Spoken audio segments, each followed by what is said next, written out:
Hello, everyone, and welcome to a special edition of the Tetracast. This is RPGsite.net's annual RPG of the Year podcast, where we get the site staff together to deliberate and discuss our favorite video games of 2022. I'm your host. My name is Brian Vitale, and joining me today is a long list of RPG Site staff and contributors here to put our collective heads together to sort through a very long list of RPGs that have released this year. Joining me today, I have Adam Vitale. Hello? Josh Torres. The council has convened once again. James Galizio. A reminder that Endwalker counts as a 2022 RPG. Yep, more on that later. We have Chow Min Woo. How's it going? We have Jess Reyes. Hey there. And Scott White. I thought this was RPG Studios Game of the Year Award podcast. Am I at the right place? Square Enix. Yeah, so we are RPGsite.net. The one participant that isn't quite here yet is Alex Donaldson. He is basically the chair and co-founder of the site. He is wrangling some kiddo duties and is also kind of offset from time zone for the rest of us. We'll hopefully hear from him later. He'll be popping in, but we have the ones that matter are here. We have the 8 of us, or sorry, the 7 of us. I can count. One that matter. Can I get that in writing? Just that is our title on our business cards. We matter.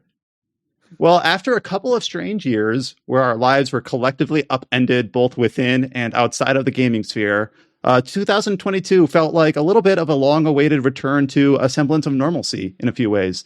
We had the return of in-person events like Gamescom, PAX, and Tokyo Game Show, alongside being able to visit some individual publisher exhibitions for new and exciting projects. It finally feels like we're coming out of, the strange era of 2020 and 2021.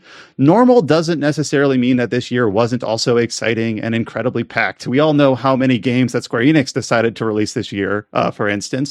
But that isn't the half of it. We saw games like Elden Ring dominate the gaming discourse for months after it released back in February. The Yakuza series, now under new RGG Studio leadership, officially became Like a Dragon here in the West.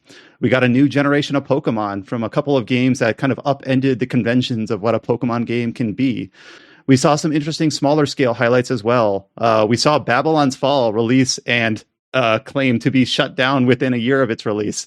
We saw the Steam Deck change the way that many of us decide that we realize we can play RPGs. We saw smaller scale titles like Diofield Chronicle and Asta Libre Revision manage to find some time in the spotlight despite the deluge of new releases, both large and small, throughout the entire year. And we even saw, while animated adaptations of video games are nothing new, we saw a lot of RPG properties specifically kind of branch out of the gaming space. For instance, we've got a new Nier anime, a Cold Steel adaptation. Even Cyberpunk made waves with Cyberpunk Edgerunners, Legend of Mana, and Dragon Age Absolution. And I'm probably forgetting a couple here, but just seems like an inflection point where a lot of these RPG IPs are becoming like multimedia genres now. And with all that stated, 2022 was a packed year. Any of you that are regular listeners to the podcast probably hear us repeatedly state about how much we have to look into, both on a news front, both on covering what we've experienced for all the games we play. From a week-to-week basis, it just never lets up. And 2022 has kind of been an exciting year to try to look at all the things that we've been able to experience from January up through now. And like James has stated, for our RPG of the Year 2022 discussions, our window of interest here is from December 2021 to November 2022. That's just kind of a logistical boundary that we put in place so that we can make sure that we give December releases a very fair look. And we just kind of make sure that we still cover that 12-month period from a year-to-year basis. And with that stated, I'll just kind of open up the floor to the rest of the crew here, just to kind of have a general discussion about like what the year meant to us. Maybe I'll just start off here with Josh. 2022 was kind of an insane year for the site in the RPG space. And just wondering, just now that we sit here in our last recording of the year, how do we feel about this in general? Yeah, 2022 was a crazy, crazy year. Just not even like from a new game standpoint, but just like even like RPG legacies and mainstays coming back. You had a new Star Ocean game, HD Star Ocean game, come out of nowhere this year. It's like, holy crap. And like, it was, I enjoyed it. You had Tactics Ogre making a return with like the definitive release of the Tactics Ogre Reborn, and a lot of like praise for that from new time players and veteran players. You finally had the release of Trails from Zero or come out, officially this year, which is crazy to think about. It's been like there's a lot of great new RPGs, but there's also just a ton of like ones that like we've experienced before, but they've finally either officially come out or like just like reinvigorated like that IP in an interesting way that I feel, and it feels nice. It feels nice. It kind of feels cozy at home with like RPG mainstays that I grew up with. And then at the starting of every year, obviously, we have a bunch of games that we're anticipating and looking forward to, some for multiple years. But then we also have surprises. Like you mentioned Star Ocean. I was thinking Soul Hackers 2. At the beginning of this year, we had no idea Soul Hackers, another dormant, at the time, was just a single game, that we had no idea that was going to be followed up on. I know this isn't the brand new thing because of Persona 4 on PC, was it a couple years ago? But like Persona 5 is now basically available on every major platform. Like that was almost unthinkable when it released. Is it available on Stadia though? No, not Stadia, unfortunately. No. You heard what he said. Every major platform. All right, fair enough. But yeah, Persona is a multi-platform series now. Something that was not thinkable about 2 years ago or so. So to kind of set the boundaries of what this podcast is going to cover, for those that are listening to us, at this moment in time, you guys, anyone listening to this podcast, will have our features up on the website for all of the results of the deliberations that we're holding here now. However, as we speak into the microphone, we do not know what the results are going to be. This recording is basically our deliberations of what we are going to decide is our RPG of the year, and also which game had the best art or the best soundtrack or the best design. We'll even make a top 10 of games that we thought were highlights of the year or runners up, but we don't know. This is basically you being able to listen to how we come to our decisions in recorded time. And it's going to be based on some of these games all of us have played. Some of these games maybe one or two of us have played, but we'll make our arguments. We'll look at how we feel and our reception about each of these games individually. And we'll basically have a result that might be expected or might be unexpected. So we'll just kind of know as we go through what we ended up with. What this is going to look like on the site, on rpgsite.net, is that we have basically 3 companion features that we pair together every year. One of these is the RPG of the Year feature, but we also have 2 other ones. We have a most anticipated game. So what that will be is a vote from our site staff about what we're looking forward to in 2023. And then we're also going to have our Reader's Choice poll. At the time you guys are listening to this, our poll will have been closed, but we hold that poll throughout the month of December. And then we have our site readers, both on our site and our Twitter and all our social channels, vote for their favorite RPG of 2022, along with their most anticipated RPG of 2023. Just some trivia, because I always think that this is kind of fun to look back on. What were last year's results for those deliberations? So last year, our RPG of the year was actually Fantasian from Mistwalker Studios that released on Apple Arcade and iOS. The Reader's Choice favorite RPG was Shin Megami Tensei 5. For us, that was one of our runners-up. For our staff most anticipated for 2022 this year, we had Triangle Strategy. This is also a little bit of trivia. On our most anticipated list for 2022, we also had Final Fantasy 16, Breath of the Wild 2, and Dragon Quest 3 HD 2D Remake. So maybe we were a little bit over optimistic on some of those games actually releasing this year. So I'm guessing a lot of those will show up on the list again for next year. And then most anticipated RPG from our readers for this year was Elden Ring. So obviously we'll be seeing a lot of those titles in deliberations as we go into the main list later in this podcast. The last thing that I do want to shout out is that we do have, and this is something that is primarily championed by Adam here, our RPGs of 2022 and 2023 list articles. And these are things that are maintained on a near weekly basis. And it's both useful for us as a site and also for our readers about as we learn about new console releases or new ports or new releases in general, and as release dates shift or games come out of early access, what exactly is releasing on a month-to-month basis. So we have those kind of evergreen features up on the site for our RPGs of 2022, and then going into next year, 2023, as we already kind of know how packed January through March or April is for next year. And for some reason, I have a feeling that's not going to slow down. We already know the new Zelda, Tears of the Kingdom, is in May, so... In June, yeah, so it's swamped with Final Fantasy and Diablo. Yeah, so a lot of those release dates at the time we record are very, very new to us. So we're already trying to scope out exactly how we're going to cover everything up on the site. And then also just for our personal... Surely next year is the year for Grand Blue Fantasy Relink. This time, right, guys? No. There's a very real possibility that this time next year we're going to have like a no holds barred fight over whether Final Fantasy 16 or Final Fantasy 7 Remake Part 2 deserves a spot in the top 5. Or maybe both.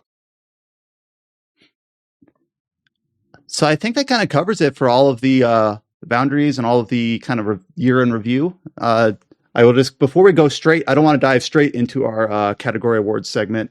Just kind of want to open up the floor here and just say, like, is there anything else that on a site basis or on a personal basis that we, as we look back on 2022, that you want to have the opportunity to have the floor to talk about here? I mean, it's been a lot this year. I mean, personally, just like as something that's like I'm very, very passionate and dear about, like seeing an official mainline like Type Moon visual novel get officially localized in the West with Witch on the Holy Night. Like, I think that was still like top 3 most surprising things that happened and got revealed this year, and for that to come out and like be, it's at a pretty good shape from what I've read so far. It's like that to me, like way back when, that's unthinkable, and like and surely like when a mainline Super Robot Wars game came out like last year officially, like that was unthinkable too. It's just like it's been weirdly like just recently throughout recent years, it's like what I thought would be impossible till the end of time became reality, just like that.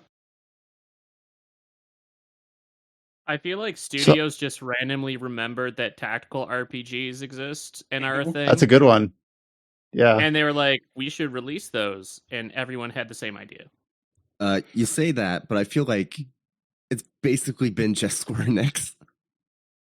There's been other some like Digimon Survive, Yeah, that's more a visual novel. I mean, it does have strategies. Nice Eidolons. A Symphony of Relayer. War. Yeah, there's been good ones out there, not just Square Enix. The ones that people are focus on the most are Square Enix, which are the most exposed. But that doesn't mean that they're other, like, there's still really good tactical RPGs that released outside of Square Enix this year. Well, broadening that discussion a little bit, it is kind of fun to see, like, oh, are we ever going to see a Suikoden in a game again? And yeah, it's a remaster, but that's something where they're like, oh yeah, we have this IP, we should do something. Or Armored Core, obviously not directly in our space, but as we record this, we're just a couple days removed from the official announcement of Armored Core 6. And it's like, oh yeah, this is an IP that From Software used to work on. It is kind of fun though to see videos like from the makers of Dark Souls, Armored Core. Don't say that. That's not fun for me. That's like, oh, come on. Can I just say how strange of a world we live in that Call of Duty wins no awards at the Game Awards, and like the second to last trailer shown, one of the biggest trailers at the Game Awards, is an Armored Core game? It's like, so bizarre. What is this? It's so weird. Like it's like so celebrated. Like you're showing that trailer to Al Pacino out of all people. It's like, right, like right. Jeff Keighley getting like all like really intense and passionate. It's like, dude, you've never freaking played Armored Core. Don't bring it. Armored Core fan excited to play for the first time or whatever. I appreciate it, but get off the stage, Jeff Keighley. To be fair, to be fair, the Game Awards and Keighley in general have always had it almost feels like From Software kind of gets like buy-in, because that like Sekiro won Game of the Year at that, and then like that's where Elden Ring was officially announced, right? So it kind of feels like they've at least branched out to incorporate From Software into their inner circle. But obviously Keighley's inner circle of him and Kojima. Yeah. Man, that applause when he's mentioned Kojima.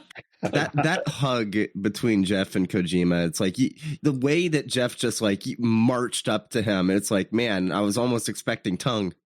Jeez. That's behind the curtains only. Mm-hmm. So our first segment for this awards podcast is for our category awards.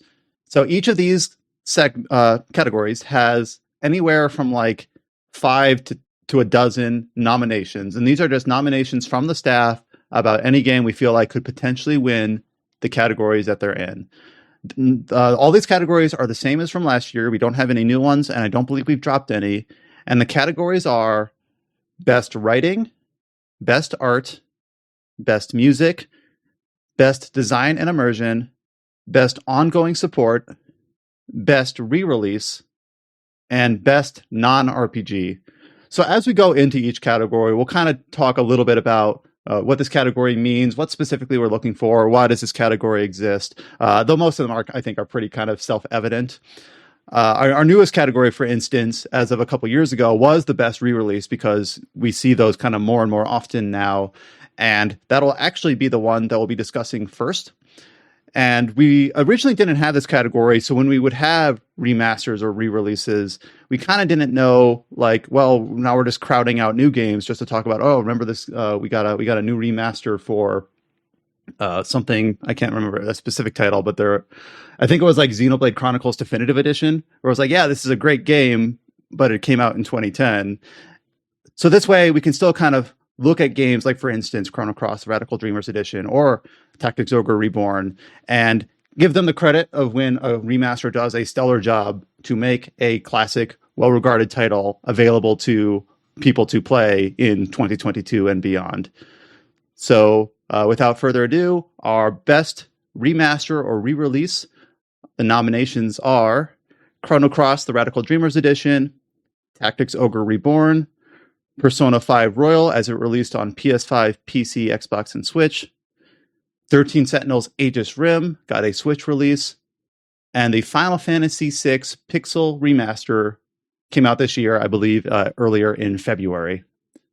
I also want to one of our before we go into it, I also want to like have the discussion of like why Live Alive isn't on this list, because technically Live Alive is an old game that did have a re-release this year under a remake, completely transformed with the HD 2D remake.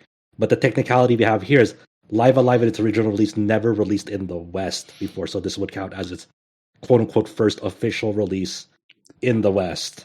So that's why it's not in this category. And in general, we are an English-facing site, so any game that we talk about here is specifically for its official Western English release. So in a lot of publishers now, we have simultaneous or very close windowed releases. So this isn't as much of a concern as it was potentially, half a decade or a decade ago. But yeah, Live Alive was a game that even when it came out earlier in the year, we're like, how are we going to look at this when we come to the end of the year podcast? And the decision was made at the time that it hasn't had an official English release. So for the purposes of our audience and our site, it's a new release. And that's not written in stone.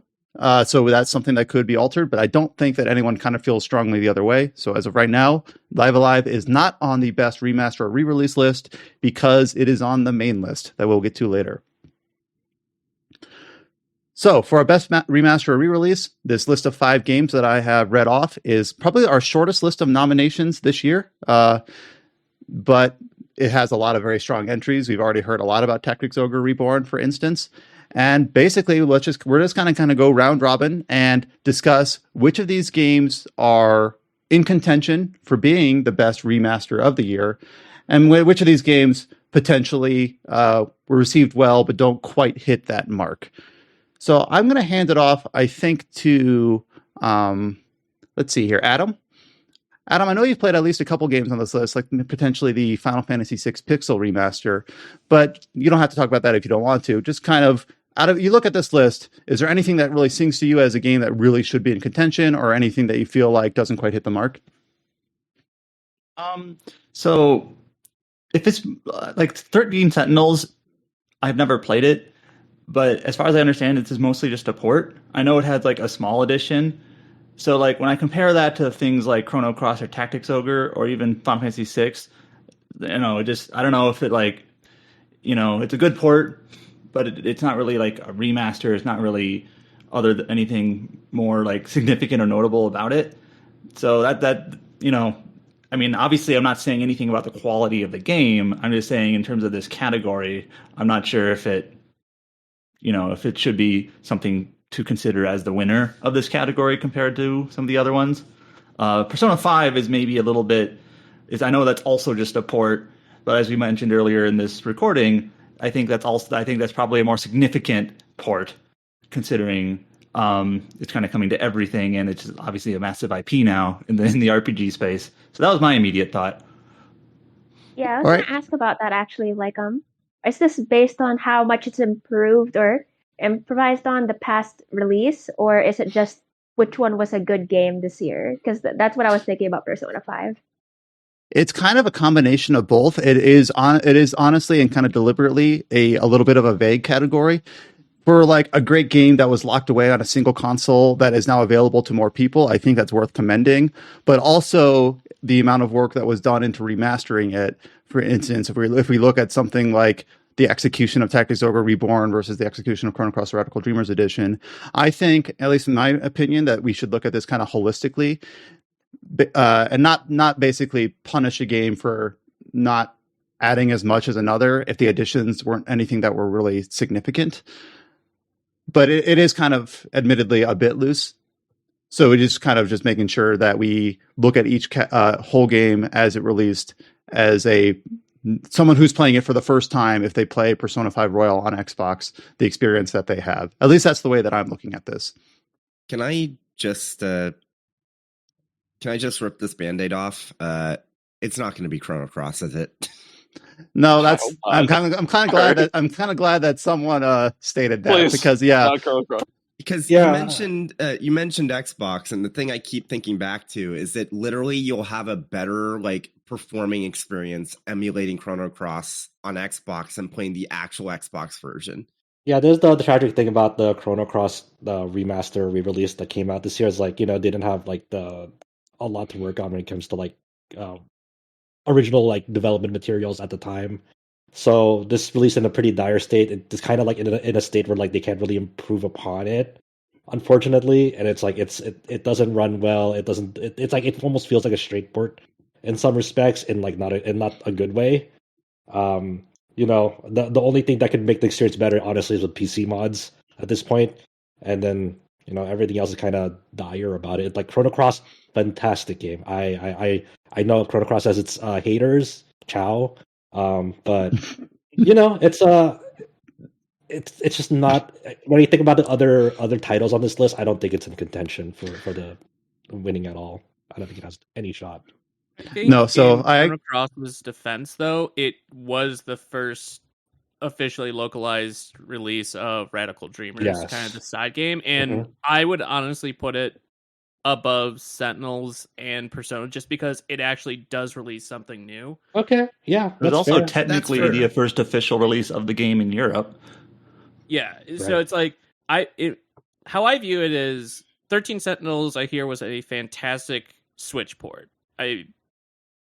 Doesn't add anything, but cool. It was a good Switch port, more people got to play it. Persona 5, my view of this is it's had its due in the sun. Like I feel like for the past 4 years, you could put Persona 5 on a list somewhere. So I would put Chrono Cross above Persona Sentinels just because it actually has, yes, its performance is kind of crappy in aspects, but at least we got, for the first time, an official localization of that Radical Dreamers stuff. Yeah, fair point. Yeah, and by the way, I do want to access Radical Dreamers before this for sure. And I do want to state that we were talking about great Switch ports. A game that I see that was not nominated, but I started thinking about was Nier Automata's Switch port was also really well received.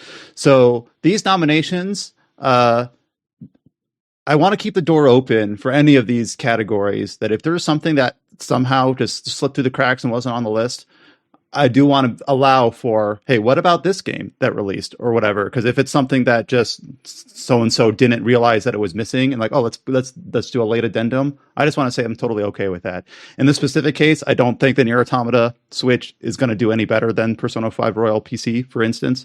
But it's just something I just thought about as a general statement. I agree that Persona 5. Oh, go for it. I was just going to go into my discussion on Chrono Cross and kind of tie a bow up on that nomination. So yeah, Chrono Cross, this was my first time playing the game, but this is a bit personal to me, but like Chrono Cross, I've had a lot of its music in my Spotify playlist for years, though I've never played the game, because I just think that Chrono Cross's soundtrack is immaculate. I adore it. And that I feel like that's one of the games that I can genuinely say that, because I didn't have any nostalgia for the game, or like I didn't have that memory like, oh yeah, this plays at this sequence or this plays at this sequence. But then I almost had the reverse where I started playing that. I'm like, oh, that's where this song plays. This is when a kid is, that's sick pretty in the cool. bed That's a cool or whatever. Yeah, you can contextualize that now. Like, oh, this is where it plays. Yeah, so I had a really good time with Chrono Cross, and I'm really glad that I played it, and I'm really glad this remaster exists. But I don't disagree with anything that was stated. It didn't run well. The game itself has a few design oddities that are kind of an acquired taste, but I'm glad that it was nominated. I think I'm the one that put it on the list, even though I kind of knew, even when I was listing it out, that it likely wasn't going to win. So I'm glad that we had the chance to at least reflect back on it here. Yeah, I agree with Scott's points on Persona 5 Royal and 13 Sentinels, but 13 Sentinels, going in before the 13 Sentinels Switch port came out, a lot of people were joking like, oh, will this light the Switch on fire when it runs during the battle sequences, because it goes to single-digit frame rates on the PS4 release during some of those later battles in it. So they're like, what's it going to do to the Switch? So, they cut back on some of the visual effects to actually optimize it, so it actually does run pretty admirably well on the Switch. It did introduce like a weirdly a balance patch on it too that was applied to the PS4 version. So some of the tactics like turrets are less effective in that part. But like other than that, it's the same experience that you'll get at the initial release for the most part. It's still, again, a really, really, really fantastic game. We gave it its due praise when it came out in the West in 2020, I believe. But 2020, yeah. But in the spirit of this category, I don't think it's okay, but like, I think there are other titles in this list that are more deserving on like in the spirit of this category. Same thing with Persona 5 Royal, excellent game, and the fact that like it actually has like now an official 60 FPS release or even higher on PC, like fantastic. It's great that Persona is now a multi-platform series and is finally getting out to platforms that we never thought it would. But in the spirit of this category, like the actual improvements it brings in comparison to the original game, in the spirit of this category, I think there are more deserving. A specific title on this list is more deserving of that, to me personally, than any of these three that we've mentioned. So to recap where we're standing right now, we have Chrono Cross, the Radical Dreamers Edition, Persona 5 Royal, and 13 Sentinels Aegis Rim's Switch port out of contention, leaving the Final Fantasy VI Pixel Remaster and Tactics Ogre Reborn. So I have played Final Fantasy VI. I have not played the remaster specifically. Tactics Ogre Reborn, unfortunately, I did not get a chance to go through, but I know that several people here have thought highly of both the game and with some specific thoughts on the re-release. I know that Adam has thought very highly of Tactics Ogre and has played the PSP version of the game, the Let Us Cling Together version. And then Josh has put in, probably out of everyone here, the most time into the Reborn version specifically. So I think it's kind of Tactics Ogre Reborn. I look at this and I see the reception that it's gotten, and I feel like it seems like it might edge out the Pixel Remaster, but I do know that not every change in the Tactics Ogre Reborn we thought highly of. So I kind of see both of these, the remaining titles, as having kind of caveats to them, despite being both excellent games and excellent remasters. I mean, why fix what's not broken, Yeah, so the FF6 Pixel Remaster, like, it is, kind of conforms to the same style as the other recent Pixel remasters. So there are some changes to the sprites and their designs to make it more in line with some other like the concept artwork, which is fine. The biggest change with the Pixel remaster, of course, is the opera scene where they kind of did like a kind of HD. It's not fully HD 2D, but it's trying to go into the spirit of it.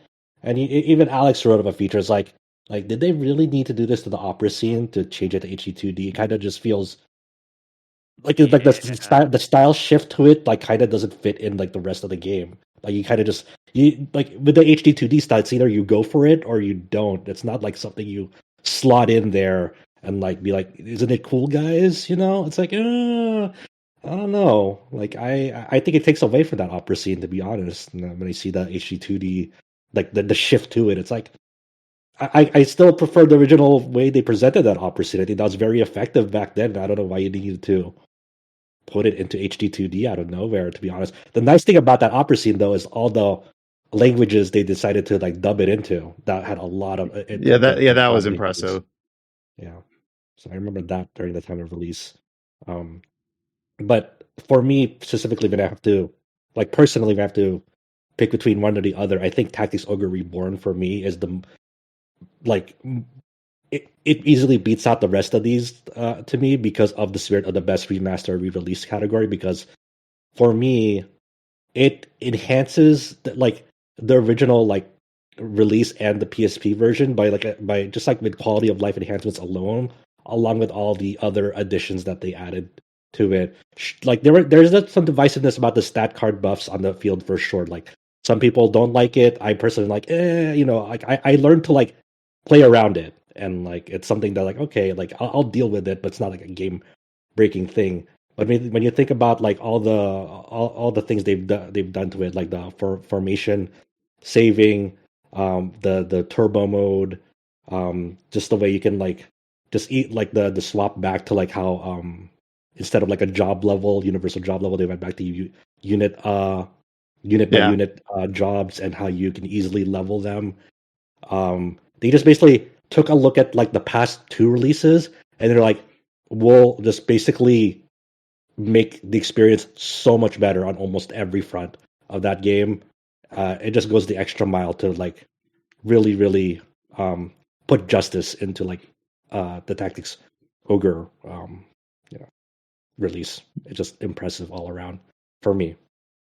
Yeah, it's having reviewed all the Pixel remasters and having put in a lot of time into Tactics Ogre Reborn, I still like the remix soundtrack. I think is the best part of the Pixel remasters. I think the orchestral soundtrack, hands down, excellent. But with the removal of kind of the additional features or content that was later added in like the Game Boy Advance versions, with the rare exception of probably Final Fantasy III Pixel Remaster, I don't view any of the Pixel Remaster games as my definitive version of these games' ports. The caveat, the two caveats of the Pixel Remaster were doesn't have the GBA content, and then the second one, kind of specific but truly, the English font choice for those. Yeah. It's kind of sad to say, I still feel like my definitive version is still the Super Nintendo version for Final Fantasy VI. So, I did a whole article about how I felt the NES or PlayStation 1 version of Final Fantasy 1 is still the best. Yeah, and that I guess that's one thing that I might not make clear. I think the Final Fantasy VI Pixel Remaster specifically was the one that released in 2022, which is why it's in contention here compared to the whole set. Like, if people are still debating that they'd rather still play like the older ones over this one, and no one can have a conclusive answer saying this is definitive, I don't think that's a good choice as the best remaster port. I mean, you could argue the same arguments are made with Tactics Ogre. Yeah, like even put in my review. Like, for me personally, like I don't like none of the Tactics Ogre releases are the definitive one for me. Like, it's hard to choose because every one of them has big pros and cons. For Reborn specifically, like the thing that's working against is like a lot of like the One Vision mod from the Let Us Link Together. Like it kind of edges it out in some ways, but in other ways, the quality of life stuff that Reborn brings, it kind of swings back that way. So yeah, in Tactics Ogre case, like for me, there's no definitive version, but for a lot of people, Reborn is the definitive version for them. So Like it's a tough thing, but I would still, despite all of that, I still think Tactics Ogre beats it out because I think it's just like what they've done to the whole thing is very impressive, and the script, the fully voiced script now for English and Japanese in it, like both tracks are like excellent in it, and like the way they deliver lines, because it's very hard to like capture the atmosphere of Tactics Ogre. It's very like how the English dub does it. It's like in a very theatrical play manner, and it works. It works for the most part. Like I really dug like some of the lines that they delivered in that English dub. So I think just when I think about the amount of work and how it paid off at the end, like both of these like are not flawless, but I think Tactics Ogre is still the more impressive remaster project out of all. Yeah, I didn't really think of these as kindred spirits going in, but yeah, it is kind of interesting to see that both of these are excellent games. Both of these are games where if someone said, yeah, I played Final Fantasy VI for the first time with the Pixel Remaster, or I played Tactics Ogre with the first time with Tactics Ogre Reborn, it's like, yep, I'm glad you're finally playing it because it's excellent. But they're both like not definitive. Though the caveats to specifically why that's true, it sounds like it's on a different scale for each. So it seems like we are on a general consensus that the best remaster or re-release of 2022 for RPG site is Tactics Ogre Reborn, with Final Fantasy VI Pixel Remaster. If we were to list one of these titles as a runner-up, it would be that. Is that? Are we in agreement? Is this our first decision of the night? I agree. I don't know if I want to put Radical Dreamers above the Final Fantasy VI Remaster, just because we got the Radical Dreamers content. And it's available on more platforms. Pixel Remaster's only PC still. I still think that like the efforts they did with like actually bringing the opera scene to like more international audiences is like, you know, if we were to like compare apples to tomatoes, I still think to me personally on an international level, like that's very effective. Like that means something to an international audience. It's like, wow, I get to hear like this performance of an iconic scene in RPGs in my language. Good point, and it performs better.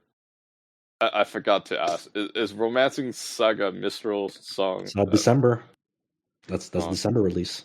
Damn. If you skip to this timestamp in the podcast, anything that released in December 2022 is not in consideration for either the main list or category. Though you can still bring it up in chat and be like, "Yeah, well, I'm looking forward to next year where we're going to be talking about Minstrel Song and Crisis Core." That's another one that's like, why is that not on the December release?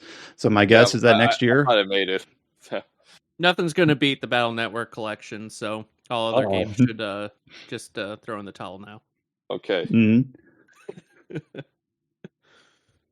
So again, to state it declaratively one final time, for our best remaster re-release, we've got Tactics Ogre Reborn. And unlike, and this is a game that I'm definitely looking forward to diving into over the holiday break. Now, unlike every other category in our deliberations this evening, these are games that we will not hear from again because they won't be in the main list because they are remasters or re-releases. So say goodbye to Tactics Ogre, Final Fantasy VI Pixel Remaster, Chrono Cross, Persona 5 Royal, and 13 Sentinels. All excellent games. You should play all of them on whatever platform suits your needs. And Tactics Ogre Reborn, definitely want to highlight as the best re-release and remaster of 2022. Now we are moving into our second category, and this is the category that last year took the longest to deliberate, and probably for very good reasons, and that is the category of best writing or storytelling. So again, this is kind of a broad category that we want to discuss and look at holistically. When we say writing or storytelling, that's kind of a nebulous concept. This can be anything from the overarching narrative, the story itself, characters, character interactions, themes, anything that we feel strongly about from a writing perspective. And this has a fairly... there's like a big spoiler warning throughout all of these as well, because we have to talk about the story about these games. We'll have to talk about the whole game. All right, so I'm about to read off the list of nominations. Unfortunately, due to the nature of the discussion, we're probably going to go back and forth between a few of these games. So if you don't want to be spoiled on these games, we will do our best to declare that what we're going to be talking about, but we will also timestamp if you want to avoid this segment. The nominations for Best Writing or Storytelling in an RPG in 2022 are Pentiment, Xenoblade Chronicles 3, Final Fantasy XIV Endwalker, The Diofield Chronicle, Astalibra Revision, Live Alive, Relayer, The Legend of Heroes Trails from Zero, Triangle Strategy, I Was a Teenage Exocolonist, and Citizen Sleeper. So we've got games both large and small, indie and mainstream. We've got kind of running the whole gamut here of releases. What I want to do first, I think, is I know that one of these was nominated here by Jess, and that was I Was a Teenage Exocolonist. This is not a game that we've had a chance to talk about on the Tetracast, so I want to make sure we can highlight it first and be like, hey, Jess, when you played this game and nominated it here for Best Writing or Storytelling, kind of tee us up. What is I Was a Teenage Exocolonist, and why is it a nomination for Best Writing or Storytelling? Okay, so basically it's about this protagonist. You can choose if it's a gender neutral boy or girl. And then they are essentially on this planet. They've like them and this colony have decided to settle here and make a new civilization basically. And it's about how you're growing up in this new colony, gaining all these different kinds of skills that determine what you could do as you grow up, plus your eventual occupation and the outcome of the end of the story. Like, you could you could die prematurely, you could like discover a cure to this disease, or like discover all these little different things that can affect what happens at the end. And you can keep replaying it so that like after you die, you come like you're reborn again and then discover new things and then go back and sometimes act on stuff that you've learned in a past lifetime too. The main reason I'm nominating it for one of the best storytelling is because I really enjoyed how it's written. Actually, it's like one of those rare games that it sounds like it's out of a book, but it doesn't feel out of place either way. Like it's a very detailed writing, like good dialogues, and I just felt like it was really enjoyable to play through. Like one of the games that I found easy to play into the night.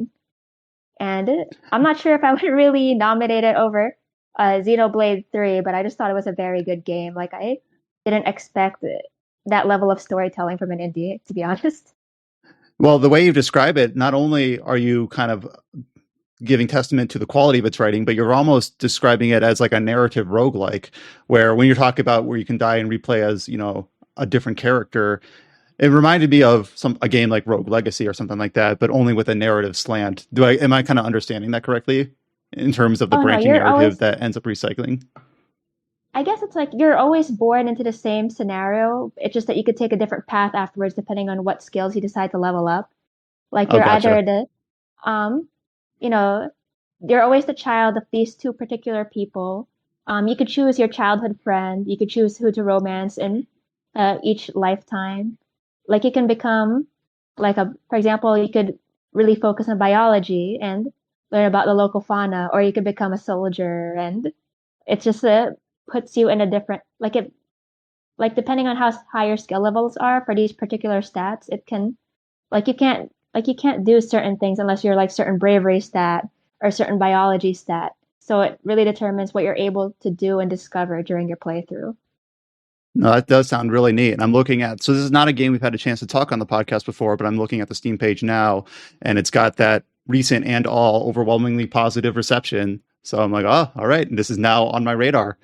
Actually, it's also it was also in the Games for Impact category at the Game Awards. Oh, that's neat. So we'll definitely keep this in contention for now. We will move over. Let's move over to a game like Live Alive. And maybe I'll hand this one off to Chow and because I know that Chow, I believe, was one of the few of us that had played this game before it came out officially in English on the Switch this year. So Chow, how do you think about Live Alive's kind of narrative design and execution? I think it's really excellent for its time. Obviously, for today's standard, none of it seems kind of mind-blowing nowadays, right?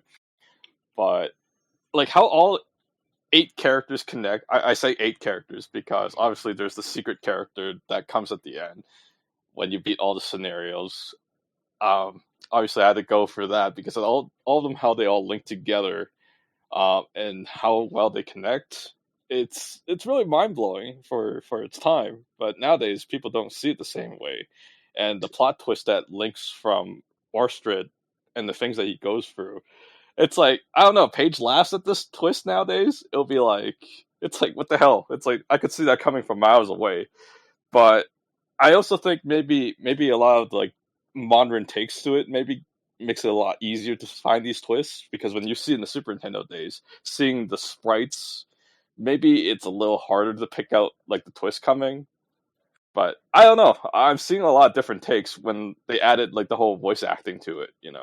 It's like, for example, we can go full on with spoilers, right? Yeah, go for it. Mm-hmm. Like, for example, the princess that Orstrid weds, like, if you were playing based on maybe the Super Nintendo, you just get a little dialogue. You don't know kind of like her relationship with Orstrid.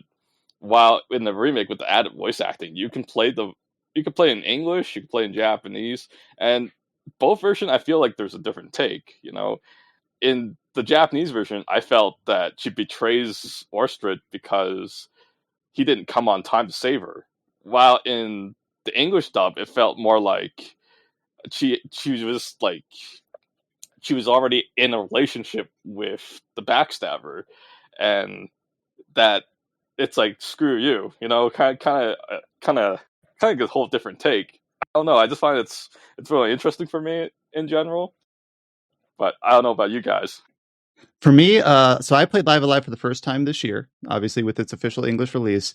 And for me, I look at Live Alive and do I think it has the best writing or storytelling of this year compared to this whole list? I'm going to say no. However, the fact I kept putting myself like this was written 2 decades ago, more than 2 decades ago. And that's where I think this is like, if I was playing this as a teenager or even younger than that, when did Live Alive originally release? It 94. Just feels like 94. So yeah, I would have been really young. I would have been blown away. And the fact that it still holds up and is even in contention blows me away today. So that's where I think Live Alive, I look at, this is such a unique perspective, because like, are we going to treat Live Alive like an old game or like a new game? Can we have it both ways? It's difficult. But I look at Live Alive and I'm like, the fact that it still has that impact in 2022 for someone playing it for the first time is a testament to the quality of that game in general. So am I going to put it in contention for best writing and storytelling of this year? I'm going to say probably not, but I just do want to shout out that it is really, really good, especially in the context of its release. That's my take on Live Alive. Yeah, it's kind of like you said, the weird thing is like at the time, this was a very effective storytelling, just like mechanic, like you never really saw this in video games at the time.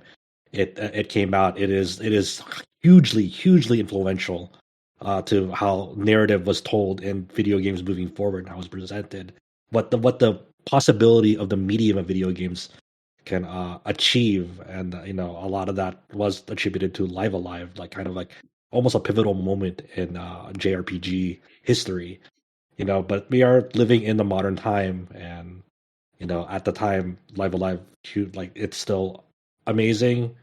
But when I think about the other stories and storytelling in this list that are pushing the genre forward, Live Alive did it at its time, but we're in 2022 now, and now we have to look at like it under like a modern lens compared to like, it's more of a legacy. It's more of a legacy thing, more so than like a modern lens.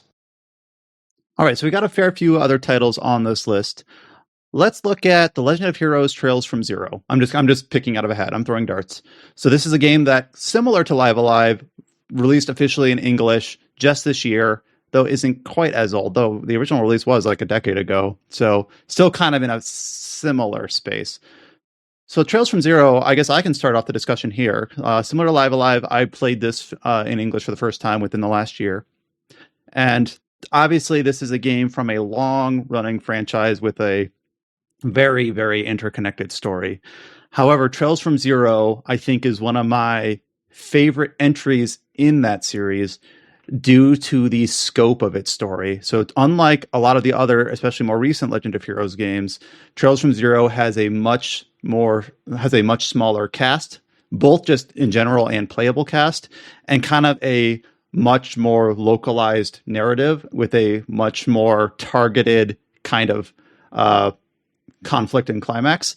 And that's something I kind of found that I really appreciated from Trails from Zero. It's all about the DG cult, and the main antagonist from Trails from Zero ends up being Gunther. Is it Gunther? I'm trying to remember the name correctly, which is kind of something that is... I kind of liked how it was self-contained, but still compelling. It didn't require that it had some long-running tale of you had to play these 6 other games to really get the full value out of Trails from Zero. I really like just the fact that you have your special support section, the 4 main playable characters with Lloyd, LETO, and Randy. I thought that they could really had all a bunch of time to shine. They all had a lot of dialogue. You didn't have to spread too little butter over too much bread. So that's what I thought that Trails from Zero really did well. However, similar to Live Alive, it's one of those things where I think it did well, but I can't call it at the top. It's probably my favorite from the series, though I don't think it beats out some of the other games on this list. Maybe I'll hand this off to James, because I'm not sure. James, I assume, played this game a long time ago. What your lasting impact of Trails from Zero as an entry in that franchise is in terms of its writing. So Trails from Zero was the first Trails game I actually played in Japanese. What happened is that I'd been studying Japanese for like 2.5, 3 years at that point, and I had just finished up Trails in the Sky the Third, which is still one of my favorite games in the series. And that ending left such an impact on me that I was like, okay, I've been studying Japanese long enough. I can't wait. I need to start playing this game. And even now, Trails from Zero is definitely one of my favorite stories in Trails. And I think a big part of it is that Trails as a series is very formulaic. And I think pretty much anyone that's put any significant amount of time into the franchise can tell you that generally the first game in a new arc for the series, whether it's Trails in the Sky, Trails of Cold Steel, or so on and so forth, generally has some issues. Like most of the time, there's either pacing issues, a massive cliffhanger, or both. And I think the thing that makes Trails from Zero so strong is that its pacing is probably the strongest of the first game in any of those arcs. And even though it's obviously has a follow-up in Trails to Azure, which is coming out in English next year, it doesn't have a massive cliffhanger. It feels like a relatively self-contained story, and that's really strong for it. And it makes it easy, even though I would recommend people to play through Trails in the Sky first because of specific recurring characters. It does make it easy to say, hey, if you want to try out the franchise, Trails from Zero is a really good place to start with because you're not missing out too much, but it's still a really strong self-contained story. The party dynamic's good, and I especially appreciate how like you basically have your entire party from the word go. Not many RPGs do that, I feel like. Mm-hmm. No, I totally agree with that. Yeah, Xenoblade 2.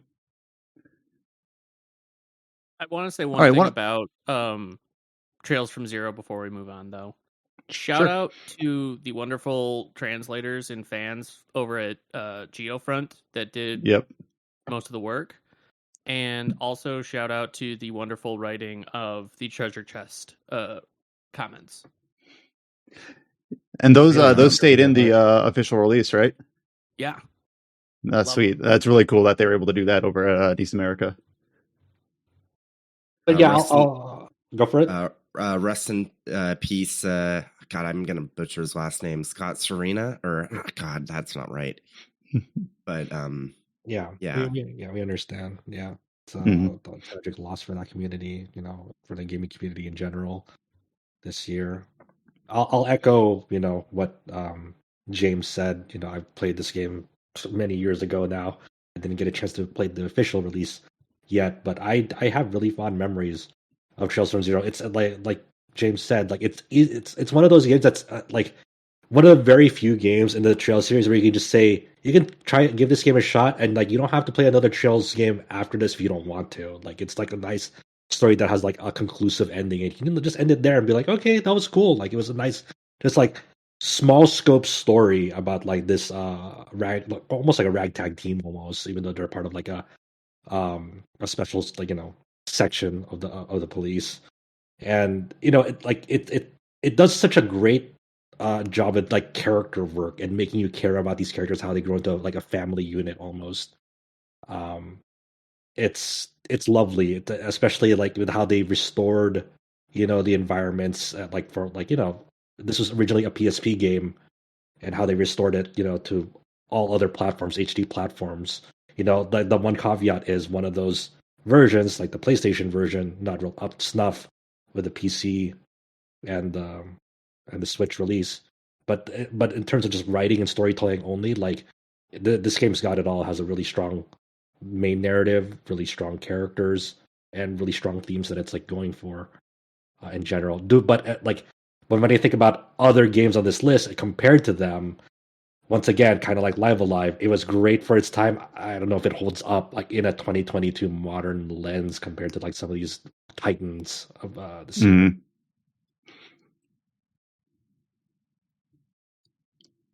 All right, I'm just going to say I don't want to just keep picking from this list. Adam, pick a game on this list and decide whether it is contention for best writing or not. I'm putting you under the gun. All right, let's see. Uh-oh. He's going to target me. Okay, let's do Xenoblade. All right. So this might start off a bit contentious.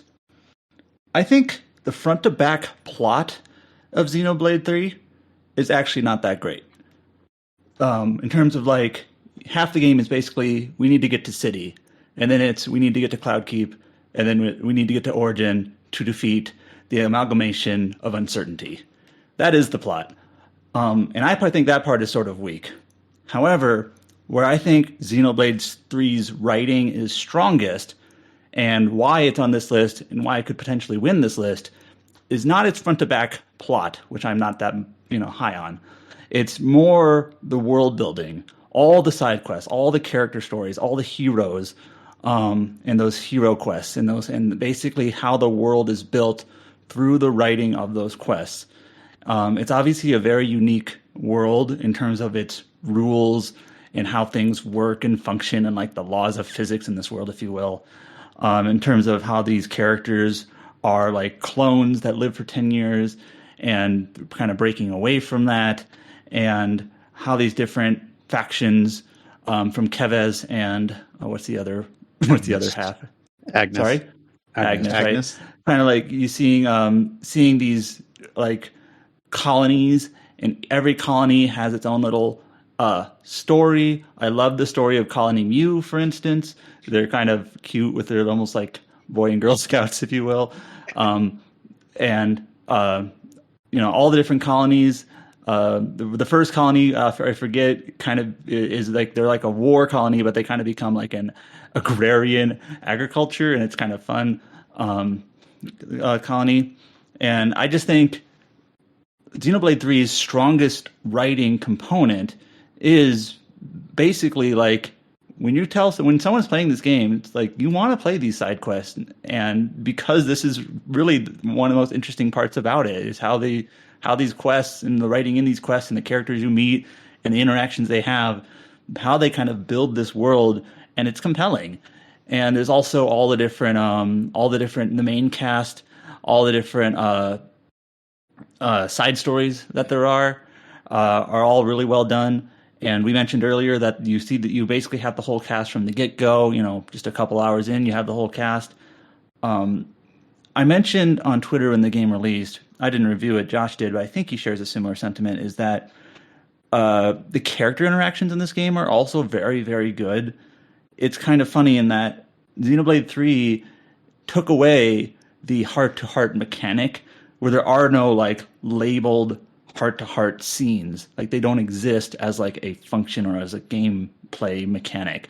But I think in terms of actual heart-to-heart like dialogue, it has the best in the series.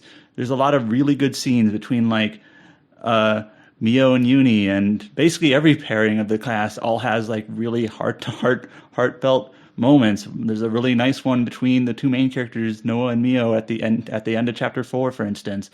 And I think those moments, like the character building in this game, I think it's steps above the previous in the series, where like I kind of get where these characters are coming from and how they click, what their motivations are, and they all have very distinct personalities that I think feel human. They're not just gimmicky, like slap a personality on my forehead all the time. They like actually feel like real, believable people. And I think that's a highlight. That's a strength of the game. So I'll leave it at that for now. I don't know if anyone else wants to jump in on what they think. Well, my takeaway is that it has a very weak main story, but everything else is very good. Mm-hmm. It just felt like it's like Final Fantasy X, where Tita said that he has to get to Xanarkin, and in Xenoblade it's kind of like the same plot, but I don't feel like there's any like big twists and turns trying to get there. It's just that they just need to get there. That's kind of like my takeaway with it. Adam and I go for it, Jess. Oh, I was going to say the way I see it is that main plot that you're talking about that's not that strong serves as more of the background to the actual character development and relationships between the characters, which I also felt was the strong point.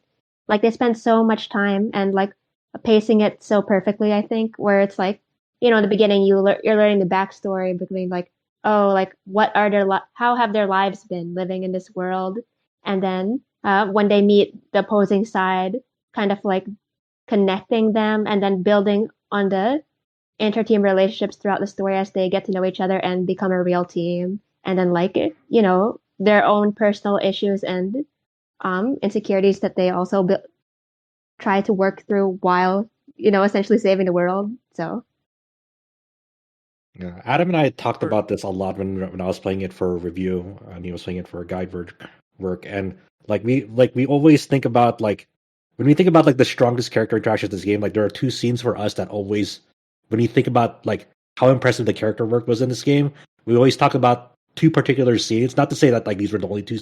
Like there's like from like an ocean of good scenes. Like we talk about the interaction that Noah and Mio have right when they were like cleaning up dishes at a campfire throughout these ruins. And like there's something that Noah says to Mio that pisses her off because out of the whole group, she's like the next one to go. Like her time is almost up, and Noah is like we keep on doing like side things that like aren't like the main primary objective thing to for Mio to like kind of pass on gracefully. Like Mio wants to hurry it up, and Noah keeps taking his time because he's more of a cautious person, and like she gets really fed up with it. And like you don't have to like put that into words to like see it. She doesn't say like I'm fed up because of this like stuff. Like you can just like see it in her eyes and her emotion. And after that scene where she storms off, what was the girl with the big hammer's name? I forgot. Senna. Senna. I love Senna. Yeah, Senna's great. Senna's like, like I've never seen her act that way with me with anyone except you. Like just try to understand like what she's going through on this. Like she's not like stomping her feet like expecting like Noah to like immediately understand what he did wrong, but like hey, she shows sides of herself that she doesn't show to anyone else, not even me. And like I want you to think about like what that means between both of you. And the very next morning after that, like they reconciliate Noah and Mio, and they do it by this is the flute exchange scene. Yeah, yes, the flute I was scene. I was gonna say the flute exchange scene is my favorite. I wanted that one to be clearly called out. What a scene! Yeah, and this is like, look, let's reaffirm our bonds. Let's reaffirm like what we're working towards. And that's kind of like one of the climactic moments in that whole entire game where it's like where things click on like. There's like the very beginning of like something that's like even more to these characters, and all the while the characters are just kind of like looking over, like kind of like doing their own thing and like interacting with one another, having a good time with one another, like Lons and the glasses, what's his name? Tyon. Lons and Tyon. Like exchanging like that exchange, like Lon's like high five, and Dion's like, I'm still not about that life, dude. I'm not gonna give you a high five. It's so it captures tone, like cutscene tone so well. Like you never feel despair unless the game really, really wants you to feel despair, which is one of like the biggest scenes, in one of the chapters.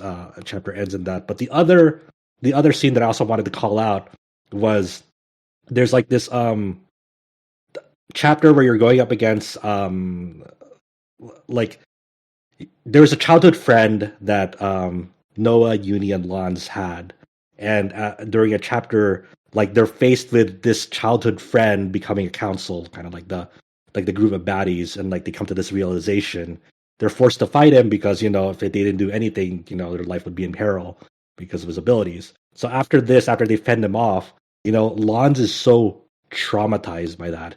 He's like, dude, our childhood friend fucking died in front of us, and now he's back here and trying to kill us. What is going on? And that's Joran, like, just to assign a name. Right, Joran. And like Joran, or is it Joran? Yes. Yes. So and you see this whole side of Lons that you've never really seen up until this point. Like Lons is very kind of like arrogant, but kind of like macho, but like but there's a soft, tender side to him that he cares about his allies, but he's very kind of showy, trying to prove himself, about that. He's kind of dorky in that respect.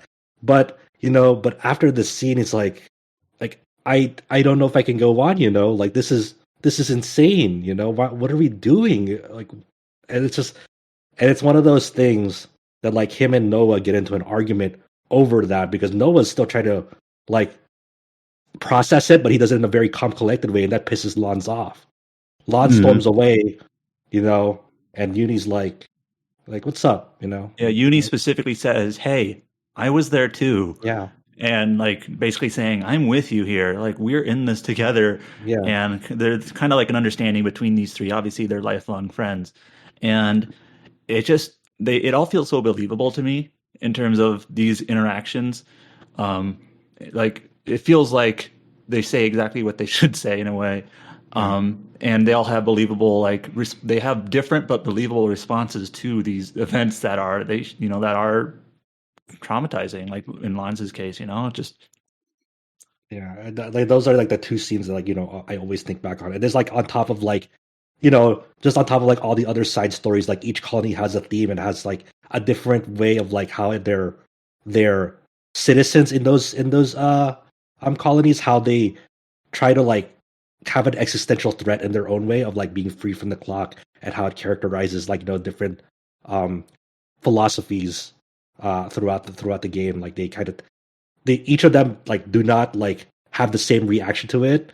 Like all of them have like different like ways of processing it as like a community, and seeing where those stories go is like it's very refreshing. And like like I just said, like it's the main story is there as a background, as an excuse to like surface those. And I think it's like it's okay, it's like the overall thing, but once again the highlights here are the characters and the themes and how well it does that. And like the main story is like but it does serve as a way to like give an overall objective of like what the game is striving towards. There's also a couple other like character interactions I want to point out just really quickly. Yeah. There's a scene in the forest between Uni and Mio where that's where you first learn about Miyabi by name anyway, and I think that's really well done. I'll leave it at that. There's also a scene between Lons and Senna where Senna, I forget specifically what she says, but she calls Lons brave, and Lons is like, "I'm not really brave. I just put on a face." And they have a really nice heart-to-heart there, Lons and Senna. They form like almost like a sibling-like relationship. Yeah, this is like at the prison, right? They're like outside of the prison, like door. Yeah, and then they end. Great. They end. It's like I forget what they say exactly, and I kind of feel silly for that. But they're like, "Cheers to the heroes," or whatever. They're like kind of making fun of themselves for like supposedly being like the strong ones of the group when they're both kind of softies inside. They have like a bro fist at the end of it. I'm like, oh yeah, it's so good. So yeah, for me, a moment that I think really hit me the hardest was pretty much all of chapter 5, like them being introduced to babies. Yes. Yeah, It was I hadn't really thought about it up until that point, but with them in essence just being reborn in the same bodies, living for 10 years and over, it's like they wouldn't know what babies are. They wouldn't know basically a more human way of living. So exploring the city and like I remember, I think it was Senna or maybe it was Nia when the baby grabbed onto their finger, and it's like it's so warm. It's like that just like that emotion, and huge props to the performers, the voice actors. It was just one of those moments, and how it was performed and written just really stuck with me. Them learning about this just very natural thing, and love and marrying and having a spouse and like children in general and getting old, like all this culture shock, and how it was written and performed just was it stuck with me. The voice acting is immaculate. Yeah, the voice acting is very good. A huge jump from 2, which I thought was mixed. But I also want to point out the main cast is great, but I also want to point out like the expanded cast of the game is all like really good. Like a lot of the heroes that you meet, even some of like the lieutenant characters are kind of fun. Some of them get a little bit more gimmicky. There's also like some of the side kind of antagonist characters. When you first learn about, or not first learn about, but when you learn about Shania, I did not expect that the game would actually like would allow me to feel sympathy for Shania in side story Senna is when you get that. Mm-hmm. And like the game just does an extremely good job at like building this expanded cast of characters and the way they interact and the way they fit into the world.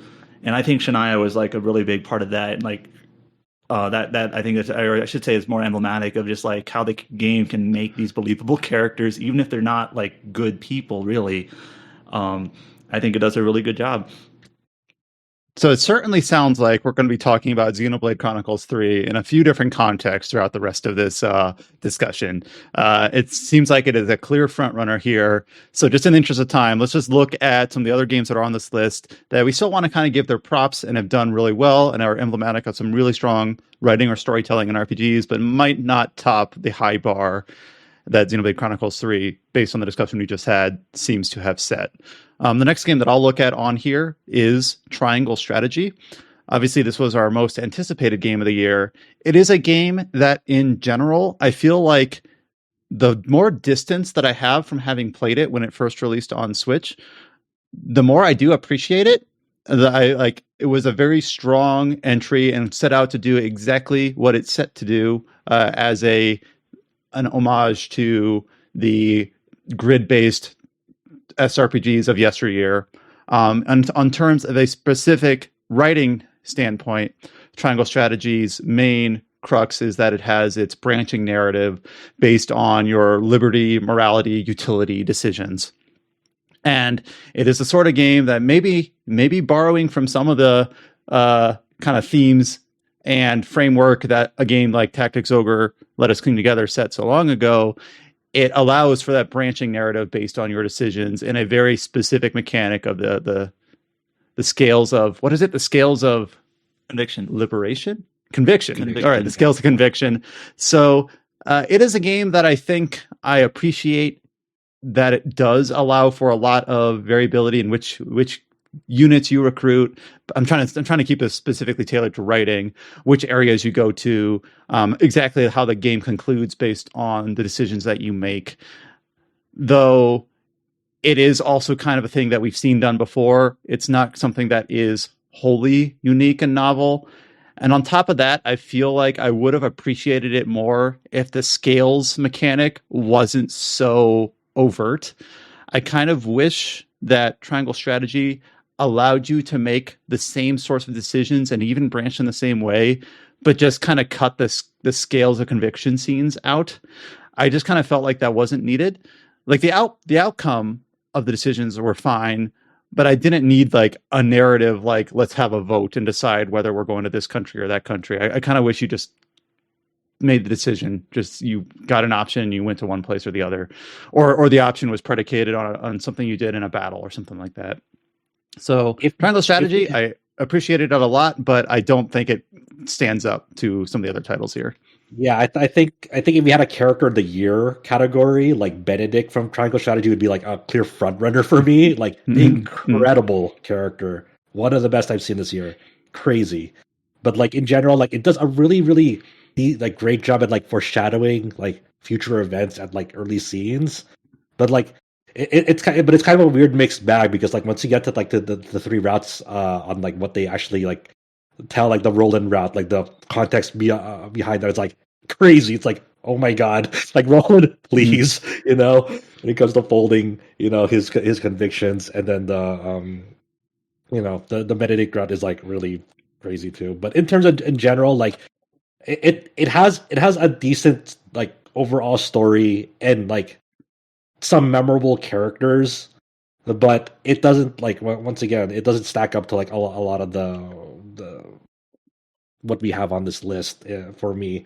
I think I think it excels better in other future categories. To say I don't think writing storytelling is one of them, though I appreciate for what it is. If they had like a triangle strategy too, that like refines a lot of what it's going for, I think it has a real shot at winning this. But that's on a hypothetical sequel that's amazing, more so than what we have right now. I want to point out, I really liked the character of Svarog. He is basically, if you don't remember, like he's like the uncle to Gustulf and kind of like the one sympathetic character of the Empire. And he, like the way his character arc turns out is like very different on the different paths. He's even the final boss on one of the paths, and like it's always believable, like whichever path it is.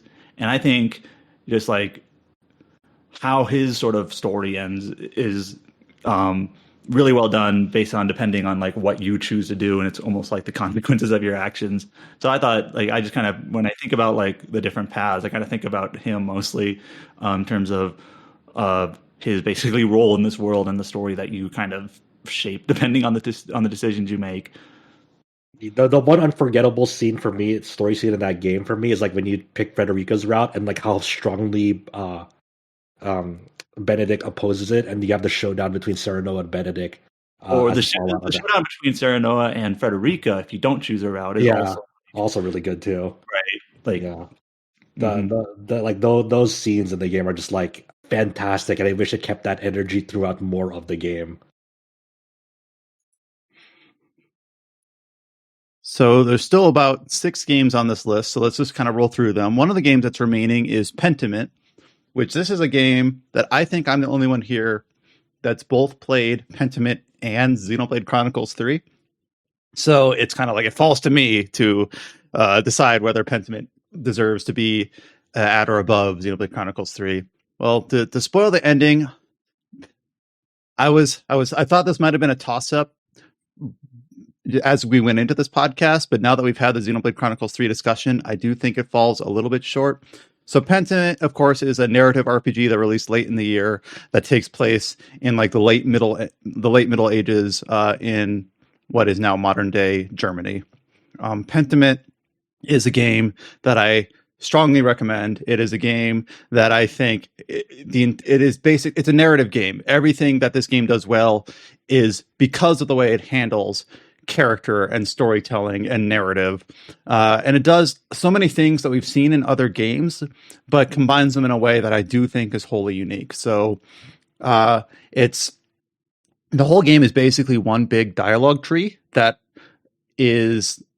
occurs over like 3 periods of time. There are multiple time skips, and where decisions both are overtly and subduedly meaningful in terms of you say a certain thing or you witness a certain event, and it'll carry forward and the game will remember that. Sometimes the game will explicitly tell you that you passed a dialogue check or that you triggered a thing, and sometimes it doesn't, where depending on the way you behave as your character and interact with the other townsfolk in this tiny town. It takes place in a very rural setting with a very small cast, all told, where you're like, oh, I didn't realize that being a dick to this character meant that I was going to see this outcome, or being nice to this character meant that I was going to see this outcome. And sometimes it's not in the way that you expect. For instance, I'm going to spoil a thing here. So in the second act of the game, you end up having your main character has an apprentice, and I'm blanking on his name right now.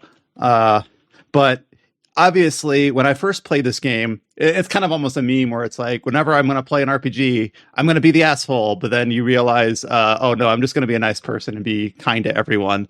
So I had this apprentice, and his name is Caspar. That's what it is. And I was super nice to him. I always like bolstered his ideas and, showed him that I believed in him and things like that. And then later in the game, because I was so nice to him, I could not convince him to leave and flee for safety because he's like, no, I'm sticking with you. And because of that, he dies. And then when I played through the game a second time, I'm like, all right, I'm going to be a dick to this guy. Like, I'm just like completely out of character for me, but like, you're role playing.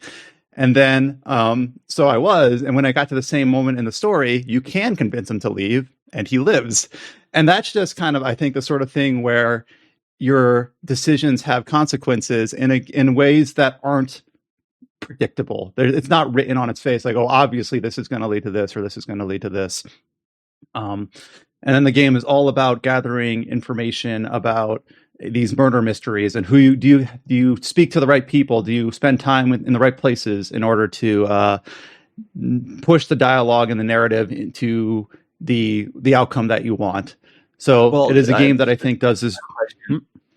So when you're making these choices, it sounds like to me like there isn't a choice that is considered the right choice or the wrong choice. They're just different choices. Exactly. Yeah, it's not. So the way the game is framed, you have to decide who you think the culprit is.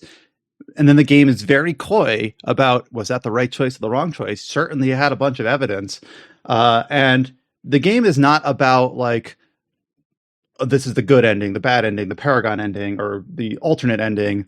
The game has a clearly bespoke written ending. It's just that how you approach it changes. The experiences that you have, the characters that you spend time with. And then this is something that I don't normally think of as narrative, but I do think it counts here, is that different characters will have different manners of speaking. And by speaking, I mean, there's no voice acting, but the way that their dialogue is written. For instance, there are some characters who operate a printing press, so all their character comes in as block prints, where the characters in the abbey and the monastery who are more like educated will write in like fancy script. And then there's characters who are less educated, where as their script writes, you'll see errors get corrected because it's supposed to like be emblematic of like their accent or the fact that they are just rural country farmers and they don't have a formal education. So that stuff, I think, is what this game is at heart. And I know we have a lot more to talk about, so I'll try to wrap it up there. I think Pentiment it does a lot of good, compelling narrative design in a very small, intimate package. It doesn't reach the highs of Xenoblade Chronicles 3, and not on a scale factor, but just in terms of it focuses primarily. It doesn't focus on any character to any extent that the party members in Xenoblade Chronicles 3 has, other than except the main protagonist that you play as.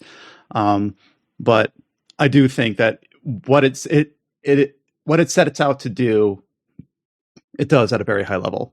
So I wanted to at least give Pentiment its time in the sun here.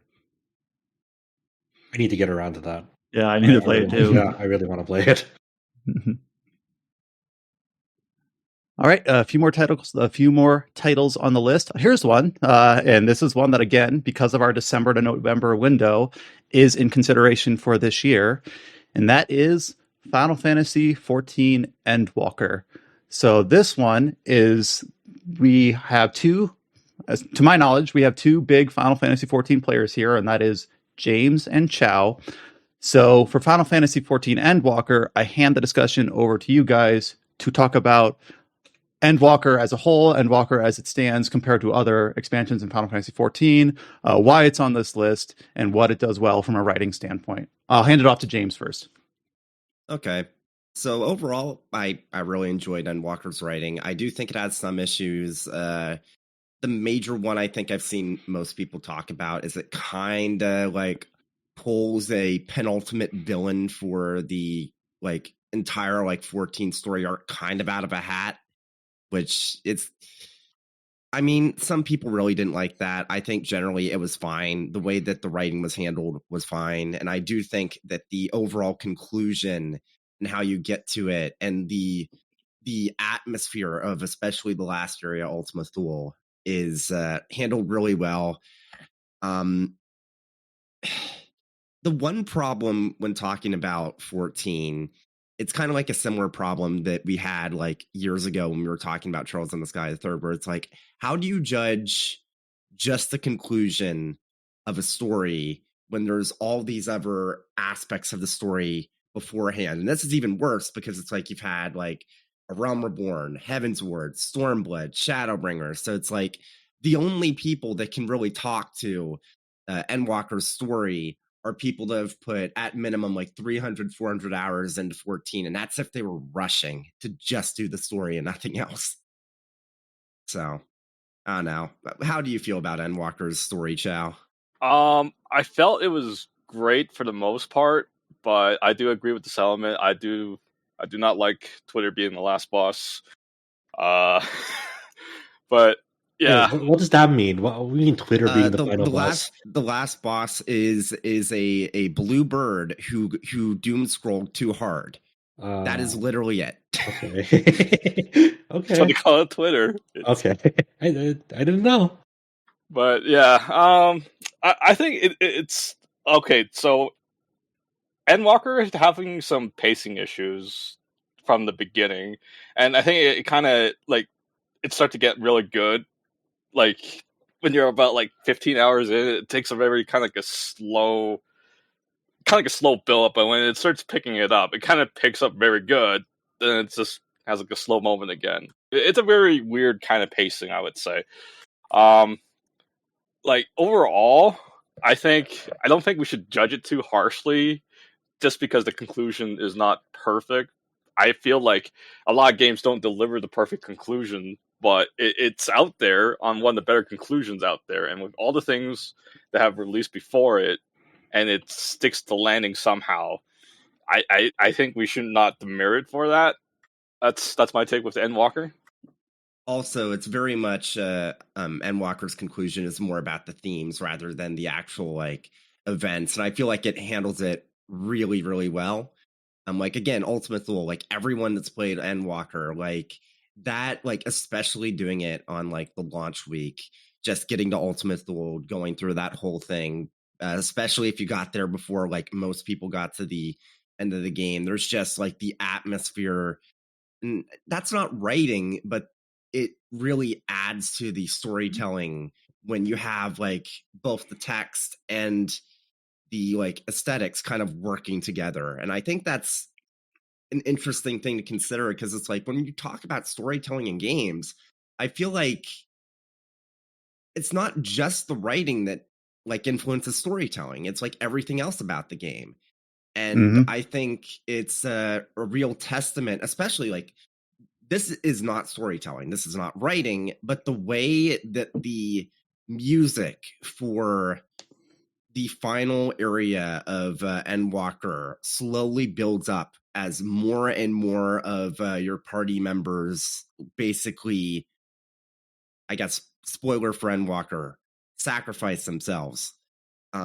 And things get added, and as the last one like sacrifice themselves, finally the like vocals come in, and then it's just like a heart-wrenching walk up to the final like encounter with the Alphino and Alize. It's just like it really hits you. And I think that when it counts, Endwalker really knows when to nail those emotional beats, and there's like multiple portions of the expansion where it really nails it, like in Garlemald with that one duty that a lot of people hated. I loved it. I love that duty. That duty is one of the best ones because it doesn't really tell you what you need to do, but it kind of gives you a little hint, and will be like, I need to find this key, and I need to find it. And that entire like duty itself is a storytelling device because it's really like thinking back on it, I just realized that so much of Endwalker's like defining moments are merging gameplay and storytelling in interesting ways. And when I think of like games that have stood out to me for their stories, I feel like the games that really take advantage of games as a medium in that sense are the ones that just stick out to me the most. I think that at the best of times, Endwalker really does that in some fascinating ways, especially for an MMO. Like, even if you ignore the fact this is an MMO, because let's be honest, a lot of people play 14, it might as well be a single player game. This, like, Endwalker really does some really cool stuff. with the storytelling merged with the gameplay. And there's just so many aspects I could talk about, and we could be here forever. But I think it would be a disservice to kind of ignore the fact that it's like, yes, everyone that's played 14 says, yeah, Endwalker's story was pretty good. But I think it's kind of understated just how much the game nails like that gameplay storytelling mix. Yeah, it's one of the things where here we are diluting games into best art, best writing, etc. Though a lot of times you can't have one without the other. We kind of do it for convenience, for applauding these games, but we kind of realize that in some ways it is a bit unfair, though obviously that's not our intent. So trying to distill Endwalker or any of these titles into best writing or storytelling, we have to try to focus our lens on that aspect as best as we can. But I think you and Chow did a great job of explaining why Endwalker as an MMO, as a long-running game that people have put a lot of time into, how it manages to use the music and the gameplay and the explicit writing to come together at the climax of that story arc, and why it has been so well received ever since its release in December of last year. So definitely seems like it's here as a contender for best writing and storytelling. We have 4 more titles here. I've played one of the ones that we mentioned very briefly when I was going through the nominations was the Dealfield Chronicle. This game, I'm just going to try to rip the Band-Aid off. I don't think stands up to most of the rest of this list. However, I do appreciate the Dealfield Chronicle for what it is in terms of its storytelling, how it's got a very specific focus. It's got a very brisk or terse pacing to it, where it's not overwrought with exposition. It's very clear and deliberate in where it moves the narrative and character roles and interactions. It's something that I kind of appreciated a game that knew, all right, this is kind of we need the narrative to serve the gameplay here, and we're just going to do it in a very efficient, compelling manner without going overboard, without being too overwrought. And I thought that the Dealfield Chronicle did a great job at knowing where to place how much emphasis and focus on its narrative to serve its gameplay in the best way possible. So I know we've had a few other people here play Dealfield as well. I really like the succinctness of it, hey, there's these story cutscenes. We're just gonna it's a very brief cutscene to establish the context of what you're doing next. I like that the pacing, the flow of it actually has gameplay implications. One of your party members, she's a psychopath. She's and she used to see her descent into insanity gradually to the point that she's leaves your party, and you're okay, and then you just see her again, and you're up against her, and you're okay, And then another one, Iskarion, to a certain point, your battalion just becomes so overwrought with one of your significant party members reveals that he's the rightful bearer to be the next king, and his descent into tyranny as king. And Iskarion's are we the baddies? It's yes. It's okay, I'm out. And you never see Iskarion again. And I really appreciate that someone in your party that you've been using since the beginning of the game just says, I'm out then. Fuck this. This is not what I signed up for. And you just never see him again. You're okay. Well. Yeah, there is no reconciliation. You almost expect when playing a game like this, oh, they'll come back. They can't. They're not just going to remove a character for good, right? They're not going to inconvenience the player like that. You are inconvenienced if you use that character. You no longer have him, and I think that's bold. Yeah, I really liked it. It's so sick. Obviously it is not going to be it's not the height of writing and storytelling this year, but there are elements of Dealfield Chronicle that I wish more games did. That it's just when it recognizes rightly that hey, there are actual party members that have their own convictions that they stick to no matter what, and you just. Yeah, you're okay, I'm gone then. Fuck you. a lot of if we just take generic JRPG, just hypothetically here, your characters form a party, and then the game will do everything possible to make sure that party is just always together, and they even if they disagree, they're gonna somehow argue oh, they're gonna travel together anyway because it's a game. They have to stay together for the sake of the player. But in Dealfield, it's nope, this character, he disagrees, he's out, and this character goes insane, they're out. There's 2 parts of Dealfield specifically I want to point out. One, I think the title, the Dealfield Chronicle, is perfect. in the sense of how the storytelling is done. It does feel like it's chronicling like a multi-year, basically series of events in the history of this island. And what that means is that there are certain events that are like major events. Like there's this part where you're basically like uprooting the monastery or the church, and it's like only like a single mission in the game, but like it's just part of this chronicle. It's just like, here's an event that happened in the history of this world, and then they moves on very quickly to the next one. Story presentation is almost like a documentary. Right, yeah.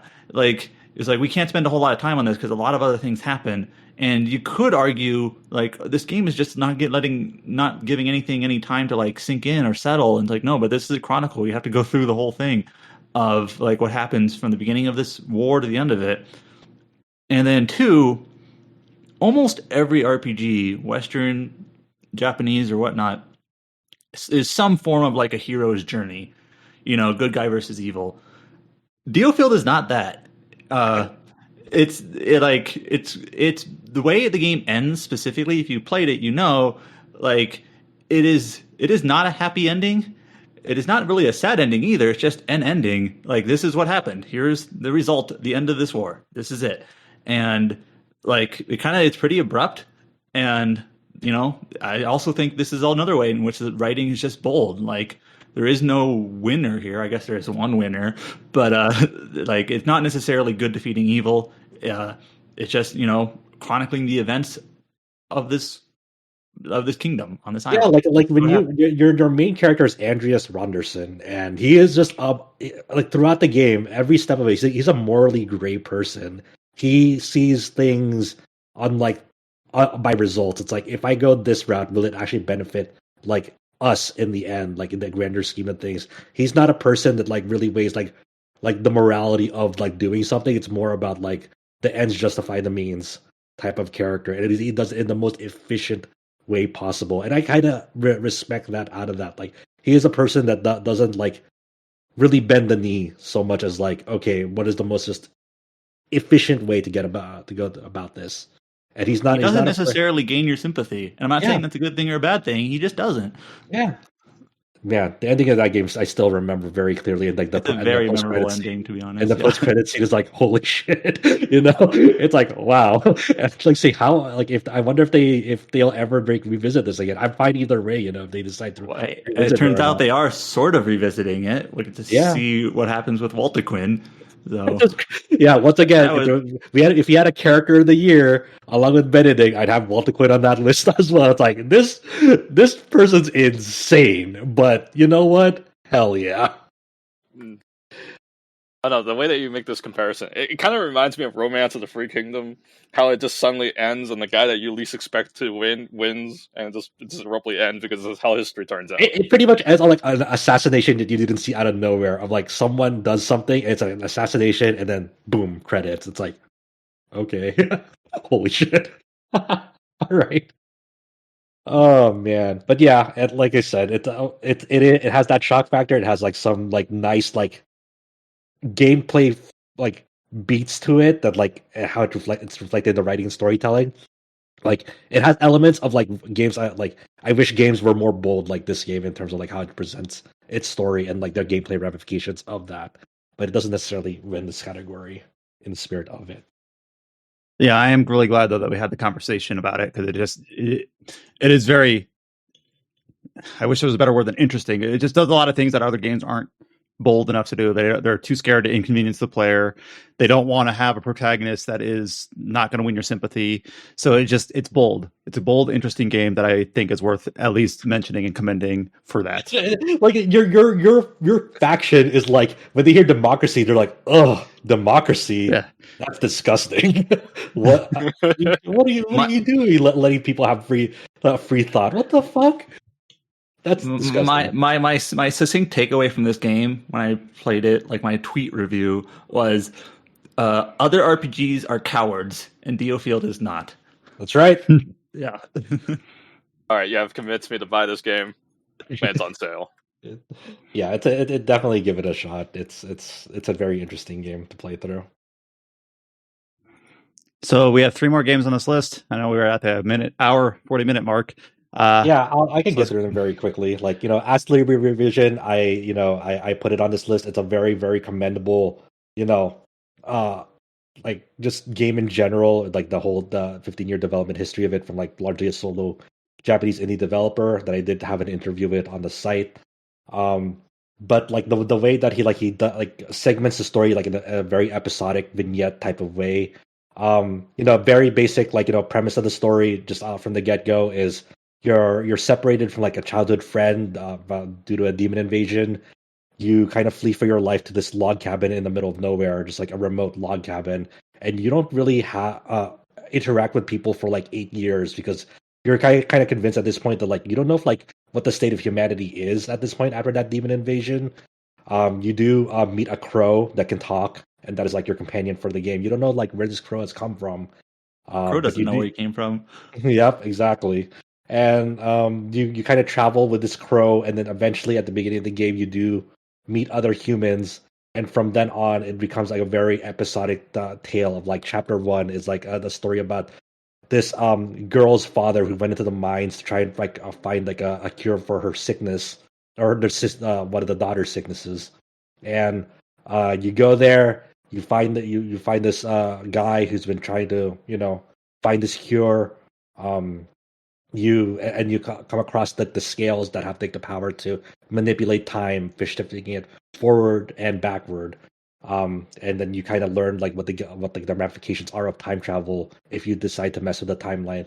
So chapter 2, after you kind of like you meet this character early on that like you travel him to like to this capital, and that's kind of like your base of operations. So like each chapter in this game takes you into like another like region because you're like working for this guild now. Like kind of like finding a way to like have like a life, after meeting humans. Chapter 2 is about like this story about you have to go make the supply shipment to this elderly couple because they can't travel outside of that because they need to be by this plant that treats like a certain like ailment that one of the elderly have in them. They have like a pet wolf as well, and you learn that they lost their son to a demon long ago. You go through like this, like the story of that chapter, only to learn like the spirit of that demon now resides in the wolf. I've played this part of the game. I haven't finished it. It kind of sounds funny, like trying to explain it. Like it sounds a little bit silly, but this is all true, and it's it's actually fairly well written. I mean, I guess well written, I should say. It's conceptually kind of neat. The writing itself, the localization is not very good. Obviously, is definitely there. Yeah, but like the plight of these like two elderly people and their dog and their their murdered children and whatnot is like pretty like conceptually interesting and kind of small scale enough to feel like personal. But the localization of this game is definitely a weak point. Going to pull it back. So. Yeah, and like I just appreciate like the chat, like the vignettes, like they continually ramp up because chapter 3 is about like you. Chapter 3 begins with you seeing this person from the far future who can like fly, and he's kind of like the guardian of like you shouldn't be tampering with time, and I'm here to make sure that you don't do that.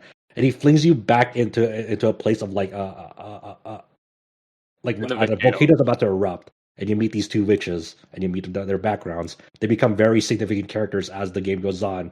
The game goes on to like it touches so many things. It's not like the best put together in terms of writing and storytelling, but it gives you interesting scenarios that things that like you don't really know what you're in for until you actually like get into it, and you're like, holy shit, what the fuck is going on? Because it really actually deals with like time travel in a very specific way of like the game, like the ramifications of like messing with time travel and like the sacrifices that you have to make along the way.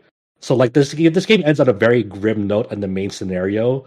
Like to the point that you've kind of lost everything at this point, and like the postscript takes it in a different direction, recontextualizes like what is the nature of this world in general, because you learn in the main scenario that like your view of like Earth, of like where this land that you're on, like the people and you, like Earth just stops at a certain point. Like at a certain point, like the land stops, And you're like, why does the land stop, and why does like this other land called Elysium exist? Like at a certain point, everything north, east, and south stop. Like there's just no more land at a certain point, but west has like a certain like passage to this land called Elysium. And what does that indicate? So it's very difficult to like kind of like sum up like what the writing and the storytelling of the game is. I just appreciate that like this game is very, very, very ambitious in what it's trying to tell. It's not like like I said, like the most like cohesive way to go about it, but the scope of it is very admirable. I guess is the best way I can like sum it up without like having to like like with FF14 Endwalker, I can talk hours and hours about like this game of like what it's trying to do, and it's very admirable. But at the end of the day, it's like it is at a certain point like very amateurish because of the like there's one sole person working on this. So he's like working on like gameplay systems and narrative and characters, etc. So like I tried to show this thing to my friend, and he felt like the theme of the game felt very clashing. You definitely can see it's done by a solo developer, right? With like UFOs and let's not get into UFOs. Oh yeah, I'm saying, yeah, but yeah, it's a lot, but I appreciate for that. Relayer I put up on here because it is a pretty interesting like you don't see many space opera RPGs these days, so it's very like kind of novel in that aspect. I wouldn't say it's like the most compelling story. I mean, it is like it does have a nice narrative hook from the get go of like this girl lost her sister like during this tragic incident. You do find her at the very beginning of the game, and she's kind of like working for the bad guys for some reason. You have a lot of questions, and it does have like this very deeply personal tale of like your main character like can't recall some part of her memory some time ago, but like you quickly learn like she was a pretty shitty person back then, and there are reasons behind why she was like that, and you quickly learn that, and you quickly learn like this whole crew that you're with and like their backgrounds, and like it's a pretty interesting tale of like not only just like a deeply personal tale of like of these characters that you meet and like how their constellations like are servant to like their bigger the bigger narrative, and there's all sorts of like political factions along the way, and like how a person like literally becomes like a Char from Gundam, his descent into like madness, and where that ends up. It's a pretty interesting tale, and like at the very ending of that game like opens up like I'm very interested to see like a sequel to that game, because it pretty much ends up with like your main character dying, and like her sister has to take up her name because she's pretty much a war criminal at that point, and the only way to like kind of like wipe the slate clean of like she's very much like redeemed by that point, but she's still like a war criminal, so she takes up her dead sister's name at the end of it. And I've talked about how like the post game stuff kind of takes does a disservice to the game, because it's like a what if scenario. Like what if like all the really really tragic shit didn't happen, and like the characters like decided to like continue exploring the stars, which is like it is a disservice to that writing and storytelling. Like I don't think it should even have that content in the game. So that's kind of like the big fault of it. So yeah, Relayer, very very neat narrative, and like the way the story it's trying to tell. But I don't think it wins this, obviously, because of like the post game stuff and like how it does a disservice to that. Citizen Sleeper, man, if it wasn't Xenoblade 3, I would actually fight for this game to like win it. Citizen Sleeper, I've recently started and completed it this past week, and it's like a nice like 7 to 8 hour RPG experience. That is the very beginning of it is like you're kind of like a robot that wakes up at this space station, and like you have this emulated consciousness, so you're known as a sleeper because your main vessel is in cryo sleep because you sold it off for whatever reason to a corporation. So, but like being a sleeper is technically illegal in this world. So you're like at the very beginning, like you have to like deal with certain things like a tracer's after you, hunters after you, because of like you're not supposed to be here as a sleeper. But as you like that is like your own personal thing, and the other things that you're worried about is like trying to find like a life here. How do you make a life out of nothing You're basically just like you wake up in a scrapyard, and you're like, what the fuck is going on? And along the way, you meet these residents of the space colony, like just different stories of like people living their life. Like one is like this father and daughter. This father has to like work like crazy hours, leaving his like daughter, up to a caretaker, for several like many hours at a time, and he's trying to find a way to like kind of get off the space station, try to find a new life. So you kind of like learn aspects of this world through their lens. You learn about this other this a person who like repairs the space station, and like how they've been scammed multiple times due to an ex that they had, and like they're trying to find a way forward, but they keep like running into like these unfortunate situations, and like so you're trying to help them out with their problem. You have this ex mercenary that's been repairing this spaceship that they have, but one of the one of the key components to repairing the spaceship is like stolen, and you have to go find that out. And then you learn like they have a relationship with this thief that they meet, and like the fallout of that. So you're like kind of seeing like the how people are living their lives in this very fucked up world that's like kind of like done them no service, and it's very very well written, and like the stories and the characters and the themes that it's going for, amazing. It's all just bottled up in this like very brief experience, but it's so well done that like I fell in love with it. And at any time, like this game has multiple endings, and at some points of the story, like you can just like end the game preemptively, because like with some of these stories, like, hey, we're getting off of this like space station, do you want to come with us? And it gives you the option, do you want to board that, or do you want to stick it out on the space station and continue to see like what other potential stories it may have? But you can just end it right there and be like, yeah, I'm done with here. There might be like loose threads that I don't want to pursue, because like I'm just done here. I'm exhausted. I've had enough. Or you can keep on pushing through. So it's a very, very heartfelt story that really, really stuck with me as I played through the game. Citizen Sleeper, an amazing, amazing RPG experience this year. And I just wanted to shout that out. I think Xenoblade 3 still wins this because of the scope of it and like what it's doing. But Citizen Sleeper was just an amazing experience. This seems like a perfect Switch game for me to play over the holiday break. Yeah, it will lend itself well to that. All right, so I'm looking at the list for writing and storytelling, and it looks like I'm glad that we were able to give some time for games like Citizen Sleeper and Triangle Strategy and Dealfield Chronicle, because I think a lot of those we're going to see as we discuss the main list, why they might be in contention for being in our top 10 of the year. But for specifically writing and storytelling, it seems like the top 3 games remaining that are in contention are Xenoblade Chronicles 3, Final Fantasy XIV Endwalker, and then the one that we initially kicked off this conversation with, I Was a Teenage Exocolonist. So, to be unfortunate to Jess, she is the only one that can defend I Was a Teenage Exocolonist. And I guess... Yeah, I'm just going to right away and be like, yeah, I don't think it's as good as Xenoblade, so... We also need to pick a runner-up, so like we need to decide what number 2 is. Well, what's the other option? Final Fantasy, right?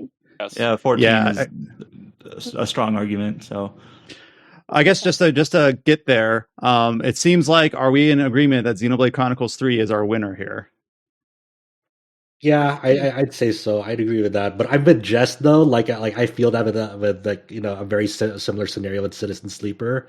Like we're the only ones that can really defend like our small indie game stories for that. Asked beforehand if there was going to be a sleeper hit that I should have played.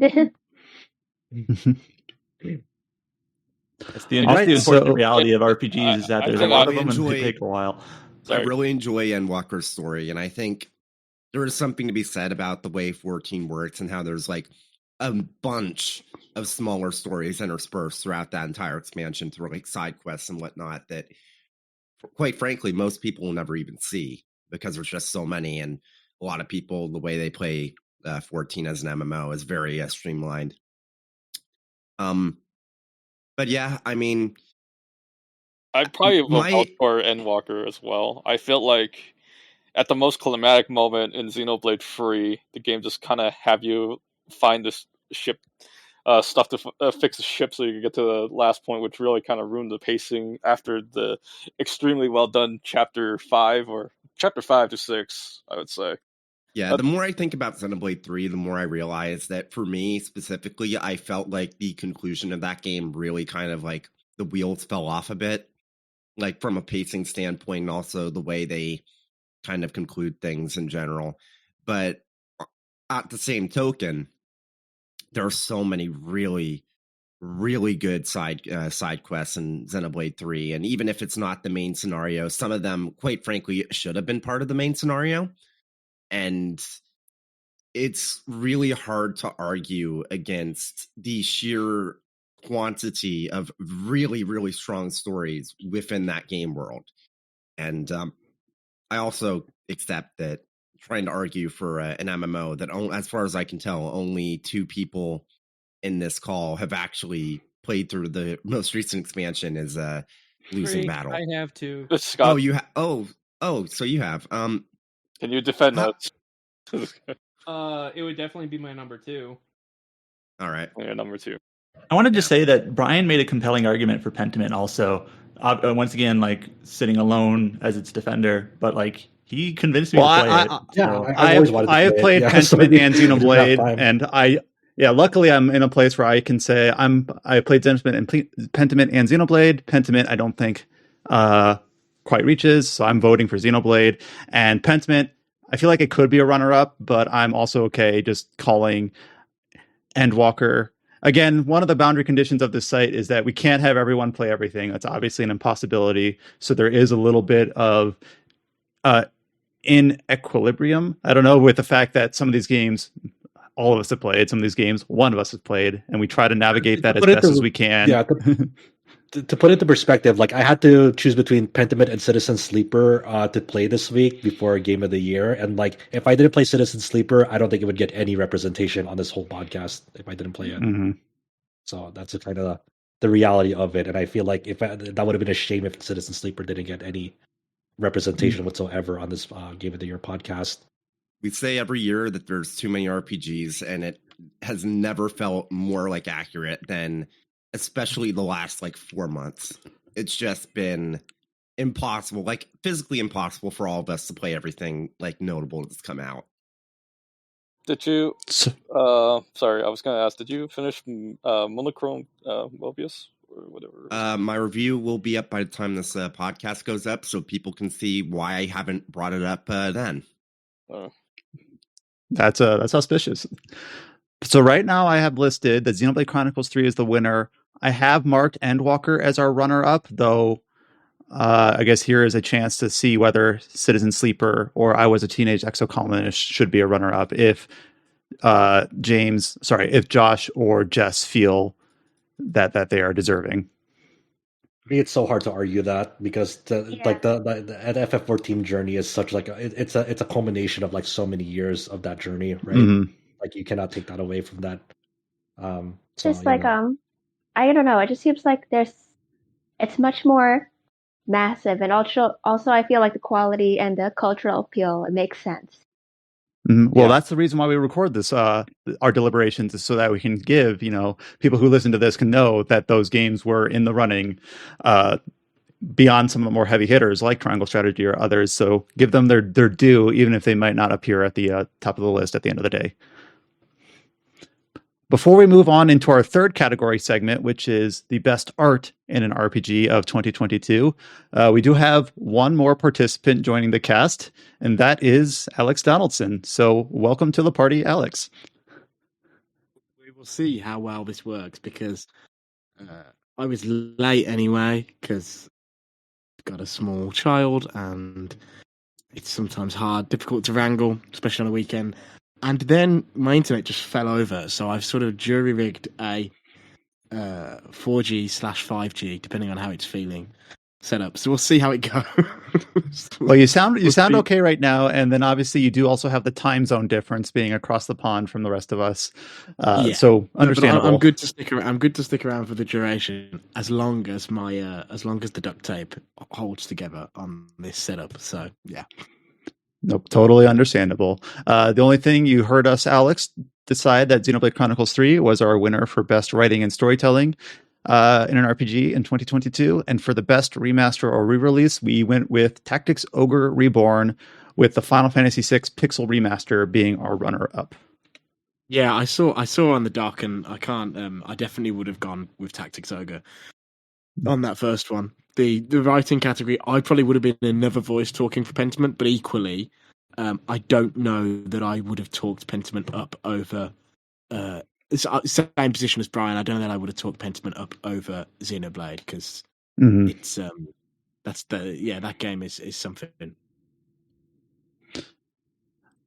So we have a long list of nominations for the best art in an RPG in 2022, and this will probably be quicker deliberations because there's a little bit of less of interpretation here.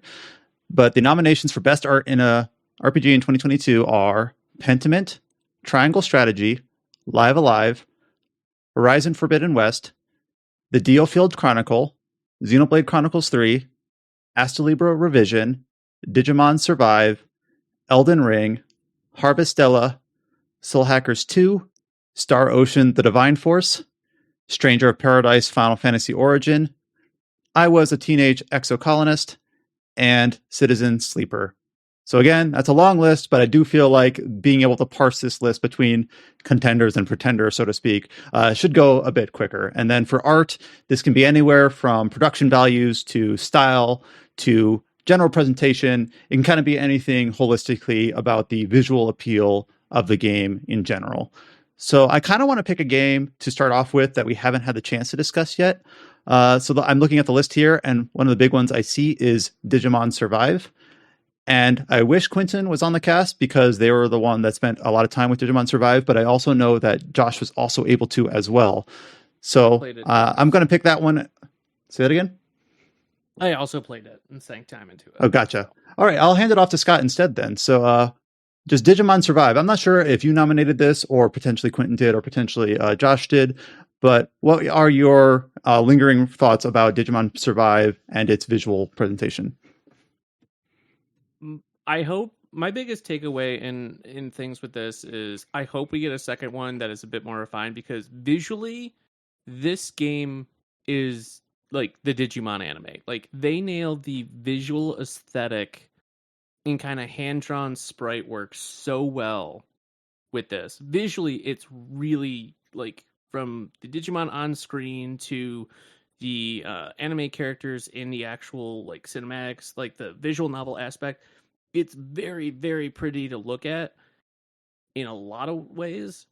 It's unfortunate that the gameplay isn't there to back it up. Yeah, I agree with that. I think the visual fidelity, I especially like during the visual novel segments of the game, like when they like decide to zoom in on a character from that visual novel, like when you're like looking at something, when a character has something to say, like when it transitions so well. Like it feels like this is what you imagine the anime to look like when you're playing in the game. Like, not even just the Digimon, but they also like the characters. They've done a really great job, and they're interacting during the visual novel segments when they're like having the portraits animate towards one another. It's very impressive what they've like done, especially like the troubled development of this game throughout the years. Like you wouldn't expect this kind of like fidelity to, like, when we think about like troubled video games of development, it's like, oh man, how well is this gonna come together?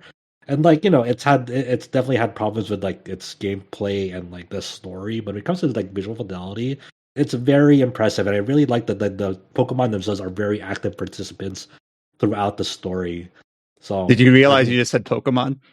Oh my god, did I say Pokemon? Yeah. Digimon. Nice. Graphics mixed up. No, but the Digimon themselves are very active participants, like as the buddies, and like like there are some really fucked up relationships with like the Digimon in terms of their trainers. It's like, oh man, how is this gonna come together? And like, it's had probably kind of horrifying in certain aspects. Like some of them are like abused by their trainers. It's like but it's a very striking game. I don't know if this wins this overall, but it is a very visually striking game. So, all right. So we'll keep Digimon Survive in the contention for now to try to knock down this list a little bit, get a few of these stragglers off in a kind of an abbreviated fashion. I'm looking here at Star Ocean: The Divine Force.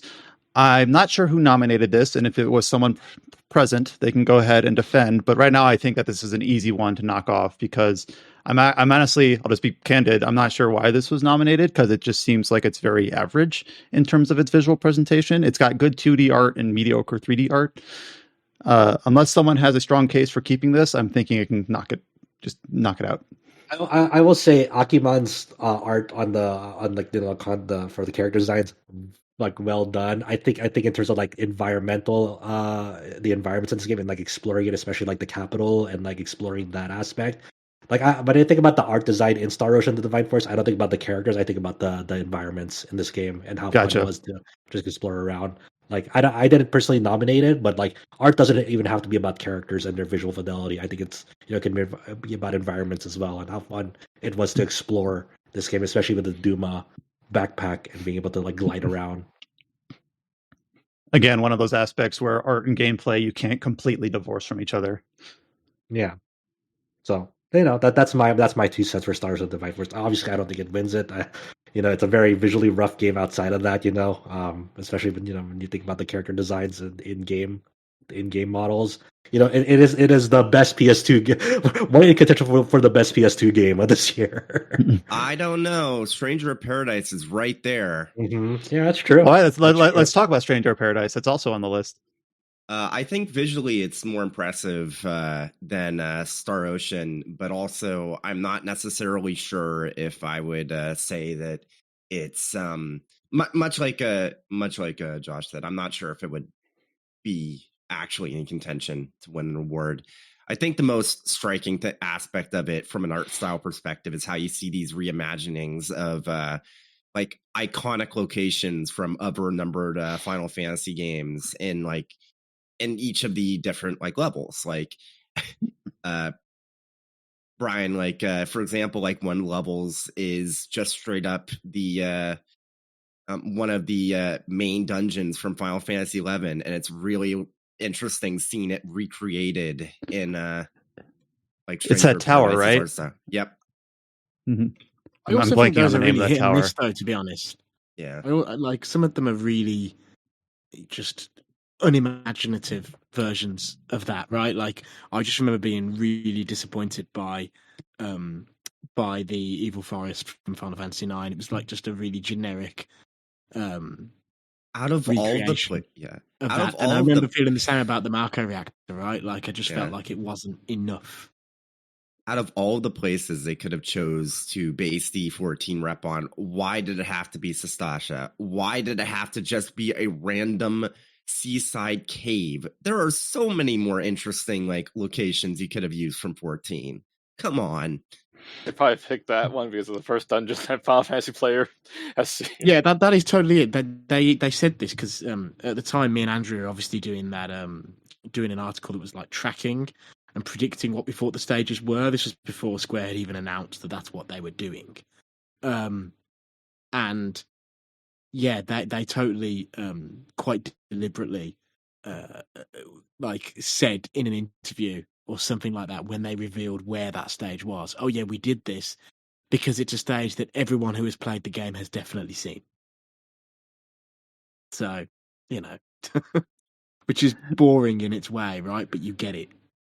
I guess that makes sense for 11 too, because that's like one of the dungeons you kind of come back to a bunch in the story, and especially in the expansions. So I didn't completely forget that Stranger of Paradise was doing the kind of the round table of the entries, the locations from the different entries, but I almost did. I'm like, oh yeah, it did do that. I remember talking about how the Sun with Waterscape or other things were going to show up in that game, but it sounds like the execution's a bit mixed. So I'm glad we got the chance to kind of give it its shout out here, even though it looks like it's not going to be in contention. Another game that's on this list that we haven't had a chance to talk about yet is Horizon Forbidden West. I know Adam has played this. I'm not sure if other people here have, but when I look at Horizon Forbidden West, I have to imagine that this just has to be for straight up production values. Though, here's your chance to speak to it. Yeah, I mean, yeah, and just in terms of like pure fidelity, it's going to be the strongest on this list. You know, like environments and characters. It's also very colorful, like all over the place. There are some really great locations, like you go to basically like Las Vegas in this world, in the desert. That's really nice. There's the foresty area. All the water looks amazing. You know, the art style itself. I'm reminded of that Miiverse, like great water. No, the water is fantastic. Like just in terms of it's pure, stuff like the waves, right? Like they did this amazing thing to create realistic forming waves, and I mean that's sort of tech and art at the same time. But the water is bonkers. Yeah, like if I'm sure that you could trick someone into thinking it's real water if you screenshot it properly. It's very well done. You know, obviously, like I don't know, like some of like the clothing design is more tribal.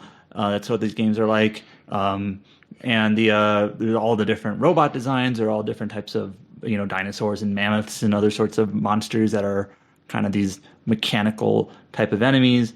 But yeah, in terms of like, if you were to say like what is the best looking game on this list, like just in terms of fidelity, it's this one for sure. So I think that needs to be considered. But obviously, you know, the art style, some people might just prefer the more abstract, you know, non-realistic art of like an anime game.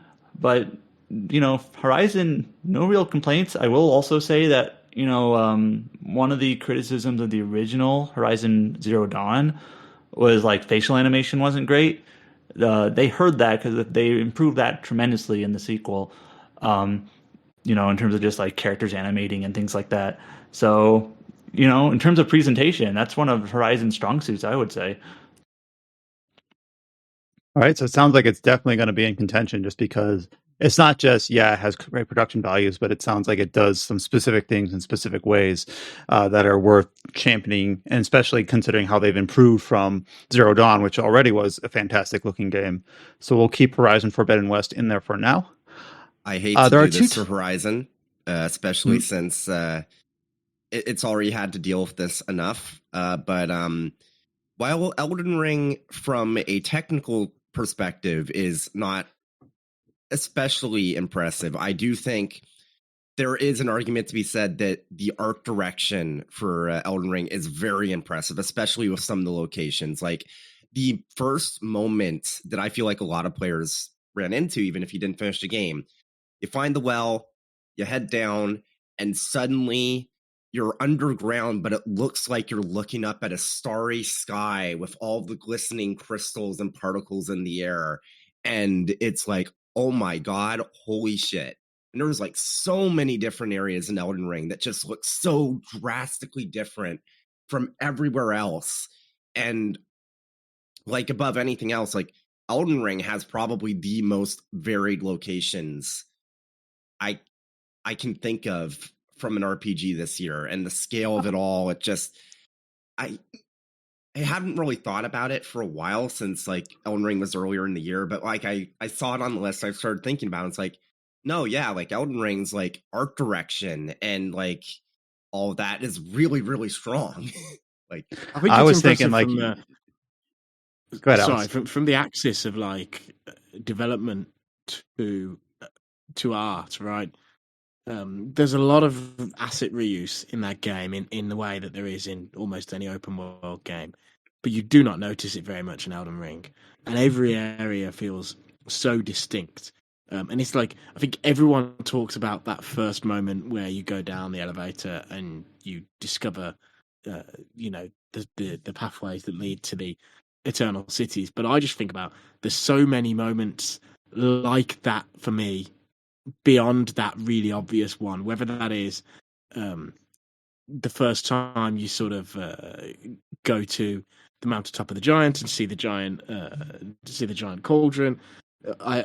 When you, something that a lot of people don't do because you have to be so deep in the game, but the first time you manage to get up onto the top of that plateau, which the Altus Plateau, which is no, as in another one, which is where the Rani quest line sort of comes to its climax. Oh yeah. And Okay. Yeah. you look at your map and it's really difficult to reach, but once you're up there, the sky looks completely different. Even though it's recognizably the same sky, it's all just so good. And so when you talk about the art design in this game, you're not really necessarily talking about the graphical fidelity and the impressive technology in the way you are with a Horizon, or character design in the way you might with, I don't know, with a Xenoblade. You're really talking about it in terms of this whole cohesive thing, and in that sense, it's just incredible. And I feel like every single location of that game, that it's just. It just keeps surprising you, right? When you discover the catacombs under Lane Down, then you discover the Deep Root Depths, and that has such a different feel to everywhere that came before it. There's some places that are a little bit rote, like the Lake of Rot is pretty. Yeah, it's highs and lows, right? Like even early on when like you're like the early zone, you're going to like the typical mine 30, and it looks like the same shit as the other mines, and you're like, okay, I guess it's another one. But of these. you sort of accept that as part of the open world. Yeah, that's right? the thing. Yeah, but and it's like that's the only pushback I'll give, because like this game really excels at like just a mystical atmosphere. When you first get out of the world, you see like the golden tree, and you're like, okay, that's very like important to like the build up of this world. And you go against like some of the bosses, like when you get to like the final phase Radon, you see like the sky just darken up, and all you see is a single meteor coming down at you, and you're like, holy shit. I just love things like the first time you go to Caelid, right? It's the art design that sells that place as scary. Yeah. The first time you end up in Crumbling Farum, whether that is either via Trap Chest or via the legitimate story means, it's a moment, right? At Volcano Manor, it's a moment. I think the number one thing I would say in favor of this that I love about this game that I didn't realize until my third playthrough is when you first open those double doors out of the tutorial area onto the first step. If you just stand exactly where it spits you out and rotate the camera, you can basically see all of the key points of the story that you go to. You can see Stormvale, you can sort of see a little bit of Leonia, you can see Leyendale, and then you can see the cauldron at the top of the mountaintops of the giants, and you can see that all from the start of the game. Okay, and it's such a carefully designed landscape in that sense. Yeah, the game is very good. Like I remember when you first like started talking about this game, even on the podcast. Like I remember my distinct memory of like my first impressions of this game. Like this game is very good at like making you see something and saying, "What the fuck is that?" And you do it again and again and again and again. Like there's like when you're just wandering around the world. There's a lot of times you'll just see, "What in the world is that?" And you'll head towards it. And this is where art design again touches gameplay. But I want to give one more example just because I love it. Yeah, it's when you find the Round Table Hold building in the capital, which is I love that moment. It's amazing what the fuck moment. But what I really love about it is it's structured and designed so you approach it from an angle that you never approach it from when you're in Round Table Hold. So you don't really realize where you are until the moment you step into that main room, and then you go, wait a minute, even though you've already been downstairs. It's so clever in so many ways in that sense. God, I want to replay this game. So when I first saw this game on the list, I was like, yeah, Elden Ring, it's fine. But now I'm like, oh shit. No, I remember the moment where I think it's a trap chest that you end up like in a dungeon in Caelid. I've heard exactly how you teleport there on accident. But like when you first step out, that's a striking moment for me. But yeah, Elden Ring, we in our current like live document, I put it at the top of the list for now because these have been some fantastic arguments for that, for Elden Ring winning this.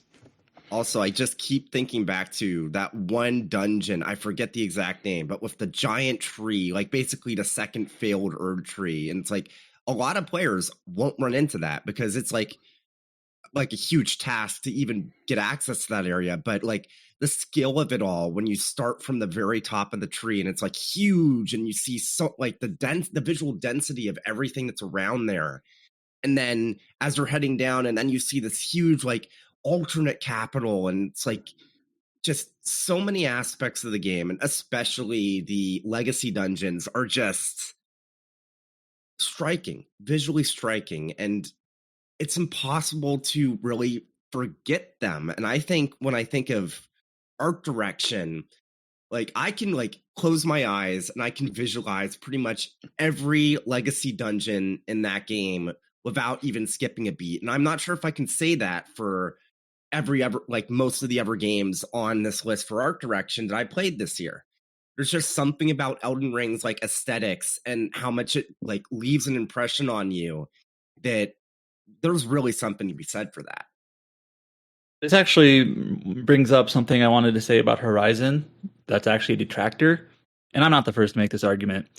There is so much fidelity. I know that's a weird way to say it, but sometimes it gets in the way where it's hard to tell like what is interactable or what is like a path you can go on or like a cliff you can climb or whatever, because there's just so much visual clutter everywhere. Like it looks nice, but I think sometimes it is a little bit like detracting in terms of like, you know, in terms of game design, in terms of like where can you go and like what's something that you can like traverse or go through or where the path is. Sometimes it actually does get a little bit confusing just because there's so much. I agree with you. I can see that where you're coming from. It's like it's very visual and noisy. It's like your eyes are trying to focus on something, but since everything is popping out at you, you don't know where to look. Mm-hmm. So looking at some of the other titles on this list, it seems like Elden Ring is a front runner for the moment. Two that are kind of comrades or kindred spirits are, of course, Triangle Strategy and Live Alive, both of these using Square Enix's recent HD 2D framework for their art. Though I do believe that both of these games are kind of an improvement on the style compared to like when it first appeared with Octopath Traveler. Live Alive does some interesting things with the different time periods that you visit that I think is clever. And I think both of these games are a better implementation of the style as it's kind of been refined throughout the years. So I am glad that both of these games, Triangle Strategy and Live Alive, have made the list. Though I do think HD2D is not new anymore. We've seen some drawbacks to it, like the bloom or the depth of field effects that not everyone enjoy.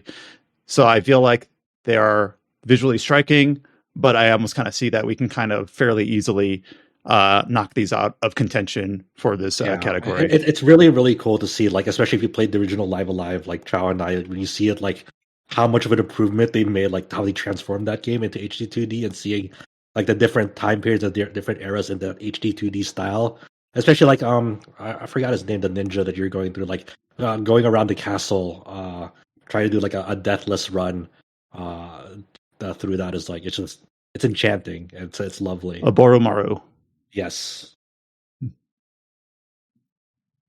And then another game that's on here that we've spoken to a lot that I do think we can kind of knock out, I think, pretty easily, is potentially Xenoblade Chronicles 3. Its art style is good and fine, but I remember when we were discussing this game on the podcast in our standard episode in the late summer, I believe it was James that talked about how good the Xenoblade Chronicles 2 DLC looked, just visually. And then I remember watching some cutscenes like, damn, that does look good. And Xenoblade Chronicles 3 isn't... It's just on par with where that series has been ever since the 2 and the definitive edition of 1.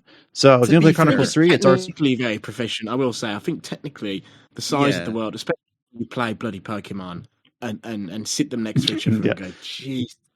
But there's a reason Pokemon's not on this list. Otherwise, it is what you said basically. Yeah, and I think a big part of it is that just the density of the number of like units in the environment.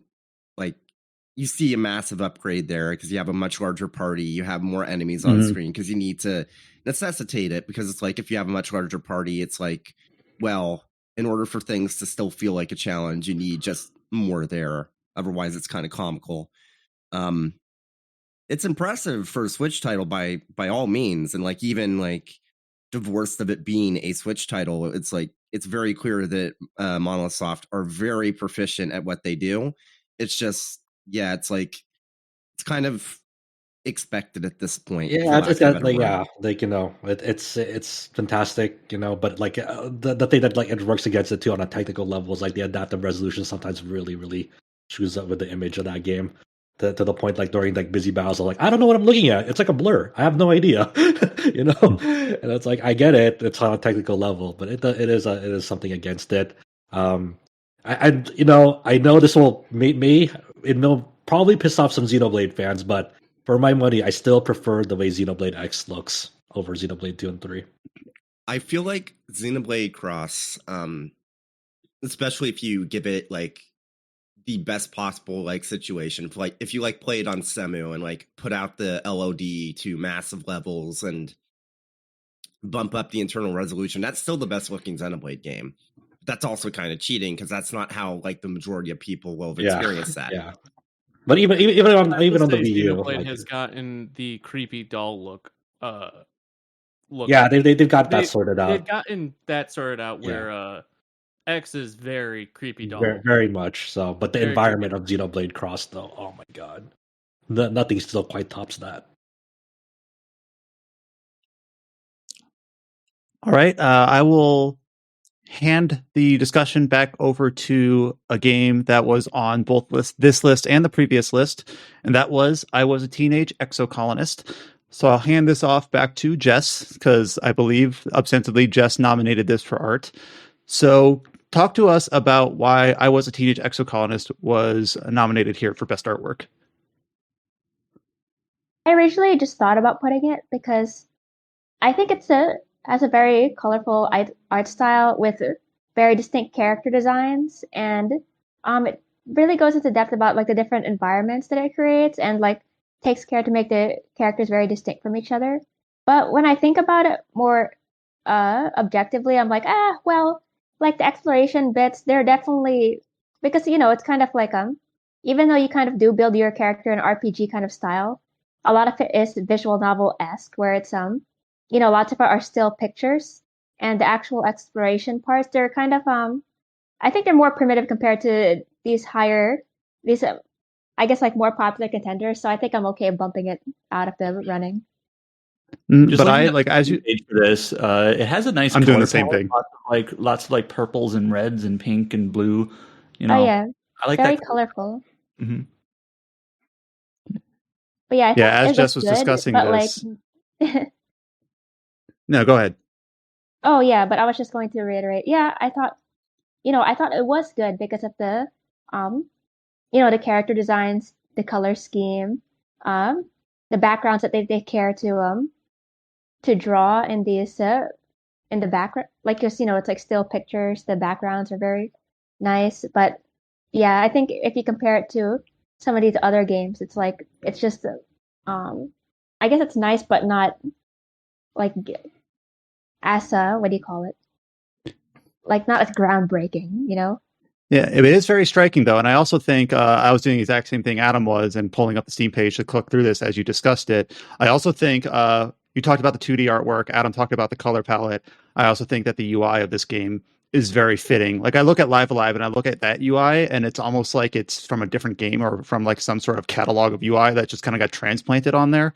I don't see that with I Was a Teenage Exocolonist. It just looks like it's very diegetic in a way where the UI really fits both the character art and the background art. So I'm glad that we got a chance to discuss this game in this context with the artwork specifically. Oh yeah, I was gonna say, actually, now that I think about it, the UI is very good. I never felt confused for a second. But yeah, I think I'm okay with knocking it out. Mm-hmm. Another game that I remember us discussing, we don't talk about UI a lot in terms of what does it look like perspective, but I remember another game that we kind of gave credit to its UI and its artwork in general is the Diofield Chronicle. So we talked about how this is obviously a strategy game, a real-time one that has a very unique art style. I remember I described it kind of as the pocket edition of Final Fantasy 15 only done better, where it's not trying to be, it's not really an anime art style, nor is it trying to be photorealistic art style, but it's trying to do something that is deliberately more low poly and more stylized, but it does it in an effective way. And then as a strategy game, having a very clear and concise and colorful UI for doing the gear or the movement or the skill trees or menus is really strong with the DioField Chronicle. Similar to I Was a Teenage Exocolonist, I don't think it's groundbreaking enough to really give props greater than that, but it is something that I do think it's worth nominating, and I'm glad it did make this list. Yeah, DioField has great art, both the character art by Taiki, and also there's a lot of like environment art and like scene art from Isamu Kami Kokoro, who has done a lot of like other Final Fantasy concept art and things, and those are all like amazing. And the UI is good too, but you can tell it is a lower budget game when you actually like look at like the actual character models themselves, and it's just like You still don't even have ray tracing is working on that game. yeah, the ray tracing doesn't work. Yeah. I mean, we all turned it off because we're just like, it looks better without it. It's I think like the coolest thing about the game is like when you find like your certain skill setup in that game and seeing like all the flashy effects go off once you find like your skill setup to like wipe the enemy. Like that's really striking about its art. It's like it's very pleasant when you find like you get your groove in it. There are 2 other remaining games on this list that I am thinking that I will contend to knock off together, unless there's significant pushback, and that is Soul Hackers 2 and Harvestella. I think both of these games are proficient, and they're both kind of a style that has been, in a way, like perfected by their various publishers. Harvestella has a color palette that is very fitting for it being the farming sim RPG hybrid, the foray from Square Enix as a publisher for that. And Soul Hackers 2 has an art style that is in line with what Atlas has been doing for a while now. So I both think they're good and fine, but I don't think they do enough different or stand out compared to, like, for instance, the discussion that we had on Elden Ring, Digimon, and Horizon. I think these 2 games are both clearly a step below that. Yeah, they do some striking stuff in their own things. Like when I think about like Harvestella, I always think about like the screenshot about the quietness and like seeing how the muted colors and what they decide to mute out and what colors they decide to shine through during the quietest season. And like that's very striking. But it's tough. It's tough, but gotta make the cuts. Another tough cut, I think. This is the one that me and Alex will be able to speak to, is Pentiment. Wait, hold on. No way. I thought Pentiment was like near gonna win this. When it going, I was like, Pentiment's art style is like immaculate. As someone that's not played Pentiment, I'm thinking about this tweet I saw a few days ago about how like obviously like all the characters are drawn in a very specific art style, and then there is like an African character that's drawn in a similar art style that is more like geographically appropriate, and I thought that was really cool. I just wanted to say that. I thought that if not winner, at least runner up. That's what I thought Pentiment was gonna be, to be honest. The whole game is full of the stuff like you just described. I want to say the whole game is full of like lots of care in terms of how everything is presented and lots of thought about how it interlaces with how a person of a certain background or a certain career or whatever would have been presented. Let me jump in real quick here. I saw that they like for like an Italian character, they actually brought on like a consultant to like how an Italian person would hand gesture. Yeah, like, I think that's really cool. That's exactly what I mean. Yeah. And I didn't quite catch this, but apparently there was also some care given. I already talked about the font that people write with based on their occupation or education, but apparently like there is, I didn't quite catch this and I'm not sure I'm convinced, but the different generations of characters, like obviously there's a few time skips. So characters that you initially meet as young children, you'll meet again as adults. And based on the generation, the art is slightly different. Then there's the locations that are all hand-drawn in the style that evokes the art style of the time. And to kind of answer Josh's question, when I first looked at this list, I thought that Pentiment, maybe not a shoe-in, but like that's going to be hard to beat. But I'll just say, as someone who's played both Pentiment and Elden Ring, after the discussion with Elden Ring, I'm like, yeah, Elden Ring has so much going for it in terms of variety, in terms of spectacle, in terms of just the whole package, where Pentiment does its one thing really well with a ton of care and a ton of attention to detail, things that are so subtle that you might not consciously observe it or notice it. Yeah, like the things Pentiment- Pentiment are doing feel very novel. It's like something you do not see in video games, period. There's a very early section in Pentiment where the main character and one of the Abbey sisters is going through a book, and the way that the game presents it is that it opens up this book as if you were reading it, the reader, and then the characters are like superimposed onto it to kind of talk about what the book means, why a certain character likes it, why a certain character doesn't like it. And it's hard to really describe in words because, again, this is one of those things where the art and the gameplay, it's hard to divorce from each other as you're just clicking through dialogue, but they're going through the way that the text and the artwork of the book and then the artwork of the game outside of that book all mesh together for that one gameplay moment. It only lasts for about 8 minutes or so, but it's a highlight of that game, and it takes place within like the first couple hours. And the game just does a lot of little clever things like that. But I will say that Pentiment, I'm okay. I'm going to fight for this to be runner-up. Like I'm saying, like I can see Elden Ring beating it out, but I'm going to say Pentiment. You're so ready to cut it too earlier. For me, I think he was being it's modest. Elden Ring then Pentiment. For me, it's Elden Ring then Pentiment in this category, personally. Yeah, well, I wasn't going to cut it. I was just going to say I don't see it winning, but I see it runner-up. Oh, okay. Well, if the two people that have played both Elden Ring and Pentiment agree that it should go in that order, I'm not one to disagree. Yeah, I mean, I'll just say the last two here, like that I put them up, but I knew they were going to win, but I don't want to speak about them. As Liber Revision, obviously, like when people see it, they see it as like, oh, what if Falcom kept on making games in their style back then? Is very reminiscent of like Wanderers of East, and like all even like just beyond like the character, like the UI of that game is very very creative of a time that I really appreciated. Do you want to say anything, Chow, about Hasta Libra's art style? I'll say something. Okay. This game, how do I put this? It feels like a retro game in like a good way. Mm-hmm. And like this is kind of like what you said. If Falcom kept making these sort of like retro like RPG side scrollers. Like I remember when I first saw this announced, or it wasn't like fully first announced here, but when it was shown at Indie Live Expo, and I saw like it animating, I thought it actually looked kind of bad because I'm like, man, the animations are kind of like stiff. And like they're not very fluid, but I was kind of thinking at it with like a modern perspective of like 2D animation in games. But like once you kind of get like dive into the game and kind of like get adjusted to like its menu style, the UI style, the animation style, the character portraits and text boxes and things like that, it almost feels like a game you could have played 15 years ago.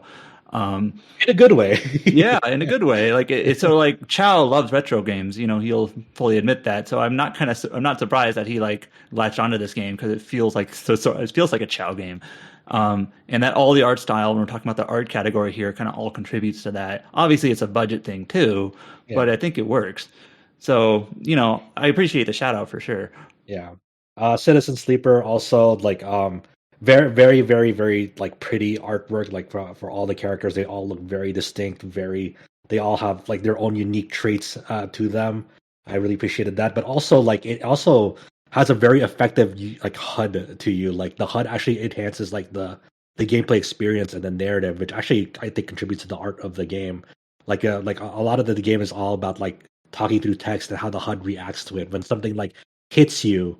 Like due to events, like the borders of the screen, the top and bottom borders have like a subtle like red bar, like a thump, like something like hit you. And it's like like ow, that hurt, or something like when you decided to like undertake something that like a significant event happens, like those thumps like turned white, like something significant happened, and just the way that like text is like presented to you in the game, it's like it kind of flows in with like what the events are like unfolding. It's kind of hard to explain without actually seeing it in front of you. But I just really really appreciated that the creators really thought about like not just like how you play the game, but like how it's presented to you. It's like very important to that game. So obviously it's a hard category, but I just wanted to give a quick shout out to those. So with that, we've gone through the entire list for best art. And our winner for best artwork in a 2022 RPG goes to Elden Ring. And the runner-up goes to Pentiment. And that's something that I probably wasn't expecting that order coming into this, but after the discussion, I kind of have no doubts that that's correct. with the discussion that we had for Elden Ring and with it's Pentiment. objectively correct. It is. Yeah, don't argue this. There's no opinions here. This is fact. Nope. But so Elden Ring best artwork and Pentiment runner up. Now this section is going to be one that is we have a long list here again, and that is the best music in an RPG in 2022. So how this is going to work is we have a list of nominated games, and then underneath each game, we have a list of different tracks that we will be able to listen to as we discuss the soundtrack of each game. Now, there are a lot here, and I'm just going to say this outright at the beginning. We might listen to half of these. We don't have the time, unfortunately, to listen to all of the nominations. Of course, soundtrack is something that people and gamers in general feel very strongly about when they think about their favorite games and, the things that stick with them. They'll put it on their Spotify playlists or on their YouTube favorites or things like that. But we have a long list here and a lot of titles with a lot of examples under each. The game titles themselves for best music is Xenoblade Chronicles 3, Tactics Ogre Reborn, Triangle Strategy, Goddess of Victory Nikkei, Astalibra Revision, Elden Ring, Harvestella, Live Alive, Soul Hackers 2, The Legend of Heroes Trails from Zero, I Was a Teenage Exocolonist, Citizen Sleeper, Final Fantasy XIV Endwalker, and Pokemon Legends Arceus. All right, so this is a long list, and I'm not 100% sure. I guess where do we want to start? So I don't know who put up Tactics Ogre Reborn. I don't know if this it qualifies because that one best remaster and re-release. I don't know if that makes it disqualified because it's technically a remaster re-release. That's a good point. Mm-hmm. That's a good point. I don't know. Does it have a remix soundtrack or no? They did reorchestrate the soundtrack, so it's new. I don't know if new arrangements, but it's having new instrumentals. So the soundtrack itself was remastered, but it's not exactly new. Yeah. Mm-hmm. Yeah, I don't know how. It's a great soundtrack, but I don't think it wins this either way. Yeah. It's great. I love it. I think the one thing that's worth mentioning is they actually gave lighter notes in the game for each track that you unlock in the game. You actually get liner notes from the composer and or arranger of each of these tracks, each individual track in the game. Kind of a brief description of what their intent was with remastering the track, which is fucking fantastic. Yeah, I remember last year with it wasn't an RPG, but Great Ace Attorney Chronicles did a similar thing, and it's more games do that, please. More credits to composers and letting them actually talk about what goes into their work, and some of the soundtracks that are iconic to us is always good. There are certain RPG companies that could definitely learn a thing or two about that. Another one I would personally cut. I don't know if I'm going to get resistance of this. Is Live Alive. I really really love Live Alive, and especially it's I really like its remake as well. But when I think about the music in the game, I think of Megalomania. I think about that, especially the new Gigalomania with the new final boss. There are other things about the game that I like, but I like those tunes because I've already heard them before, and hearing them remastered is great. The fighting selection screen when you're with the fighter dude going through the boss battles. But I don't. It's because I already like those tracks from the beginning anyway. It's not anything new to me personally. Maybe so I'm going to play, but Live Alive was a SquareSoft SNES JRPG. What a big shock! The soundtrack is absolutely iconic. So I'm going to play Megalomania from Live Alive here, just because I feel like it's almost an obligation at this point. This is probably the one reason this game is on the list, even though I know the song isn't new, but it was remixed for the Switch remaster. Just, I don't know, this just goes hard, and at the end of every single time that we at the end of every single story beat where this plays with the final ultimate fight against Odo or Odio, just, I don't know, headbanging, just, it's so energetic, and yeah, it's timeless, the whole think about where Undertale and its inspirations were in Live Alive. Well, yeah, I'm just gonna let this play out for a minute. Yeah, but I mean, that's I think I would cut Live Alive personally. It hurts, but I have to. All right. Another game. I'll go ahead and do the next cut, or I say cut, but I guess there are more people have played this game. But when I saw this on the list, I was looking at Triangle Strategy, and I was thinking that when I first thought of this game, the only song that I could actually bring to mind was the opening lyrical theme, that kind of very cheekily and sillily. I have an issue of you cutting it right away. To be honest, there's a lot of memorable tracks for me in Triangle Strategy. Like you see some of my selections there if you want to go to them.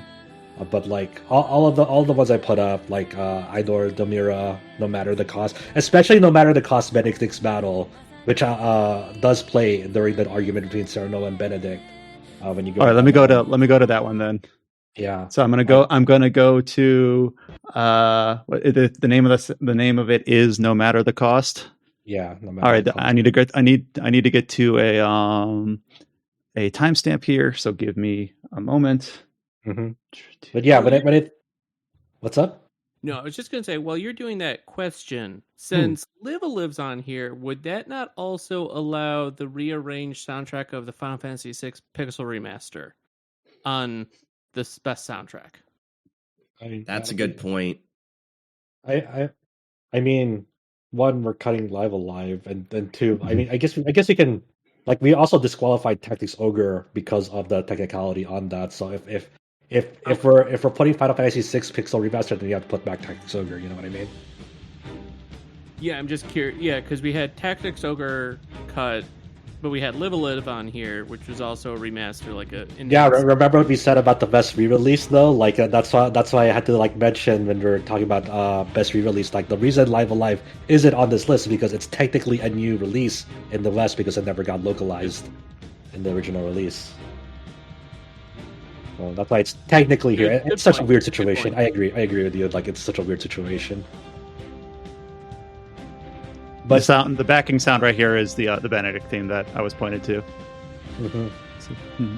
But yeah, this is such like when this theme kicks on during that argument, it's like it gets your blood pumping. Like the performances during that scene, it's because Benedict, like you have to understand, Benedict at all costs, he just wants to be like the perfect like attendant to you. He will wants to make you king no matter what, to fulfill his duty to like Serenoa's father. Like he has such a strong personality that he's willing to do whatever it takes. He's not like much like the protagonist of Dio Field. Like he has like he exists in this gray morality where like he's willing to do whatever it takes to make Serenoa like the ruler of this land, whether Serenoa likes it or not. To be honest, because he feels a more like an obligation to his father to do that. So it's just it's I don't know. Triangle Strategy is such a good OST, to be honest. All right, I do want to play one more song from Triangle Strategy, and this is the theme Destiny. And I had kind of forgotten this when I was thinking about this, but then I think it was Josh that pointed me like, oh yeah, this is another great one for this game being in the running. Yeah, Destiny. I think it's like one of the final boss themes, but I think it plays on another like significant encounter. But this is like when tensions are just fucking high all over the place. With like a lot of stakes on the line. Like Destiny is like the theme I think of. Like when I think of Triangle Strategies OST, like I don't want it to be dismissed so easily, to be honest. But I can understand if people are like, but I'm just like, man, this was a really good one this year. No, I'm completely on board with keeping this in contention. It's like I said earlier with Triangle Strategy, the more distance. Let me turn this down a little. The more distance I get from Triangle Strategy, the more I think I appreciate it. Hey man, what just a solid game all around. Soundtrack included in the specific context here. Well, if it's any help at all, like when I was listening to the first track, it kind of did make me tune in. Like I was kind of zoning out, and I tuned in. I was like, oh, okay, I actually do like that. So it did catch my attention. I think that's worth noting.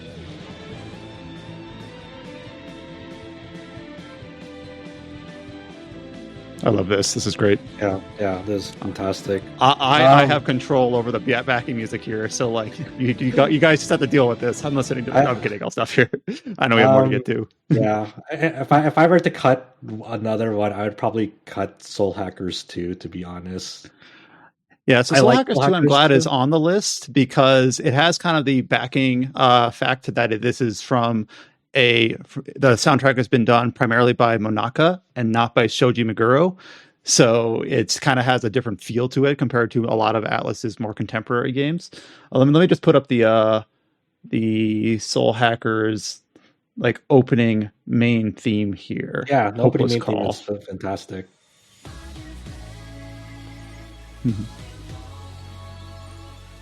But I think about like the OST of this game, right? Like there's not a lot that really sticks out to me in my opinion. Like the main battle theme is okay. You hear a lot of like very ambient noise because half of the game is literally like in a dungeon, like the character dungeons. I forgot what they were called, Adam. I forget too. Yeah, it's like this very memorable then. Yeah, it's not I forgot what they were called. It's just like this really like dull dungeon that you're going through for like half the game. That like you kind of needed to like upgrade your character's skills as well. And there's like certain side content with that, and like you just hear a lot of that BGM throughout the game, and it's like not really that engaging either. So when I think about like the integration of like the music in the game, like it doesn't really do it for me. There's one track I wanted to point out. I added it to the end of the list. I hope I did it right. It's the Compsmith. Oh track. Yeah, that's my favorite. Right. If you could play that for a moment, I'll go play it. Good point. It's like it's got like 3 different parts to it, and this is the track that plays when you're at the shop girl who basically upgrades your weapon, and you're spending a lot of time on this menu. Like you're turning in items to basically upgrade parts of your weapon in terms of like which skills you have available to you. So you're spending a lot of time on this menu. So it's practically literally just a menu, but I think the music behind it is just like so chill and relaxing that you just kind of want to stick around. And I guess I kind of dig like certain tracks in Soul Hackers too. I just don't think like overall it's like that memorable to me.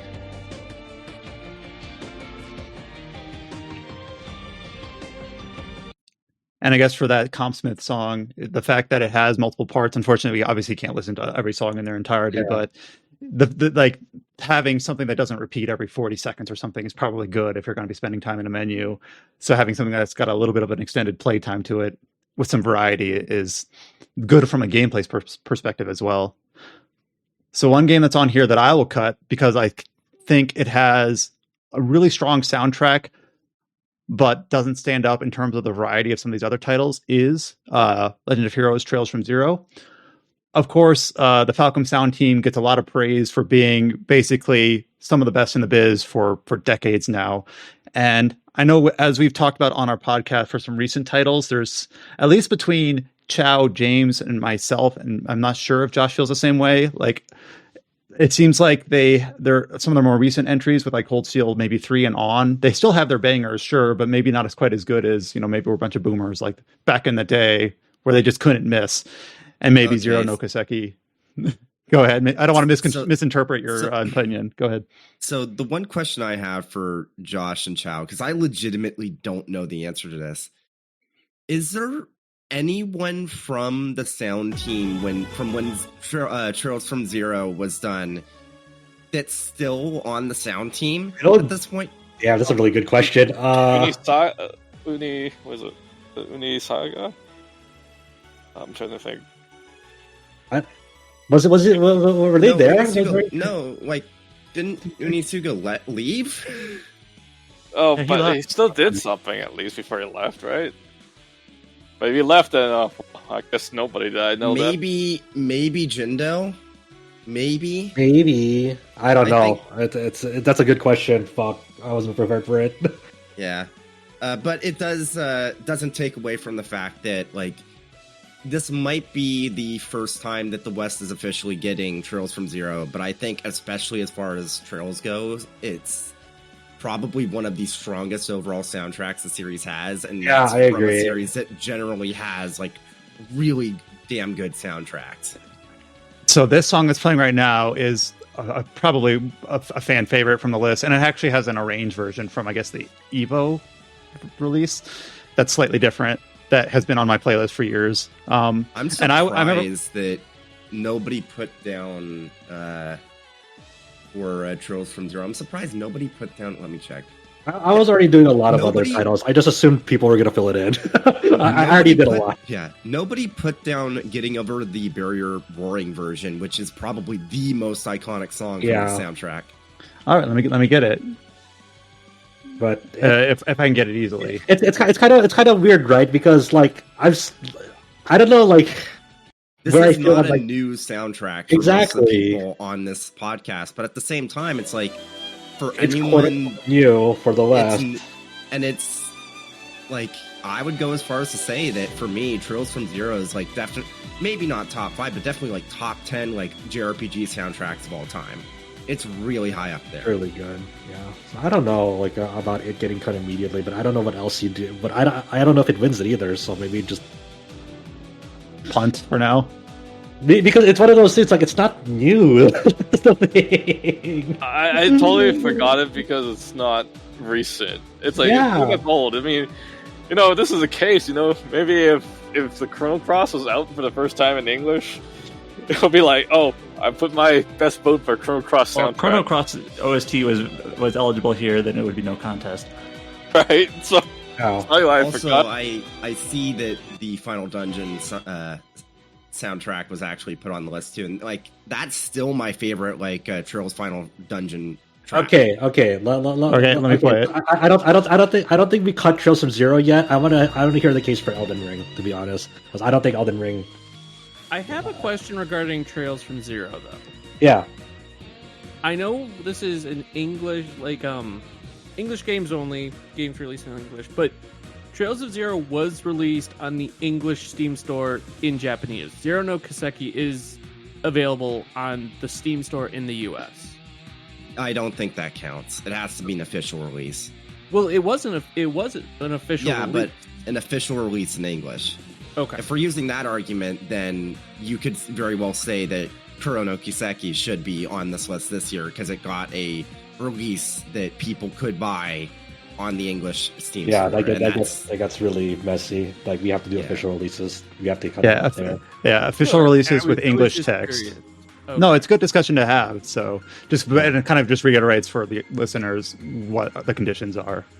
So, all right, so I agree with Josh. We keep Trails from Zero on here then. I don't think Elden Ring hangs, to be honest.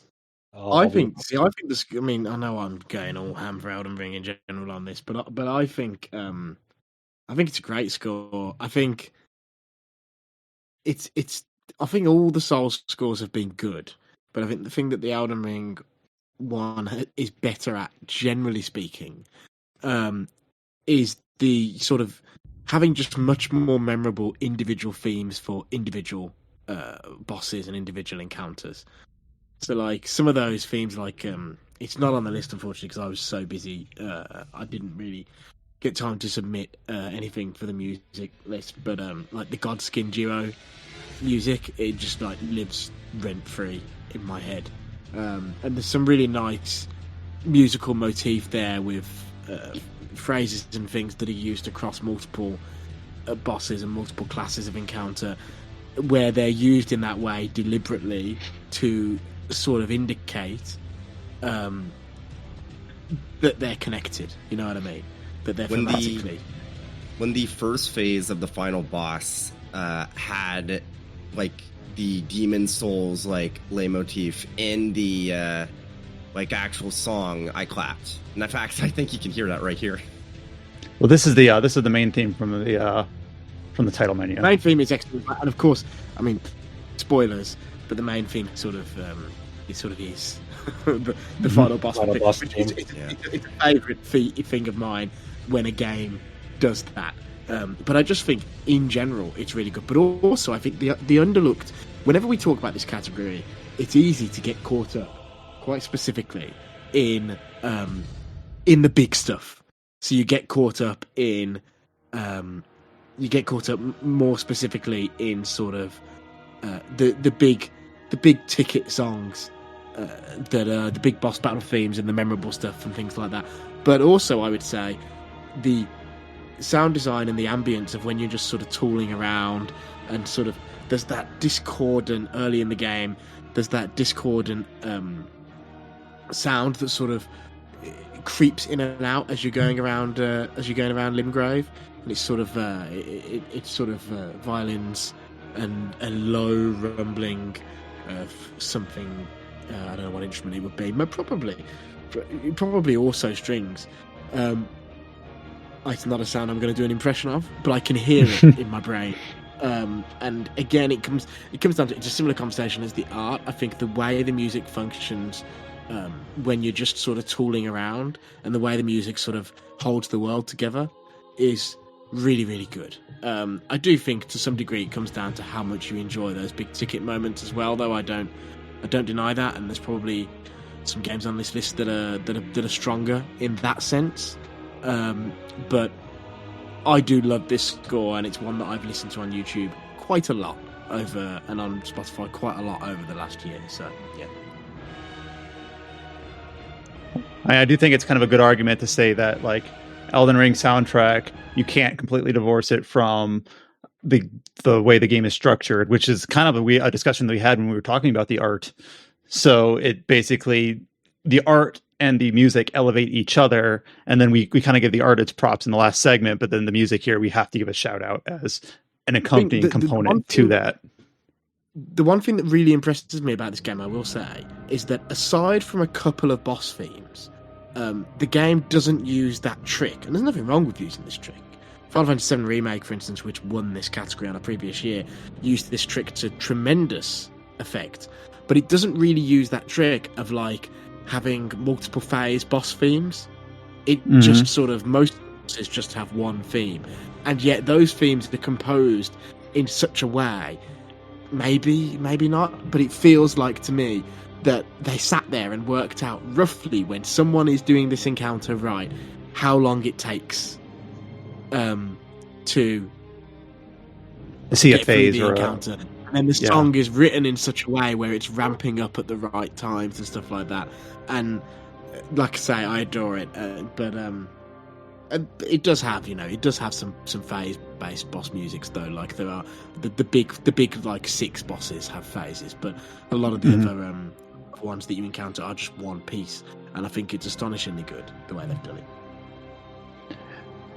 No, I'm really glad that you were here to speak to it, because the second song that I listened to was the Godskin Apostle music, and then here is Melania, who, of course, I've heard the song a lot, as I assume many people did, as they died over and over to this one. But I'm very glad that we got a chance to listen to these, because it is kind of a different vibe, and what this soundtrack is trying to accomplish versus something that we'll get into later, like with Xenoblade, which are a lot more kind of boisterous and center stage, where this is a little bit more an accompanying piece to what's going on in the game and the gameplay.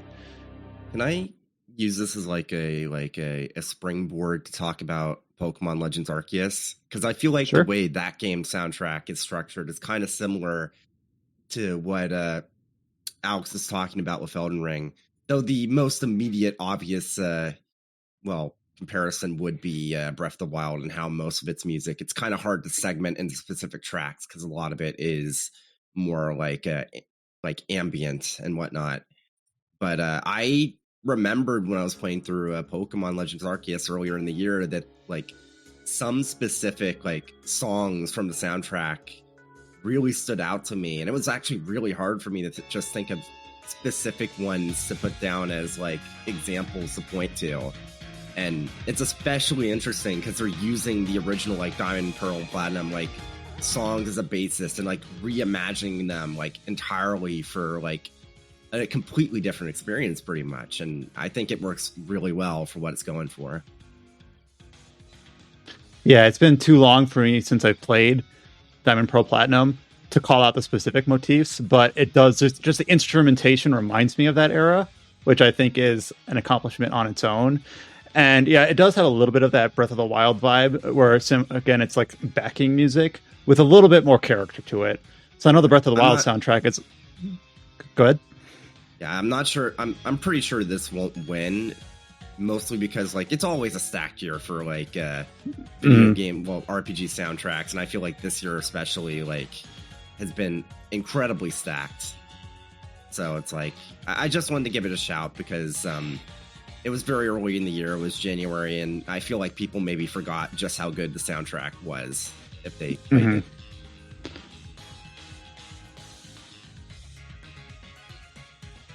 I will say that if there was a category for best credits theme, I would fight tooth and nail for this game because they chose the perfect remix to accompany the credits roll. Arceus? Yeah. All right, let me see if I can find it here and get it playing. I have to get to a timestamp. It should be about here.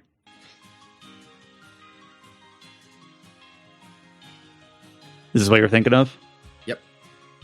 Sweet. Because like Route 209 is just like, especially for like Gen 4, is like one of the most iconic themes, and it's like they could have put it anywhere else in like the field themes in the game, but they knew that like the people that played and really remembered Generation 4, that was like a standout track, and so they thought, let's have it be the credits theme, which is really cool. Do we have to rip off the Band-Aid and be honest with ourselves? Okay, yes. Look, I really, really like As the Libra Revisions OST.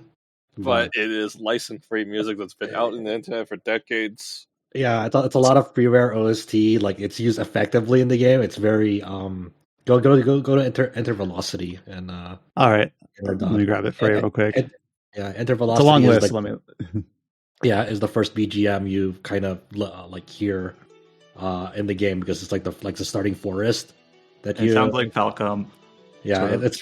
Yeah, but it's from like a collection of Japanese indie musicians that put up their stuff as freeware for the most part. Here's a few songs from like I think like DL for something that is actually licensed, but it strikes you like wow, why is this music so freaking like exciting, and like it's just the starting zone, it's there's a lot of that. Like this song, Emotional Catharsis, especially is like one of the standouts like in just Japanese indie music in general.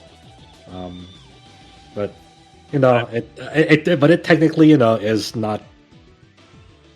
I don't think it should be qualified to be entered, but it is a good OST. It's a damn good OST. It's not legitimate. I would say that's how I would look at it. Hey, look at that re-prologue theme. That has like 1.3 million views, and it was never like used in like any kind of medium. It's just like a. What's it? I think it's composed by the dude that did Crystar. Oh really? Yeah. Oh, sure. That boss theme is one of my favorite hearing in Ashley, the re-prologue theme. Mm-hmm. It does sound like Falcom. At least like 2 tracks that we're demoing here. Yeah, they were listening to Emotional Catharsis right now. Yeah. All right, so here's one that I will try to knock off the list. Well, I say that, but I've been not as successful every time I thought. But it's a soundtrack that I think surprised me, and that is Harvestella, because I had no idea what sort of soundtrack would accompany a farming sim RPG hybrid from Square Enix. No idea. But we have the opening theme here, and then we have kind of a medley of different songs on the soundtrack that I can also queue up. Unfortunately for Harvestella, it's kind of difficult to find this on YouTube or SoundCloud or Spotify or Deezer or any of them. They're really trying to push you towards to the OST purchase. Except you cannot buy it if you live outside Japan. I'm just going to use this as a platform really quick to say, Square, if you're going to like send these takedown notices for YouTube uploads of your soundtrack, make sure it's accessible in some official form for the West, because it's gotten to the point where people in the subreddit are just sharing like Google Drive links because there's no way to access the OST officially, and the links keep getting pulled down. People want to give you money to buy the soundtrack. You're not letting them. And this is an amazing soundtrack that I think if we could actually share more of it with the people here, it wouldn't be getting axed right now. I don't know. I feel conflicted about this because like I wish I could hear more because like this could very well be a winner on this fucking category, in my opinion. Fuck. I don't know. It's tough. But it's a really cozy soundtrack. It has really energetic battle themes as well. And like, I remember, the dungeon themes are very, very good, like with their ambiance and whatnot. It's like, that's why I'm like actually upset, because it's like, we should be able to like showcase more of it. It's just impossible to do so. Harvestella, best OST, trust us. But no, really good. Hopefully we'll have more opportunities to share it and talk about it. But like right now, what I'm on is, this is a kind of an advertisement for the soundtrack. So it's just doing a bit clip of different parts of it. It does it a disservice, to be honest, because like when you're thinking about best music, and then like this one's getting dismissed so easily. However, one thing I will say, I'm speaking to someone who has not really found the time to play this game. This sounds like a really lovely soundtrack. However, thematically, it sounds like a lot of other JRPGs of this size and scope, is what I would say. There's a signature sound, and this feels like it is 1000% that signature sound to a T, for better or for worse, right? But I think there's some things on this list that sort of play with expectation in interesting ways.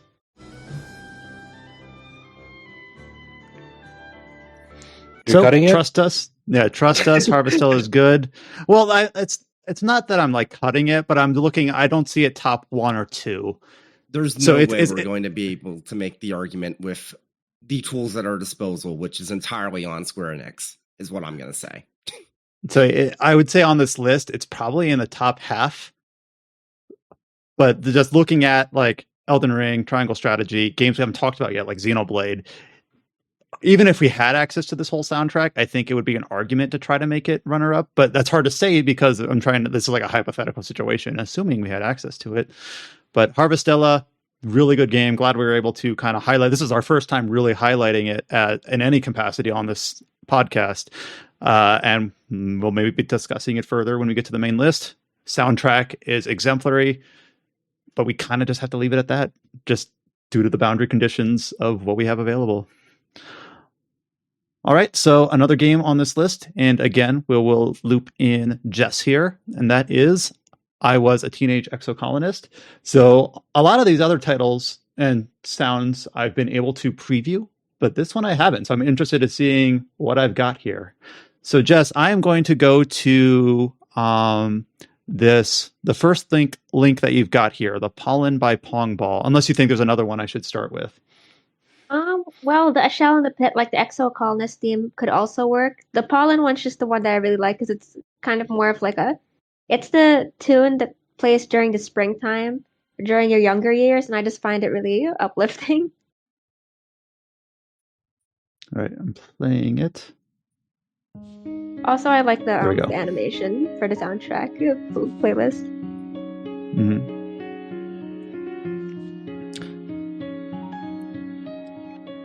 Is this kind of the vibe that we get with the game? This one's a little bit more of a happier tune, but the rest is like, it's this kind of like softer sounding music. There is one track with a voice, and that's like the epilogue theme. That's the last one I linked, and that one's also pretty popular. This kind of reminds me of the OST of a Korean MMO I used to play, but yeah, like a lot of piano bass kind of sounds.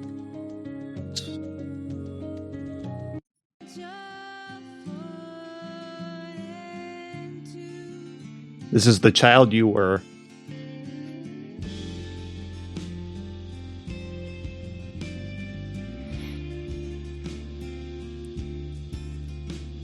But yeah, I think when I listed it, it was just that I think the other tunes, they also kind of gave me like even the less upbeat or like the less chill ones, it gave me the proper it really set the atmosphere for the text I was reading. I think part of the reason that it's more softer music also blends well with the fact that it's like lots of the descriptions are text-based, so it's not like a lot of things are moving around at once, not very actiony like that. But I'm okay with it dropping this one from one of the other ones. I just enjoyed the music and want to see where it racked up next to the rest of them. I really like this OST actually, from the tracks that we've heard so far. It's very cozy. It sounds like the sort of one where if you really want to be productive at work, you back this up. Like you get this on your headphones to knock out a report or whatever you do. It reminds me of like a sun, like staring out a window during sunset. That's the imagery I get. Yeah, there's some like kind of stargazy kind of music too for some of the soundtracks, or like very like I'm sitting like alone at night in my bed kind of soundtrack. No, I'm glad we got a chance to listen to that, because out of everything on this list, that was the one where I had no idea what we're going to get going in. All right, we have. Let's go to Endwalker. So we've got a few tracks here from Endwalker, of course, as a release for this year for December. Which one of these tracks should I play first, James or Chow? So I tried to get a medley of tracks from both the base game release as well as the updates. The first one I posted is from the final dungeon of the expansion of Countless Stars, which I think is probably my favorite song from the soundtrack. Yeah, me too. I always search it up until people keep taking it down, but now it seems like it's not taken down anymore.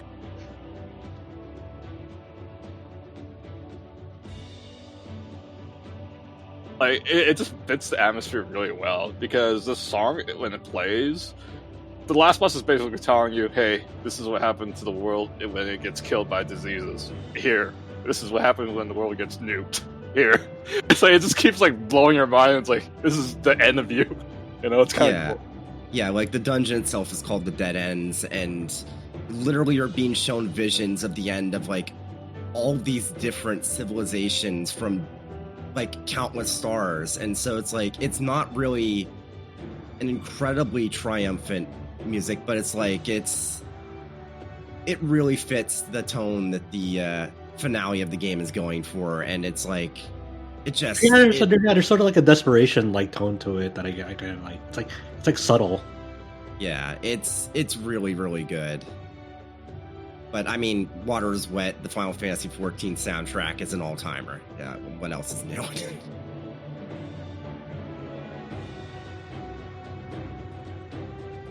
I'm going to go to the Island Paradise theme just because I'm really curious what this one sounds like. Because we've talked about the Island Paradise gameplay mechanic on the podcast. Because of Pokemon song. It's a Pokemon song, is that what you're saying?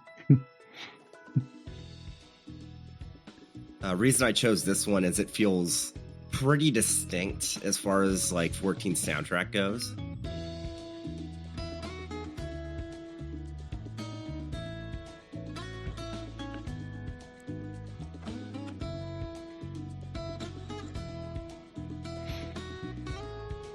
And this is the gameplay mechanic where you have. Is it basically a farm? It's basically a mix between, well, yeah, it's like a farm, but you have like a giant island that you can explore, get materials, craft stuff, build up a base, and like capture like animals you can bring back to the said farm.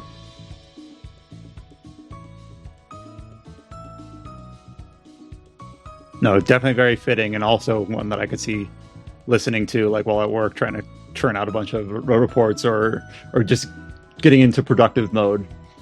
It's really kind of zen and loose and cheery. All right, here is one that I guess similar to the I Was a Teenage Exocolonist. We've got one here that Josh put in here. I hope I'm pronouncing this right. Got Us a Victory, Nikkei.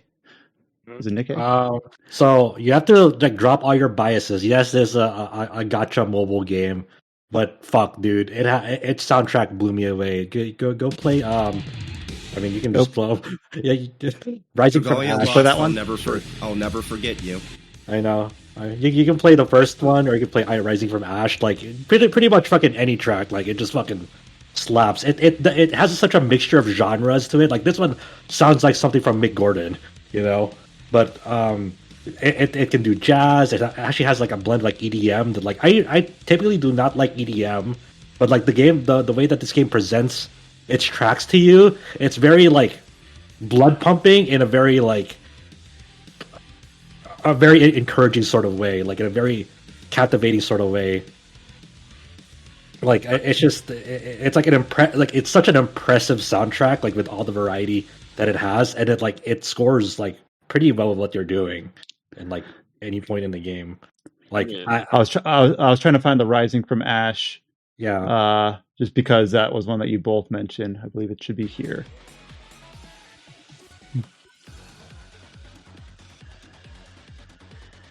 Yeah, Mick Gordon's a good call. I was gonna say, like, what's up, Chow? I was gonna say, like, just because it came from a gacha game doesn't mean it's bad. I mean, I heard some very bangers from mobile games, so. Yeah.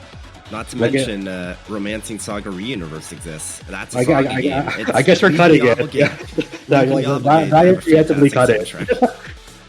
That's the end of that conversation to Brian.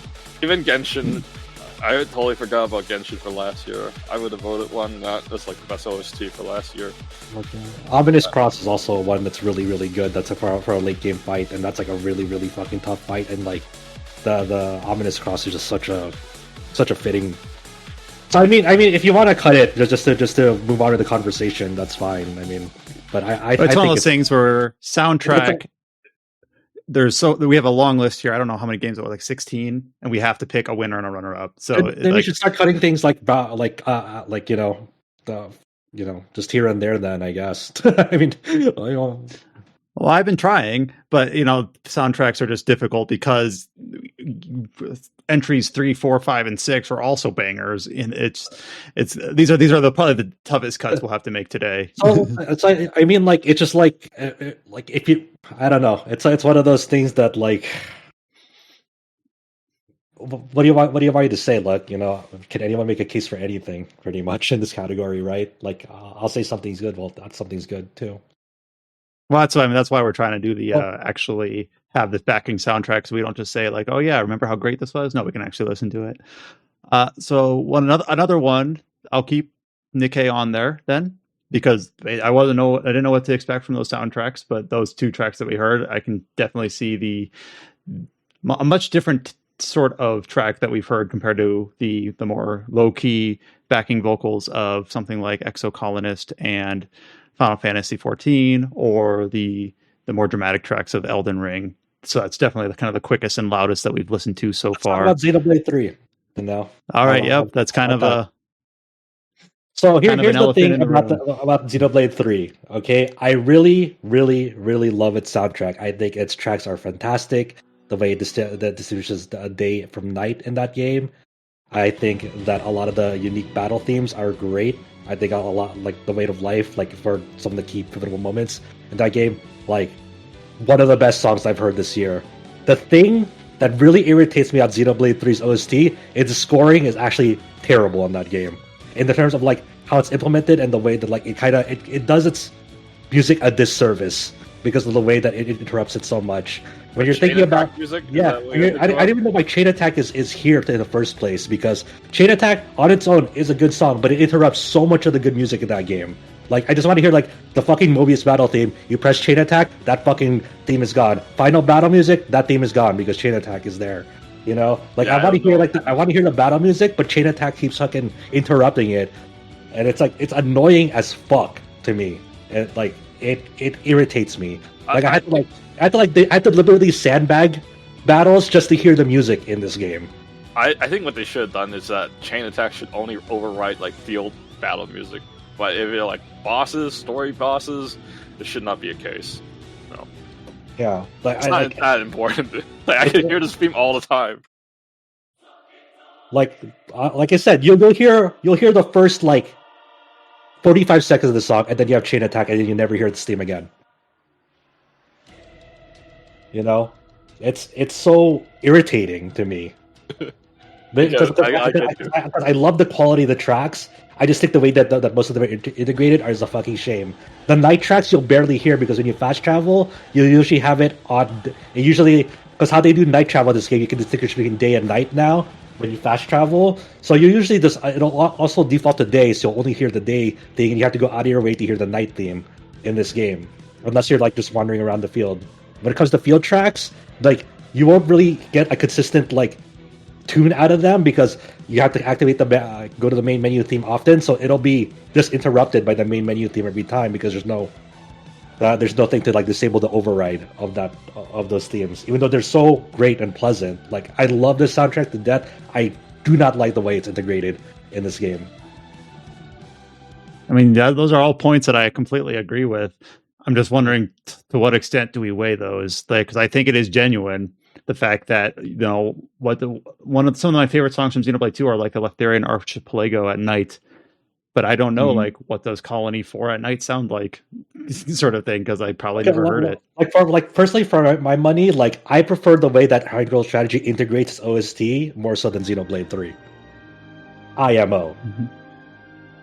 Now, Triangle Strategy, I think, is a contender here. Go ahead, Adam. Forget about the battle themes and the cutscene themes. I really like a lot of the area themes in Xenoblade. I feel like they're a little bit understated. Yeah. I think we have 2 on the list. Someone put Alace Highway. I did. And at the very end of the list, I put Aegis Wilderness. Like, I just really like those themes. I'll go ahead and play that. And since these are like area themes, they're pretty long. Yeah, you might want to skip around. Just jump in the middle. Yeah. Somewhere. Okay. Yeah. Yeah, there we go. But I just like this music when you're exploring. It does get interrupted whenever you battle or whatever, or yeah. a menu. Like, when you're just like wandering around and don't have to like worry about anything, like managing your characters, and you're just like wandering around the world without any interruption. Like, it's great. It's fantastic. It works because like each song has like a proper ramp up into like into the melody. But it just kills me, man. The way they integrated into the game. Oh my god. So that's what I have to say about Xenoblade 3.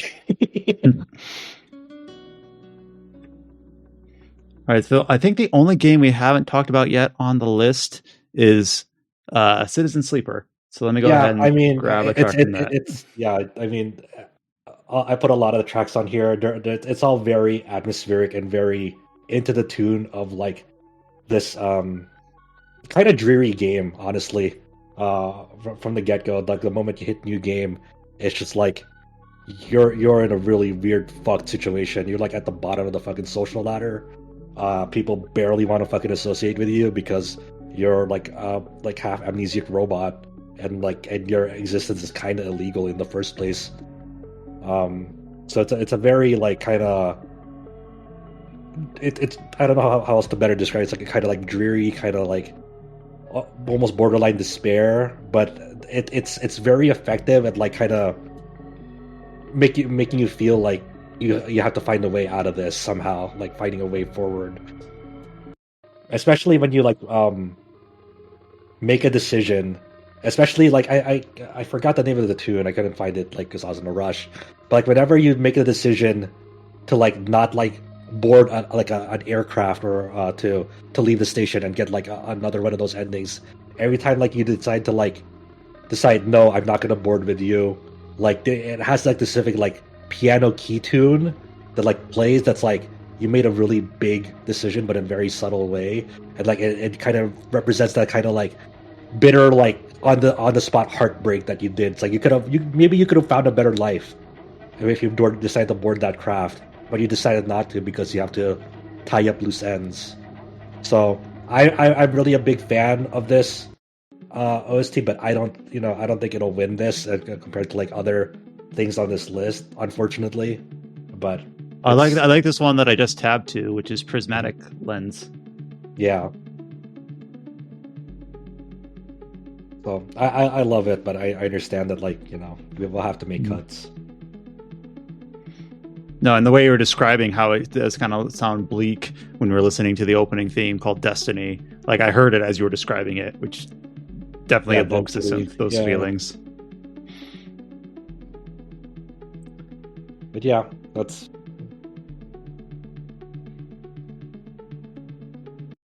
Okay, so I think this is kind of a long list, but I believe we've been able to touch on everything on the list. We were able to cut through some of them, some cuts more painful than others. The ones that are still in the running are Xenoblade Chronicles 3, Triangle Strategy, Goddess of Victory Nikkei, Elden Ring, The Legend of Heroes Trails from Zero, and Final Fantasy 14 Endwalker. So that's 6. So we've got 6. We need to pick a winner and a runner-up. And this is going to be tough. I kind of want to promote Triangle Strategy into the top 2. I don't know winner or runner up, but I'm looking at the list and Triangle Strategy, for whatever reason, is singing to me. Yeah. Okay, so Triangle Strategy, there are 2 tracks. They're both combat tracks. Combat tracks in these games are a little different than like typical JRPG battles, I think, in terms of because they have to be a little bit more elongated. I think the way that we have to find them, they're on that YouTube link with the timestamps. It's combat resistance and combat decisive battle, which is kind of like the most of it's like the battle theme of the game in terms of like using the motifs of the main themes and whatnot. So I don't know if you're able to find those. It's like number 63 and 67. Yeah, I'll do combat resistance. Does that work? Sure. Right. This one feels like very classic. Oh yeah. But like this is the sort of battle theme that wouldn't work in like a normal like traditional JRPG battle system, but for a strategy game, they got that punchiness to it, like that kind of fits, I guess, the tactical stylings of moving your characters along a map on the grid and whatnot. So, but yeah, this feels like, I don't know, something you could hear out of, a classic strategy game, tactical RPG to me. Oh, that's so good. The violins are so good at this track. And I kind of agree with what you mean, Adam, with this couldn't work in a traditional JRPG because the pacing is a bit different, but it works for the turn-based, grid-based nature of what this is going for. I am willing to cut Nikkei if it means Triangle Strategy gets to live. I'm putting my money on Triangle Strategy just because the chain attack has ruined a lot of tracks in Xenoblade. I'm sorry, guys. I agree with you. I fucking agree with you all the way. Yeah, it doesn't matter how good your individual songs are if the way that they're actually utilized in game it's fucking garbage. So, yeah, I can third that. I was thinking Triangle. I was thinking that Xenoblade was a shoe-in here, but you've made a compelling argument. But now I feel like we have to listen to this. Enjoy, guys. There you go. Oh no! We're getting over 150 hours long. You hear this song more than 60 hours of your life. I've definitely heard more hours of this one song in Xenoblade 3 than the size of most of the games I've actually beat this year. Damn, that is gross. But yeah, you can cut Nikkei for Tri-Strat to move on up. Nikkei, very, very surprising soundtrack. Probably the most surprising soundtrack to me this year. For me, I'm fine with moving Triangle Strategy up because I also enjoyed what I've heard so far. I still like the Xenoblade Chronicles 3 soundtrack just because I'm like, well, it's true that I guess it's not well implemented when you put it that way, but I think the quality of the tracks themselves I like, so I'm still putting it up there. There's something to say for that, but no, I agree with you that Xenoblade 3 is still in the running, though there is a compelling argument for not just immediately slotting at number 1 and calling it a day. All right, that's enough chain attack. Okay, so Final Fantasy 14 Endwalker. Do Chow or James, are you guys compelled enough to get this in the top 2? I like a lot of Endwalker songs, and at the peak, it's definitely like some of the strongest music in the game. But I think overall, it's a bit uneven. And I think the thing that really cinches it for me is the first raid tier. The soundtrack for that was a little bit disappointing. Yeah. By a little bit disappointing, I mean, usually the soundtrack for a raid tier, you'll have for the penultimate fight, you'll have for the first phase, you'll have one theme, and then you'll have an entirely different new theme that's exclusive to the Savage like raid fight. And it's petty, but the first raid tier for Endwalker just didn't have that. And then there's other aspects of some of the raid battle themes that there's some really good ones, like from the Alliance raid series. But overall, I think that is definitely a weak point, especially compared to like Shadowbringers, where that expansion soundtrack was just like nothing but bangers as far as I'm concerned. Except for the battle theme. I did not like the battle theme of Shadowbringers. That sounded like some some deformed child from SMT games that was given to Chef. It sounds like a deformed child from SMT games. Jesus Christ! Also, Chow, you're saying that, but you also are well aware that that is a very hot take. A lot of people love the Shadowbringers battle theme. Oh no. Well, we're not here to discuss Shadowbringers, but it's Endwalker. Again, all the things that we're cutting now are fantastic soundtracks. Just because we're cutting it and it's not in the top 2 doesn't mean that we don't think highly of Endwalker or Harvestella. Or here's another one that I think is going to get cut just because just the discussion that we had just a bit ago, Legend of Heroes Trails from Zero. Obviously a banger soundtrack, but just compared to the other ones, does it stand up to I'm not going to defend Trails from Zero because, well, first off, like, yeah, it's fantastic. Yes, it's technically new, but the thing for me that kind of makes me not want to go to bat for it is that it's already bad enough that the way that Falcom like actually doesn't properly credit their musicians now, and it feels wrong to kind of give the current Falcom even more credit for that soundtrack that pretty much everyone that worked on that is no longer at the company, mostly because the way they treat their musicians is terrible. Like, one of the main musicians behind Trails in the Sky, the company, I remember, like, literally just told their family, oh no, like, even though they're dead and that you want to say in like their obituary that they worked on this game's soundtrack, no, it's the company that did the soundtrack. You're not allowed to say that. And I don't know. That's unfortunate, but that's not the crux of our decision, but it is a footnote that is, relevant. Just because even with the discussion that we had about the soundtrack, of 20 minutes ago or so, it just sounds like it was in the top half of the list, just didn't quite stand up to the top 2. And then just that extra note, just kind of. We feel like almost on principle, though, if you can't credit properly, you don't deserve to win. Yeah. That's what I kind of want. That's what I was talking around. It's not, that's how that shit used to be in the Famicom and the Super Famicom era, to still be acting like where they would, force people to have pseudonyms like Yoko Shimomura was referred to as something else in the Street Fighter credits because they weren't allowed to have their names. But we're 25 years hence now. Like, come on, yeah. So the remaining 3 that we have are Elden Ring, Triangle Strategy, and Xenoblade Chronicles 3. So basically, at this point, it feels like we got to pick, quote unquote, a loser, even though it's top 3 of a long list. So none of these games are losers. Yeah, but I would cut Elden Ring in IMO.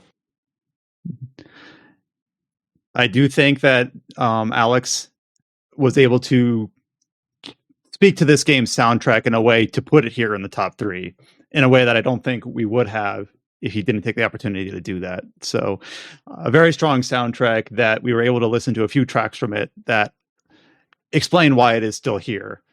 But just compared to the absolute, I don't know what you want to call it, masterpieces of the other 2, it falls just short, I think.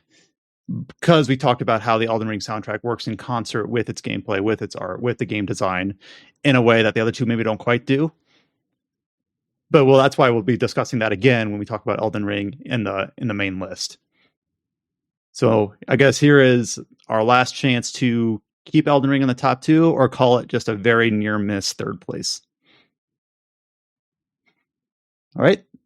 Forever hold your peace. Elden Ring is knocked out for best soundtrack, which leaves us with Triangle Strategy and Xenoblade.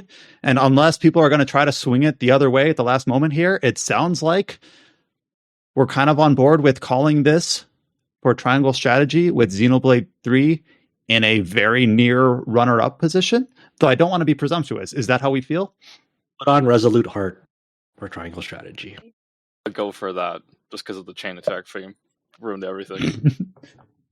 Resolute Heart plays like during the fight against Frederica's siblings on the bridge when they surround you. It is one of the best fucking tracks in that game. It is such a powerful moment. I'm trying to get it. Yeah, I forgot the names of the siblings, but throughout the game, you just like, I wish they would eat shit already. 1 second, I am getting Resolute Heart. It is 31 right here.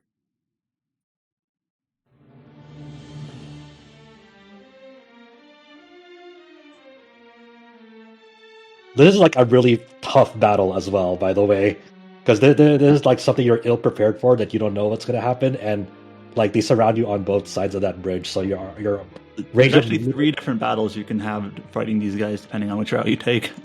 Yeah, one is on a boat. It's this one. This is amazing. Yeah. Like I cannot think of a bad placement of a track in this game. Like it's always like the right track of like, yeah, this feels good. Like there are qualms about like its pacing, its storytelling. Sure, its characters, but you cannot say shit about its music. To be honest, it is the highlight of this game.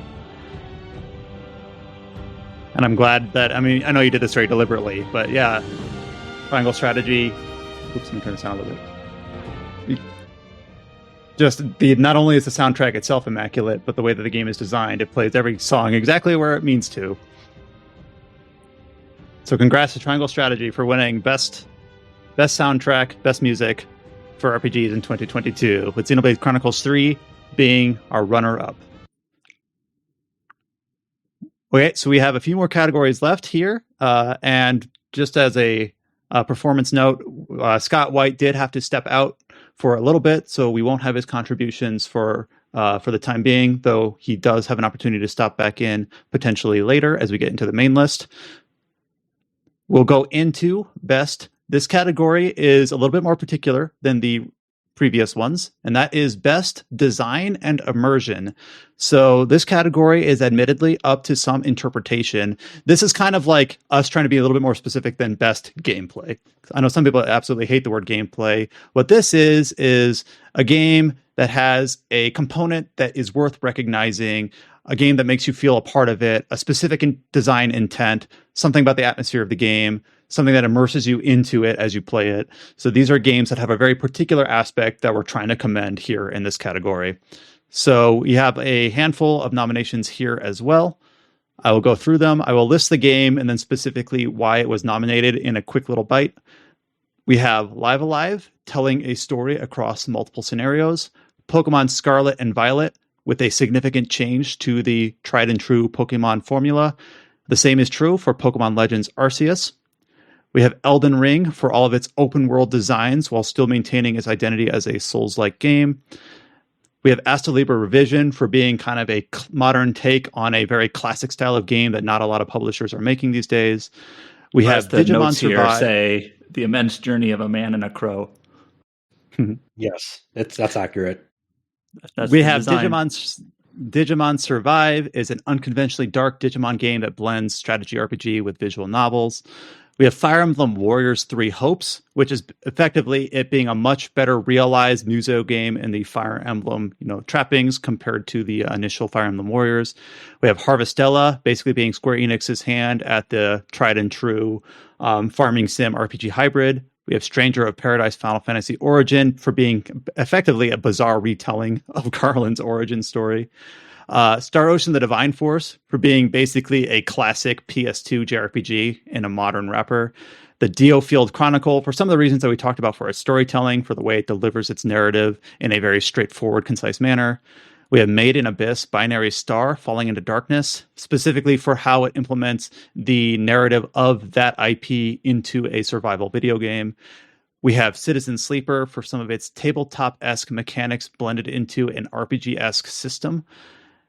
And then we have the I Was a Teenage Exocolonist for the reasons that just stated earlier, for the way that it has narrative replayability and storytelling for an indie game based on its design, about how you distribute your stats, how you meet certain characters, and the outcome of each decision that you make. Also listed on this list is Babylon's Fall.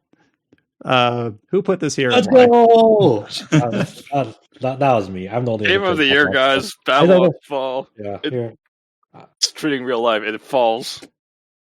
Don't call me out, but I'm crossing it off. Do you mean a game you can only play this year? Exactly. Get to it. Immediately crossed off. Yeah. Well, Babylon's Fall, unfortunate that Platinum Games' newest foray did not work out. But yeah, I believe it's shutting off in February. But yeah, the feeling of playing a service game that was doomed from the outset. I'm gonna add a hard out to the Babylon's Fall player. I'm sure he's heartbroken. I'm adding last minute here Vampire Survivors to design and immersion because this game has single-handedly made its own subgenre in the span of just this year of like already Vampire Survivor clones. It's like it's not even like incredibly low effort either, right? There's something about Vampire Survivors that everything clicks about it. It is effectively an RPG. You do go run around and level up. For each level up, you do gain like these items that you can add onto your arsenal or have different effects on you. And sometimes these like getting a certain combination of weapons will turn into a new weapon. So it is effectively, if you would consider it, an RPG, but there is something to be said about its design and immersion that like games who have tried to copy it just this year, like have already like kind of failed at like it's not like Vampire Survivors. It's like it's already exposing like things like Vampire Survivors gets right that like its imitators get wrong. Basically, it's not a fluke. Yeah, Vampire Survivors is fucking sick. So I don't know if you want to count it here, but I think it deserves to be in design and immersion. All right. So for this list, I can see a few that I've played that I can. You can approach this two ways. Which do you want to promote, or which do you want to knock off? And sometimes it's easier to find the lower hanging fruit and knock them off. For one, I think I'm going to, unless people push back on this, Star Ocean: The Divine Force. I will say that it was almost refreshingly nostalgic in a way to play a game that plays like a PS2 JRPG here in 2022, because a lot of games have shifted away from that. A lot of games are trying to be more less quirky. They're trying to be, tell really compelling narrative and to put a really strong focus and presentation values and voice acting. And Star Ocean: Divine Force has some of that, but definitely feels like a game out of time in a way where it feels like it belongs on a PS2 or an early PS3. So I am glad that it was kind of called out here for kind of being able to land that without feeling awkward. Though I just don't think that compared to some of the things that are accomplished from the other games on this list, that Star Ocean: The Divine Force stands out. You can cut off Made in Abyss from here. I just wanted to call out, like, it's very difficult sometimes to like design a game around and being truthful to the source material. And this game, like, I think I would make a better case for it if they didn't like have to like unfortunately cut out like a lot of survival mechanic systems, because like even in the earliest screenshot, this had like a lot of meters for certain survival mechanics that I think may have worked in its benefit if they kept that in. But I just think it's really cool that like, because Made in Abyss has this whole thing like if you're descending down an abyss, if you try to go up, there'll be like bad symptoms happening to you for trying to ascend vertically in that. And this game tries to emulate that. Like anytime you go up a slope, like there's like this kind of like meter that dictates like, hey, you're about to enter a state where like you might just like start throwing up, you might start bleeding out of your skin, and all that sort of good stuff. So, shout outs to trying. It wasn't like the best landing, but I thought it was pretty interesting. So what do we think about Fire Emblem Three Hopes? Has anyone here played it? I did a little. I got like I didn't get to finish it, but I just like the design flourishes of like the game. Like when you go to the pause menu, it shows like the classic like Fire Emblem map icons. And try to like navigate around the battlefield in order like where to like position your troops, like go here, attack here, and stuff like that. I think it's just much better realized than obviously the first Fire Emblem Warriors. But that's all I can really give it. The main reason I haven't played it yet is I saw the performance for Hyrule Warriors I forget the exact subtitle for the second Age one. of Calamity. Age of Calamity. I saw the performance there, and I saw a new Fire Emblem Warriors, and I was like, I'll wait for the eventual Switch 2 or Switch Pro before I play this, and then promptly forgot this game even released this year. Yeah. So we can cut that out, but Omega Force continues to like refine its formula gradually. I will say also cut Stranger of Paradise, Final Fantasy Origin. I'm just gonna say this. The way the DLCs have been designed for this game is, if anything, like it's made me like the game as a whole less, because those DLCs are really, really bad. And pretty much everyone I know that's tried to play them agrees. It's like, what's the point of giving the base game like accessibility in the form of having a bunch of different difficulty options, and then the DLC is just like, okay, if you want to try this new content, you have to play on New Game Plus that's incredibly difficult, and we just keep making it harder and harder. So you buy a season pass, and the way we've advertised it makes it sound like, oh, the difficulties are in addition to new content, because anyone that played Neo 2 would assume that would be how it would work, because that's how previous like it just I could go all day about how disappointing like the DLC specifically was for that game, and oh my god, I feel is this how Zach felt? Yeah. I just realized. He's for the alumni member. Zach's criticisms were kind of more selfish, I think, where he made like a broken build based on like an exploitable technique, and then they like patched it out and they like balanced it. He's like, "How dare you balance this?" Yeah. But more on that later. Specifically for Stranger of Paradise. It's kind of interesting because like if they didn't release any post-launch support for Stranger of Paradise, I'd actually be in a better position than it is right now. I still have fond feelings to that game because I never touched the DLC of it. Like I had a great time with it, but that's me not touching any of the DLC. And I was like, oh man, like the action felt great, like the job changing felt great in that game. But after hearing how the DLC went, it's like, man, that sucks.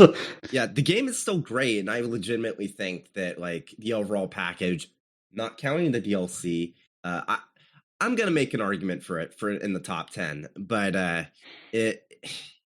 DLC is at least a sour note. Oh yeah, it's bad. It's bad. Interesting. So I will go ahead, since it seems like we're at a pretty brisk pace, just knocking things off of our design list. Live Alive did impress me a lot. And I do think that its kind of understated story that culminates in its final scenario is pretty striking, but it's something that we've also seen done since. It's kind of weird, like when I say since, like between 1994 and 2022. Like it's really like if I 1994. Yeah, it's done in 1994, but now we got like bigger twists, like from BioShock, for example. With it's like, would you kindly? Well, it's not just about the twist, but just the fact where you realize, like, oh yeah, every single antagonist that I fought through across these scenarios is named Odo or Odia or Odon or whatever, things like that, where it's kind of one of those things where you're like, you realize it recontextualizes some of those things. And we've seen that, of course, in like Yoko Taro's games and things like that, to done to much better strength. So Live Alive, really, really compelling. It holds up in 2022 to a pretty good extent, but doesn't top the list quite. But if we were podcasting in 1994, though, different story. Then it would win. Yeah. Type out these lists on a typewriter and distribute them. I think that time it will still lose. Final Fantasy VI was out around that time. That's true. Fuck. All right, what do we think about these two Pokemon games? Because they're both on here for kind of the same reason. So Pokemon Legends Arceus came out in January, and basically what played very differently from every other Pokemon game before then. And then we kind of saw how a lot of those design changes and tweaks were then incorporated into Pokemon Scarlet and Violet, from being an open world game, for changing the way that the gym challenge worked, for giving multiple different narratives, for the different story routes that you can. So I just want to say straight off the bat, I still think that Legends Arceus is the more interesting of these two games. Agreed. All these three games, from a design and immersion perspective, I think Scarlet and Violet's really interesting. But Legends Arceus, it's just got an interesting loop It's the speed and the snappiness of that catching and shiny hunting and all that sort of stuff. In Legends Arceus, and I think the world traversal also is more interesting in that game. It's a funny one. It's almost like the perfect example of how sometimes an open zone game can be more interesting than an open world game. Because by having five, right, distinct biomes that were not all connected, I think each of those biomes stands out more than any one given area of Scarlet or Violet. I'll agree with that. Despite giving Scarlet and Violet a 6 out of 10, I do believe that those are like fundamentally great games. It's just the presentation and performance is inexcusable. But Legends Arceus, I think the best way to describe it is that I basically licked the plate clean with like doing everything that game has to offer. Like I just went ham on guides, and even then, like sitting back after like literally exhausting every piece of content in that game, I think, man, I kind of want to replay it. And that's that's like, always a good sign. That's a sign of a really good game. Like I'm just gonna say it right here. I'm going to argue for this thing in the top 5, and the overall design and immersion is honestly the biggest reason for that. All right, so we keep choose. We keep Arceus. I would agree with you. It's actually like the first Pokemon game that I have actually been genuinely interested in so many years. I just fell off the formula because they've been too samey, or it's not really engaging because, you know, they're trying to cater to kids, you know, and there's finally some kind of formula that shakes things up, you know. So that's kind of like my take on it. So we keep Arceus, we drop Scarlet and Violet in our design and immersion category. How do we feel about Asta Libre Revision here for the 3 here that have played it in terms of how it feels kind of like a modern classic? I think it stays, to be honest, because the way you play that game is you have these blue crystals that act as like your stat points, and they're freely respecable in the game. So there's actually like a bit of like a planning out your adventure aspect to it. Like when you enter like a new town in a chapter, and you're thinking like I wanna grind out and like level up, get my stats in tune, and there's like a whole aspect of the game where there's like a really massive skill tree system. Well, not skill tree, stat tree system, and it like plays out like almost like pretty much is a sphere grid. Yeah, it's like a sphere grid, almost but you traverse it like almost like a dungeon crawler, almost. Mm-hmm. And as you're beating up enemies, you get like these different colored crystals that feed into these like nodes on it, and sometimes you have to some paths are locked by doors, so you have to find keys in that like sphere grid S system to like unlock those doors and pursue those paths. So, like one of the key things that like people do to like kind of gear up for their adventure is they like respect like everything into luck, because luck gives you more experience points. So they like deliberately like kind of like hamstring themselves in the beginning to accelerate their level ups and so forth. And this is also combined with like every weapon in the game. Like not only do you have to expend gold for, but you have to find mats for as well. And like there's a certain aspect of like crafting weapons, crafting armor, crafting shields, and like you kind of get like that whole experience of like feeling like something from a zero to hero almost, of like you don't have shit at the beginning except an oversized tree branch, and then as more and more systems unlock, you feel that growth in your character power. And I think that's like something really special about that game, of like being able to feel that step every step of the way, and not having like some sort of like cinematic moment or cutscene give you that like power bump. Like you feel like you're in control every step of the way on that. I agree with that. So we keep Asta Libre for now. Yes. Let's keep going down the list. I'm just working my way top to bottom. I think Elden Ring, we'll discuss it more in detail later, but I think it clearly stays for a lot of the reasons that we talked about in the art section. Just the way that game constantly just upends your expectations and surprises you with the world design and how it interacts with the gameplay and art. The next one is Digimon Survive. Yeah, Digimon Survive. I think that's an easy cut. Like I think it's something very like I said, very novel in that It's in not the whole even Digimon games. well Go for for it. Digimon, but like even the developers themselves said, yeah, we basically saw Utuarumon and was like, we can do something like this. Yeah, It's not new. yeah. It's like the gameplay loop itself is not new, but like in the Digimon sphere, like it's pretty new in that aspect. I think there's a lot of flaws to it, so like they kind of it's not as good as it can be, but like I respect that for trying. I respect them for trying. Mm-hmm.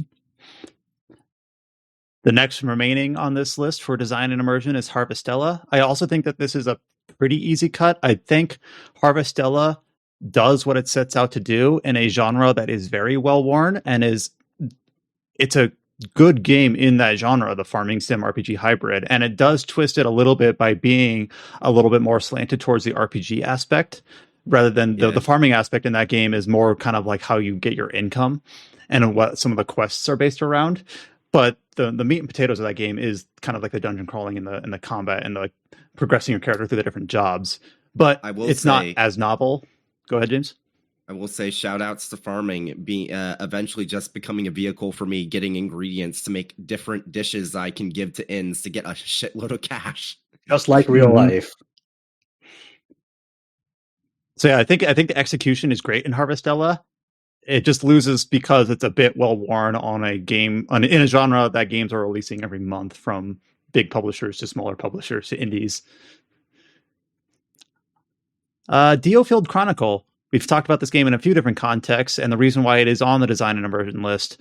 It's not an easy cut, but comparing to for those that don't have the podcast doc right in front of them, we have Pokemon Legends Arceus, Elden Ring, and Asta Libre Revision kind of duking it out in the contenders list of this category. When I look at Diofield Chronicle next to those three, I think Diofield Chronicle is good. I'm glad it's made it to like the back half of this list, but I just don't see it contending. And again, we put it on the design list for just being something that it has a very specific scope that is clearly targeted and built with a lot of those like efficiencies in mind in terms of its concise, straightforward delivery and really snappy gameplay element that is bite-sized and easy to like play in small chunks. So I'm glad that it's here, but I just don't think it contends. With no pushback, I guess I'll take it off. I don't want to be arbiter, but here's your chance to declare that it deserves to stay. No, I think there's there's tougher competition. The next one on the list that we haven't formally knocked out yet is Citizen Sleeper. I guess I shouldn't frame it like that.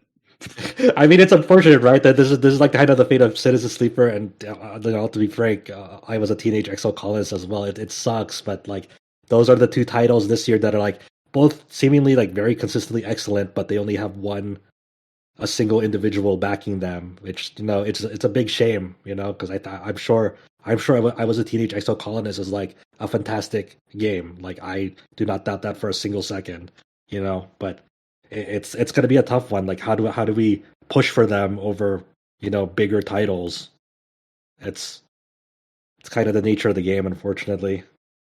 I feel like out of them so far, I'm kind of like, well, obviously I'm not going to put it above Elden Ring, but I feel like it really does a good job of making you feel like you're this like growing up from a skit. Well, I don't know, for teenage exocolonists at least. I'm not sure about Citizen Sleeper.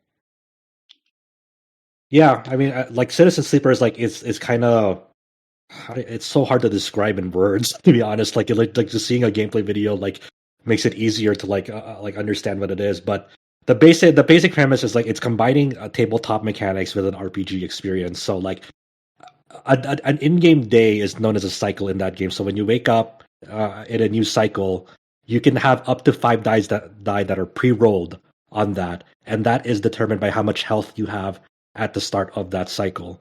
So you can have a maximum of 5, and each of these pre-rolled actions on a on a 6-sided die.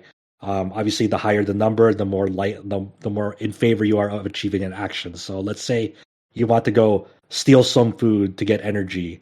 It'll like if you have a higher number, if you slot that die into that action to do that thing, the die that you slot in, depending on the number of that, has a probability. The higher it is, the more likely you are to not only achieve the actions but not suffer any repercussions.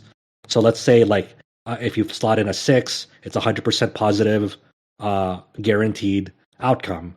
If you do like 5, it's like a 50% positive, 50% neutral. So you still won't suffer any like kickback to it, but you might not get like a higher the maximum yield from that action. So like say instead of always getting 3 energy out of stealing that food, you might just get 1 or 2 instead because that's like a neutral thing. Like and then like for other ones, like there might be a positive, neutral, and negative outcome to it, and negative ones that like depending on like just due to sheer probability, like you might suffer like you might instead make yourself more hungry, or you might suffer health from it. And like these like kind of like tabletop stat checks almost, but in the form of in the form of die instead. And how there's not like a traditional level up system in this game per se. Yeah, like you only get skill points by successfully achieving like completing side quests. And there are many side quests in this game that you can fail depending on like the decisions that you make along the way in those side quests and what sort of narratives, how the narrative plays out. So it's very possible that like you might just like be very like not be able to like utilize your skills as much as much as you could because you kind of failed these side quest lines, and that's all kind of like part of the simulation of like trying to like rise up from being nothing. And I think that's something really special about it because like you'll feel overwhelmed like in the first like maybe half of the game because there's so many side quest lines that you have to do. So a lot of it is like about time management and deciding like what am I willing to like wait for another cycle on to like progress this side quest line, and what do I prioritize now because this is something that's like I feel like it's time sensitive because of the ongoing plot line on it. And I think that's really really freaking cool. But also when I look at the competition for this, it's like, man, I wish I could really. I wish at least one more person played this game to help me back me up on this. Yes, that's something that we run into every year. And it came out a little too late, Josh. So I know. I mean, June, too late. There's a few games that I know, and this is me maybe being a little selfish. There's a few games that I know that I was the only one that played this year, but I thought they were all like mid, so I didn't put them on. Like, I think I'm the only person that played Weird West, but I didn't think highly of it, so I didn't put it anywhere. I think I'm the only person that played Elex 2, but I didn't think highly of it, so I didn't put it anywhere. So like, man, I made the wrong choices. Next time, I'm just going to ask Josh what he thinks I should play. Outbound Ghosts, guys. Outbound Ghosts. Let's go. Oh yeah, Outbound Ghost. I played games like Monarch, Batora, and Astera Ghost, but I don't think any of them should go anywhere. Monochrome Mobius, I was enjoying way more for the first 10 hours, and then everything grinds to a halt for the next 40. What a disappointment this year. Oh my god. Well, when back on the topic at hand, when Josh was talking about the mechanics specifically of Citizen Sleeper, the game that I've played that seems like it borrows from that we might have a chance to discuss next year is obviously a higher profile game, and that's Baldur's Gate 3. Does a lot of the same thing where like explicitly, at least when it first came out in early access, I haven't touched it since it has its several revisions and updates since then, would have like a dice rolling mechanic where it actually like visually represented the D20 and what you got and how it affects your outcome. So the way that Josh was describing Citizen Sleeper as a tabletop inspired gameplay mechanic within the narrative there, we might see that in a higher profile game in some aspect with Baldur's Gate. But talking about Citizen Sleeper, we'll keep it on the list for now, though as we have alluded to, it'll be difficult for it to win in the top 2 spots with unfortunately only one person being able to back it. And then the same is going to be true for I Was a Teenage Exocolonist. And then of course this is the one being backed by Jess, talking about the replayability of this game, the storytelling, and the branching paths based on the decisions you make. So, Jess, I know we've talked about Teenage Exocolonist in a few different contexts with its narrative and with its soundtrack, but here's another chance to talk to it specifically how it's designed from a gameplay perspective. Okay, this time the other 2 categories, I was like, nah, okay, that's like, it's okay, and it's okay in comparison to the other competitors, but in this case I do feel a little bit more strongly about it being an immersive experience, because it is, you play from the, like you play from the viewpoint of a child growing up. And if I feel like it does a great job of like, it uses second person. It's like it makes you feel like, oh, this is how I'm reacting to like my birthday, my friends, and um, I feel like it really tries to, even though it is technically you, it kind of still conveys um, it successfully portrays a real character, like almost it's like, like if you're scared or brave enough to take on a monster, depending on your stats, it's like I don't know. I feel like it really puts you in the shoes of a character and like makes you feel like you're really, like that you're making the decisions while at the same time kind of what do you call it? Maneuvering the emotions that you're supposed to feel in the moment. Well, that's the first time that you've explicitly stated that it's in a second person perspective, which is based on the way you've described it so far. I'm like, you know what? That seems like it makes a lot of sense based on the way that this game is designed, that it would use that perspective. Yeah, like I think it's very close second perspective too. Like it's kind of like it elaborates on some details that kind of seem like they would be more third person because like like I said, it's something that it's almost like something you would read out of a book, but it's in a game, and somehow that doesn't feel out of place. So we will keep that on the list for now, as well with Citizen Sleeper. It's unfortunate that we pair those up as kind of kindred spirits in this sense, but that's just kind of how the cookie crumbled for our recording this year. And then kind of in a similar spot, I presume, is going to be the last one on this list, Vampire Survivors. I know that Josh has played this. Is this another one that Josh is coming to bat? I mean, standalone? when you're thinking about other titles on this list, I guess it probably won't hang. Like that's fine, Like I'm like the bat harder for Asta Libra than Vampire Survivors in this case. But Vampire Survivors, it is a game that like once you start playing, you cannot stop. All right, so we've got the three that I mentioned at the start of the section: Pokemon Legends Arceus, Elden Ring, Asta Libra Revision. And then we've got the Citizen Sleeper and then Teenage Exocolonist pairing, also still hanging out in contention. Again, at the moment where we're at, kind of tough cuts at this point. I mean, do we see like go on, Juice. Like I feel like you should just cut Citizen Sleeper and I was a Teenage Exocolonist. It's gonna happen. It's inevitable. That's something that like we need more people there to play. There's no way Jess and I can like push for those against the other three because I'm willing to bet harder for Asta Libra than Citizen Sleeper. I'm not really sure about that one yet. I'm like, well, I think for me, if I'm gonna pick between these last three, like if Teenage Exocolonist is not in it, it's like okay, well, I'm willing to go with Elden Ring. I don't really know Astra Libra, so I guess my second vote would need to go to Pokemon Legends. If it were up to me, I think Asta Libra wins this, and I like for me Elden is runner up, but that's because like I played Pokemon Legends and I just wasn't interested in it. That's just a me thing. Oh well, that's the other thing that you get when multiple people play something is that you can also vote against. Well, I played the top three over there, and my top three would be basically. Well, I would probably go with Asta Libra or Elden Ring. It's either the debate of those two.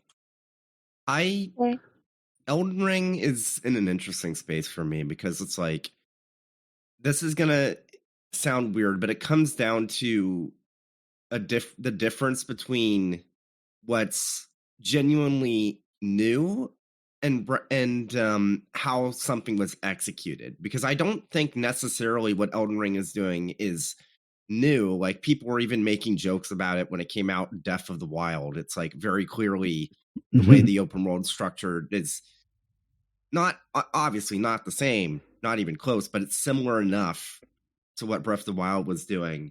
That's again the execution.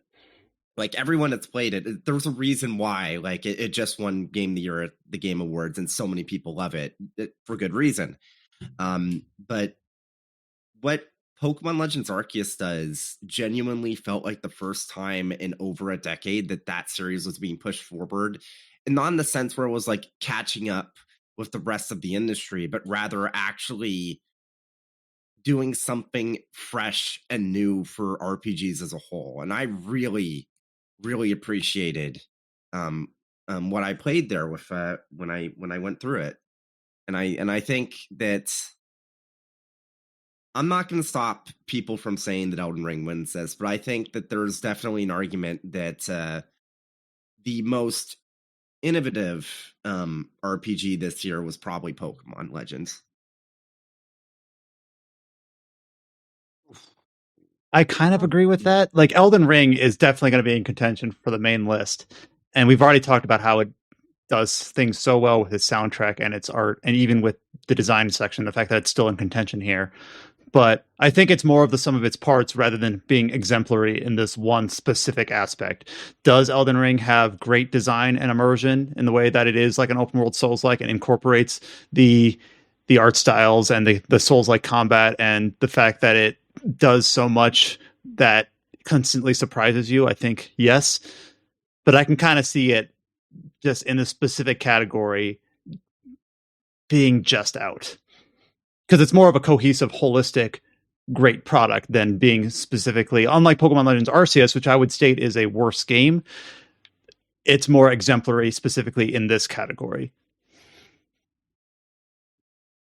I don't know if other people agree with that, but based on the discussion right now, that's kind of where I'm sitting. I guess I'm thinking of it like the way discussions are going. I think the at least the top two is sounding like Asta Libra and Pokemon, and that's what I get from the discussions. Not to say that that's set in stone, to be honest. Okay, so wait a second. I see we didn't. I'm looking at the page right now. It's moving around. Did we not take out Exo Colonist or? I haven't yet.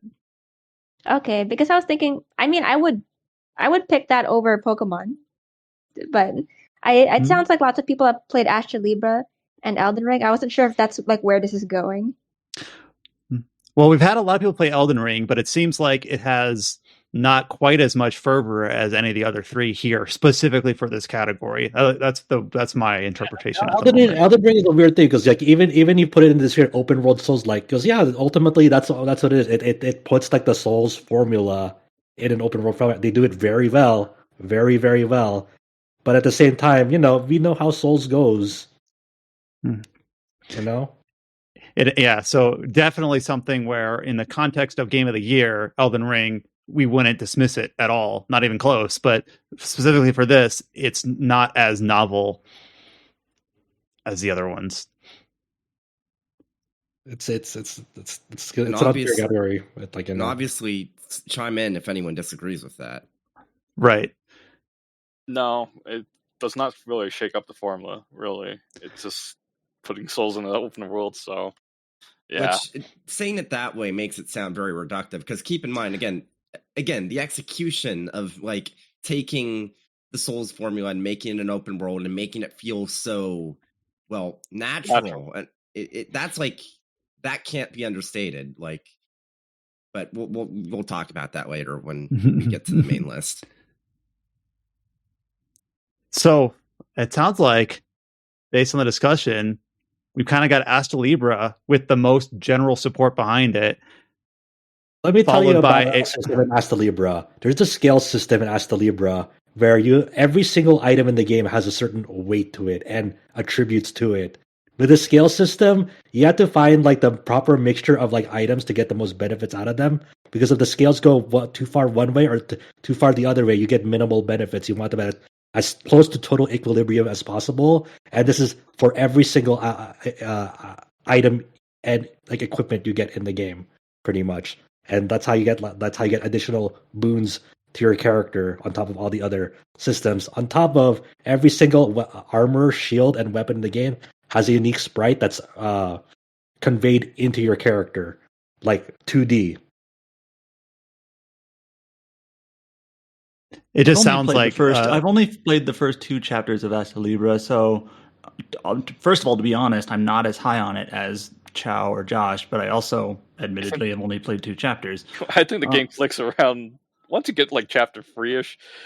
I think it starts to click around there. Then you kind of discover the gameplay loop, and you'll be like, "Damn, this is very fun to grind." I do think a lot of the mechanics are really solid. Like in terms of it's got It's got a weapon kind of like skill learning system that's sort of like Final Fantasy IX. It's not quite, but it's sort of close enough to it. It's got that skill system or that stat system that's similar to the sphere grid in a dungeon crawler that we mentioned before. The scale system, this sounds awkward, but it's there, and literally how it works. I'm trying to say this as clear as possible. You open a menu, you go to your scales, and you can put any item that you picked up on the scales. And depending on the items you put on it and how well balanced they are on the scales, which is just in a menu, you get some bonuses. This might sound weird because like I can't think of another game that's done this. I don't know if this is necessarily like groundbreaking, paradigm shifting mechanic, but it is a mechanic I've never seen before. But I think mechanically, if we're talking Astra Libra, it's a solid game. But I will say I'm not as high on it yet? As Josh and Chow. So we got 3 here, and we're having difficulty picking a 1 or a 2. All right, so I guess Pokemon Legends Arceus. We have some that feel pretty highly on it, like me and James, and then we've got others like Jess and Josh that weren't feeling it at all. So, and that's unfortunately kind of where we're at with a few of these. It sounds like Arceus is definitely below Asta Libra, but I Was a Teenage Exocolonist, does it have enough support to sneak in above it? I wish I could support it if I played it. That's what I'm genuinely feeling. Like if we knock it out because I'm the only one that plays it, that's understandable. But I think it's better than Pokemon. I will play it for you, Jess. Like you got me interested in it. I'm impressed. I'm impressed by Pokemon, but what I will say is an interesting smaller independent game that is described with such passion. I'm sort of like, well, Pokemon Legends Arceus could have gone further in many ways. I think the thing that was exciting about that for me is like, here's a game that potentially they could. I finished that game, and I know James said he'd think about replaying it. I didn't have much desire to replay it, but I was thinking, man, I can think of like 8 other settings I'd love to see a Legends game in. I can think of all the ways I'd like them to expand that concept, which is really good, right? But yeah, I like what I hear for what it's worth. This is not fair because it's like almost borderline collusion with interview info that I put up. But like, think about like the origin of Asta Libra revision. Like this game was made because like someone in Japan was like, they're not really making action RPGs the way I want them anymore. So I'm gonna go learn to develop video games from scratch to make an action game that I want to play. And goddamn, I will take however long it takes. I will make this game.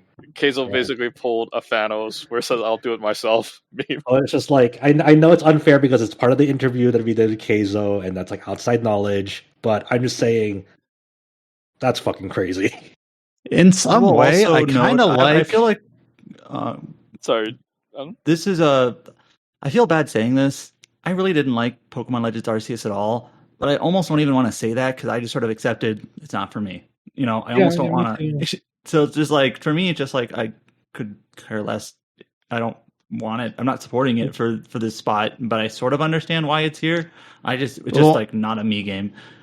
I kind of like the fact that we have smaller titles like Asta Libra and I Was a Teenage Exocolonist here in the running in this category specifically for design and immersion, because it's the whole adage of indies are bolder at doing things that the big publishers will not. Pokemon Legends Arceus takes a lot of steps in the right direction, it seems like, for obviously one of the biggest franchises ever. But it sounds like there's plenty of people who... We've had Adam, Josh, and Jess all explain that they weren't as high on Arceus, which I think is enough to knock it out of the top 2 here. Because we've had 3 people... So right now, if I'm looking at our podcast doc, we've got Asta Libra winning the category for Best Design and Immersion with I Was a Teenage Exocolonist running up due to a passionate argument from... We've heard this game show up in multiple categories here. I'm looking at this and I'm kind of nodding my head. I think I'm okay with this. And here's your chance to say otherwise. Anyone else on the cast? I think that sounds fair to me. We can highlight 2 different indie games that, push, design is a vague word here, but they can push it in ways that we haven't usually seen. So I'm fine with that. Yeah, that sounds really good, to be honest. When I mentioned at the top of this podcast that we don't know where we're going to end up with some of these, this is that in a microcosm. I don't think anyone here was expecting this, but we've had our discussions, and this is what we arrive at. So for best design and immersion, we have a surprise outcome here that none of us expected. We got Asta Libra Revision winning this category, and I Was a Teenage Exocolonist landing as the runner-up. So congrats to these two smaller titles for being these shout-outs for this category. Holy crap. I think everything else got killed by default. That's crazy. But we did have Pokemon Legends Arceus and Elden Ring holding out for the more recognizable entries of this category, but just not quite landing. All right, our second to last category here is a pretty straightforward one. This is the category for best ongoing support. Of course, now we live in an era where games are either designed as service games and continually get updated, or they receive post-launch support in the form of expansions or DLC that keep people coming back to them, even if they're single-player games that aren't designed as service games. So for that reason, whether it's DLC or live updates, the nominations for best ongoing support in an RPG in 2022 are Monster Hunter Rise Sunbreak, Final Fantasy XIV Endwalker, SD Gundam Battle Alliance, World of Warcraft Dragonflight expansion, The Lost Judgment The Kaito Files, Soul Hackers 2, Stranger of Paradise Final Fantasy Origin, Vampire Survivor, and Genshin Impact. So looking at this list... Yeah, it's getting ongoing support. What are you talking about? Even though it just got officially released in early access, it's been getting very, very, very frequent updates throughout the year. So yes, Vampire Survivor does count. Really quick, is anyone going to stop me from crossing out Stranger of Paradise? No, you've just talked to this in the art section, or in the design section. So go ahead. Where's the strike through option? God, you have to go to format strike through. Yeah, format text strike through. So I love how it's like, God, how do I get rid of it? We get rid of Soul Hackers too. All right. Josh, I'm still laughing about. Josh, are we on the same wavelength here? Kaito Files. That's getting axed, right? Oh, dude, I like Kaito Files. What do you like? Is it $30 like though? Man, are we really going to put prices into account here? Well, I think I'll say this. So I played Kaito Files when Lost Judgment released on PC not too long ago, and the Kaito Files is good, but it's also very standard. It feels like cookie cutter. I say cookie cutter. I mean, in terms of its framework, it's like, here's an additional 5-hour story where you play as a character you don't get to play as in the main game in a standalone little side story. It's fine. It's good. I'm glad I played it. But you get to see more background on Kaito. Kaito's fucking cool, and he sniffs. And you don't like Kaito sniffing? Yeah, Kaito Files is good, and it's a DLC that I recommend playing for those that play Lost Judgment. But it's good. It's 8 out of 10. It's fine. That's kind of where I'm at for Kaito Files. You know what? I'll just ask this to Chow, since you still play Genshin, right? Yes, I do. Okay, so you're the only one here that can answer this question, because as far as I think, right? Jess? No, I also still play. I put it on there. Well, Jess, do you play 14? Oh no, I don't. I only play Genshin. I don't play both. Okay, Chow, you're the man that can answer this question. Endwalker or Genshin Impact? Who are we going to argue about winning? You're putting you on the spot, so that means that it's either one or the other now. That's fucked up. Because as good as Sunbreak's DLC's been, that's only been half the year. Endwalker, as far as I'm concerned, has been like that's the bar to beat. That's the bar to beat. The Genshin updates recently are really good, like story wise, and the content they've been bringing out is very good. But Yeah. like Final Fantasy 14 Endwalker is just like 6.1 and 6.2, not to mention like Endwalker's launch itself, have just been a 1-2-3 punch of like fantastic updates. 6.1 alone was like it got us DSR, the most like well-received ultimate in the entire game, which was an event. We've had the start of what has been a already beloved Alliance Raid series. We got a new PvP mode in 14 that was a complete revamp that people actually like and are still continuing to play. Then we had 6.2. There's just no competition. It's like, sorry, Genshin, you're good, but you're not Endwalker. I want to hear Jess's perspective on Genshin. I was just wondering, like, it sounds like people are really passionate about Final Fantasy 14, which I was prepared for, but I was like, does that mean Genshin is second, or like what else deserves to compete against? What else is competing against it? Maybe Sunbreak. Is this category like predetermined already? Are we fighting for runner up to Endwalker? I guess is the main question now, right? Yeah, there's like, as far as I can tell, as someone that's been living and breathing 14 for basically this entire year, like it has been no contest. Like we have been well fed. They have been like, it's not just like steady content updates. It's the fact that there's been so much new shit like Island Sanctuary, and the fact that we just got these fuck, what's the exact name? The Criterion dungeons? Yeah, the Criterion dungeons, which everyone loves. And the fact that like it's not out yet, but we already know that this train is keeping on going with the next patch. It's just like with Sunbreak, it's like, okay, yeah, it's been decent updates, but there was like that entire dry period before Sunbreak came out, where there was like nothing. As someone who's played Sunbreak but not Final Fantasy, but had been in the conversation, it sounds like, having listened to Chow and James talk about Final Fantasy, we've heard them talk about the Island Sanctuary and the variant dungeons, and it sounds like Sunbreak has a lot of post-launch support that was almost kind of like expected. It's variants of monsters we've seen. It keeps tearing up the master rank. It's challenges that might twist things a little bit, but it's kind of like par for the course. We saw a lot of similar updates with Iceborne. Where Final Fantasy, it just sounds like the updates are a bit more novel, a bit more different. Here's a PvP mode no one expected that ends up surprised it's good. So even as someone that doesn't play Final Fantasy 14, I can see why it would be selected over Sunbreak. I think the thing that really cinches it for me is that if we're talking about ongoing support, I think you can't ignore the fact that like 14 has had major upgrades to its infrastructure this year. We've got the creation of the Oceania data center.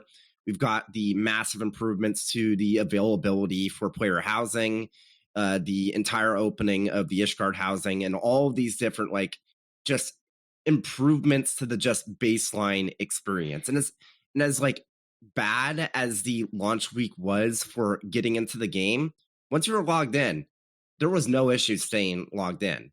Like, for considering the situation they were in, it's honestly impressive that like the launch for Endwalker turned out nearly as well as it did. So like between the content, the stability, the consistency of the updates, like it's no contest. Like Endwalker has just been there really is like only nitpicks. And even then it's just like, yeah, it's like almost perfect. There's only like one or two things that I can kind of point to, but I kind of also don't want to, because like pretty unanimously people are like, yeah, so far this is the best expansion like we've ever had, just in terms of what we already have, not counting the fact that next patch is going to have another ultimate. It's going to have another fucking deep dungeon, another variant dungeon, and a bunch of other content.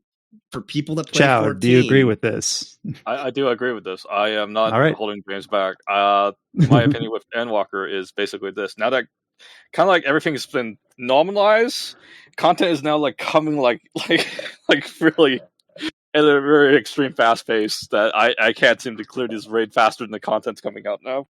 You know? So it sounds like Josh kind of has the correct way of things, where it sounds like Final Fantasy 14 is the title to beat here for ongoing support. And now it's up to us to determine who gets to occupy the same space in position number 2 for now. That decision is not final, but it's definitely leaning that way. So right now we've got Endwalker sitting earmarked at the top of the list. Genshin Impact and Sunbreak have had a lot of good support, but it sounds like Genshin Impact is edging it out a bit. So I've talked about Sunbreak a little bit. We heard a little bit about Genshin Impact from Chow and Jess. A few other titles that are on the list here to make sure that we're not discounting any of those. We talked about Kaido Files. Again, good, but it's a single package. That's my thought on it, is that it's good, but kind of contemporary.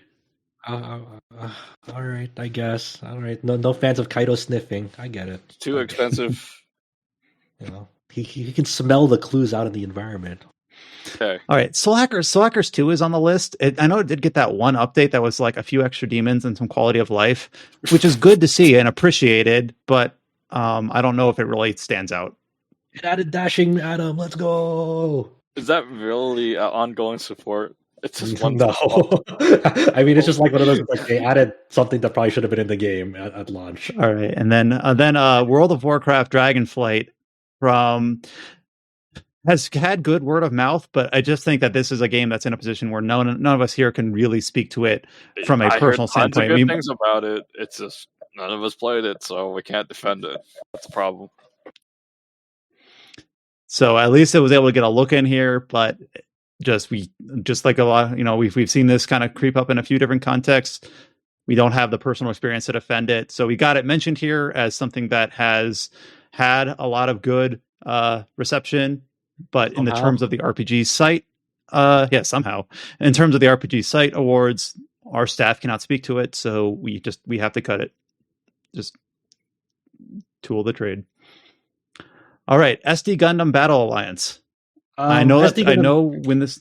Go ahead. I'll let you take the microphone on this. I mean, like SD Gundam Battle Alliance is more so on the DLC season pass roadmap that they had that they all released all in 2022, just like a month or so from each other. It's not going to beat out the Titans here. It was just like a nice thing that they did. I think a lot of the post launch support, as well as trying to like fix some of the already flaws in the game, in-game currency, because trying to upgrade your mech in the game was way too expensive, so they had to eventually kind of rectify some of that. It's kind of cool to see like less featured Gundams than any other product be featured in this game, like the Moon Gundam and the Exia Repair 4. Like, dude, those are just suits that you do not fucking see at any other Gundam game, really, especially the Exia Repair 4, which is from a stage play of Gundam 00. That's the only time you ever hear mention of it, which is like, that's fucking weird, but that's cool. But other than that, you can axe it. It's a fun game, very, very, very fun cooperative game with like-minded folks like Gundam. So it definitely does good in the ongoing support specifically for its target audience, which I still think is worth commending. And then the last game on the list that's not alongside the 3 Titans that we've gone through is Vampire Survivors. I mean, Vampire Survivors is your typical early act when a game is early access, right? Of course, it's going to get continual updates throughout its life up until the 1.0 release, and now Vampire Survivors is getting its first DLC fairly soon as well. So it's just like it had a really, really, really great early access period that takes certain parts of the internet by storm still. But it's your typical early access, active early access support cycle for the context of this year. So what I think that means is Vampire Survivors, we've given it a few different commendations here. Maybe axe it for this year, but depending on how its first official DLC is received, and if it gets support past that, we might be seeing it again next year. Is kind of what I'm thinking. I'm gonna get that DLC. I love Vampire Survivors. All right, so that list kind of took care of itself for a lot of the stragglers there, but we have 3 remaining titles, and that is Final Fantasy XIV Endwalker, Genshin Impact, and Monster Hunter Rise Sunbreak. And based on the direction of the conversation, it sounds like the ostensible winner here is Final Fantasy XIV Endwalker. That's not decided yet, but here's our last chance to see if we want to push either of the other 2 titles ahead of it, or decide between the other 2 for a runner-up.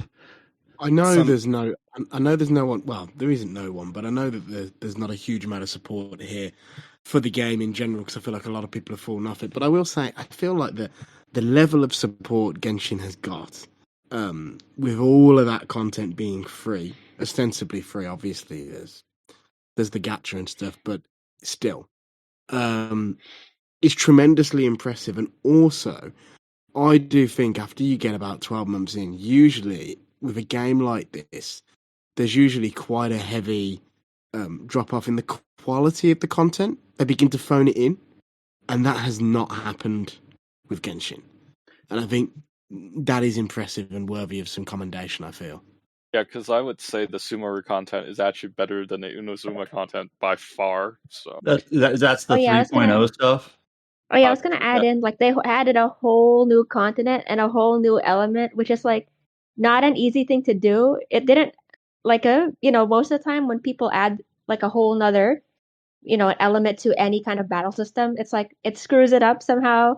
But like in this case, I feel like it actually fixed some of the problems that were in the game before, and it also ties in really well with the new continent they introduced. And then like the animations, they just keep getting better and better, and they're resolving character arcs for characters that have been introduced at the beginning of the game now. So it's like this year's content was really good.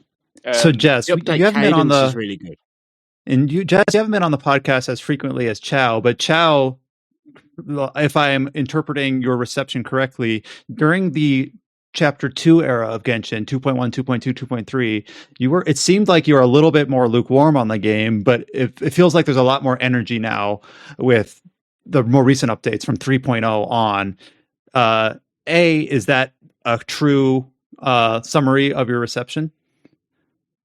Yes. I think, yes. There's also just like, there's a lot of things that they did with the new continent that they didn't do in the past ones. Like there's articles about the exploration and things like that too that have to do with the world itself. So it's more than just one thing. And this is the thing I'm going to say to play devil's advocate with the 14 people, right? Is that one thing I mean, and I'm doing this as a relative outsider because I'm like 2 expansion packs behind on 14 and unlikely to ever go back to that game now. I think I did my time. I was one of those people who had 1,000+ hours in 11, and my life is just not in a place to support an MMO anymore. And Genshin, I still dabble in, but it's hard for me to find the time.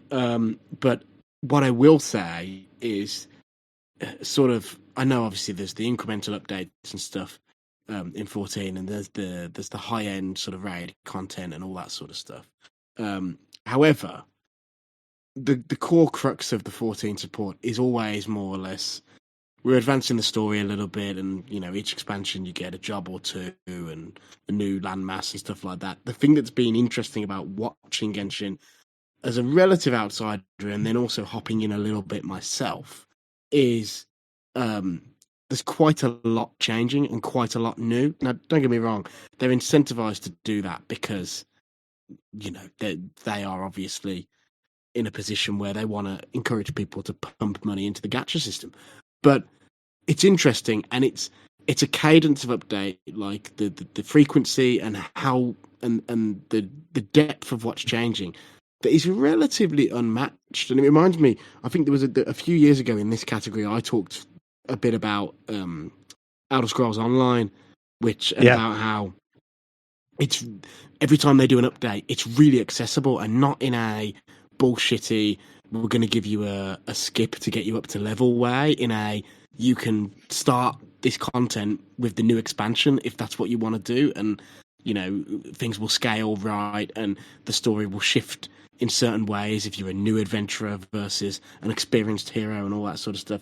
And Genshin's got a lot of that same similar sort of energy about it, and I really think it's quite impressive, especially, like I say, because they're not charging people. Because I know I'm repeating what I said, but I really, really do feel quite strongly that usually with these free-to-play gacha games, once they've got their core audience sort of locked in, they usually begin to phone it in, get lazy, and the content gets worse, and they just sort of pump those whales. Genshin has not really done that in the same cynical way. The whales are still getting pumped, but that's just the way the system works. but the content is good, high quality content that is growing the game, and like you guys said, it's better than the first round, right? But I will say that James did. Well, I won't speak for James, but it does sound like that he says specifically Endwalker was adding content that was unexpected, like the variant dungeons and the Island Sanctuary as well. Yeah, it's like if it was any other like if you were talking about like say Shadowbringers, which to be fair was heavily impacted by COVID, and that definitely had like a knock-on effect for the types of content they could develop for the game. Endwalker's like the crux of my argument is that the changes that they've done with Endwalker have been like fresh because there has been a formula for 14 updates, and while there still is like some certain like obligations that you can expect, okay, so on even number patches you'll get a new raid tier, and on odd number patches you'll get an ultimate and an alliance raid. That's still there, but the types of content that's being added with the updates with Endwalker specifically is both foundational in terms of like improving like the baseline gameplay experience for everyone playing 14, like stuff like the adventurer portraits or the adding more servers, adding an entirely new data center, stuff like that. And then there's additional content that people just didn't expect, like a PvP mode that people actively want to play that is actually good. The fact that we get variant dungeons, criterion dungeons, which isn't high-end content. Part of it is if you want to, but like variant dungeons themselves is something that from a baseline perspective, anyone can play, anyone should play. And it's very easy to get into it. And then you have stuff like Island Sanctuary, where it's like, that's like, yeah, you can go hard on it, but it's casual content. Like, and they're feeding everyone on the totem pole. Like there's going to be 2 like ultimates with this expansion. We've already got DSR, which has been the most well received. And from a, like, I could make an entire like argument about how DSR is probably some of the most influent, like DSR alone would make the argument just because of the things it does, the way it was an event for everyone that was playing the game, because it was like story focused. Even if you had no interest in doing high-end raiding, the entire community was watching it and interested in what was happening because it was a retelling of Heaven's Word, like an expansion that everyone loved from a story standpoint and stuff like that. It's like the reason I'm arguing for Endwalker and why it's been just like a shoo-in for me, and I think for Chow, like he had to go, but it's because it hasn't just been static, and it's been noticeable by the entire player base that Endwalker has been a noticeable step up in terms of the quality and quantity of the updates that they're giving us. I think the argument's been made that it's clearly Final Fantasy and Genshin. Monster Hunter Rise Sunbreak, we haven't talked about it in a bit here, but it sounds like, I know me and James are the ones that can probably speak to this the best, potentially Josh as well. Good, steady updates, but it's kind of the direction that we expect Monster Hunter updates to be. And that's where it ends up falling just into like a very tight third place. Good, just not quite as, a little bit more formulaic than the other 2. So, all right, with that stated, it sounds like the commendation, the award for best ongoing support in an RPG in 2022 is Final Fantasy XIV Endwalker as our winner, again, because it released in the December timeframe, so it falls into our window for the year. And then Genshin Impact as the runner-up because of a very strong set of updates, starting with the Chapter 3 or the 3.0 updates from both of our Genshin Impact experts here, saying that it has improved dramatically in this second round of updates for that game.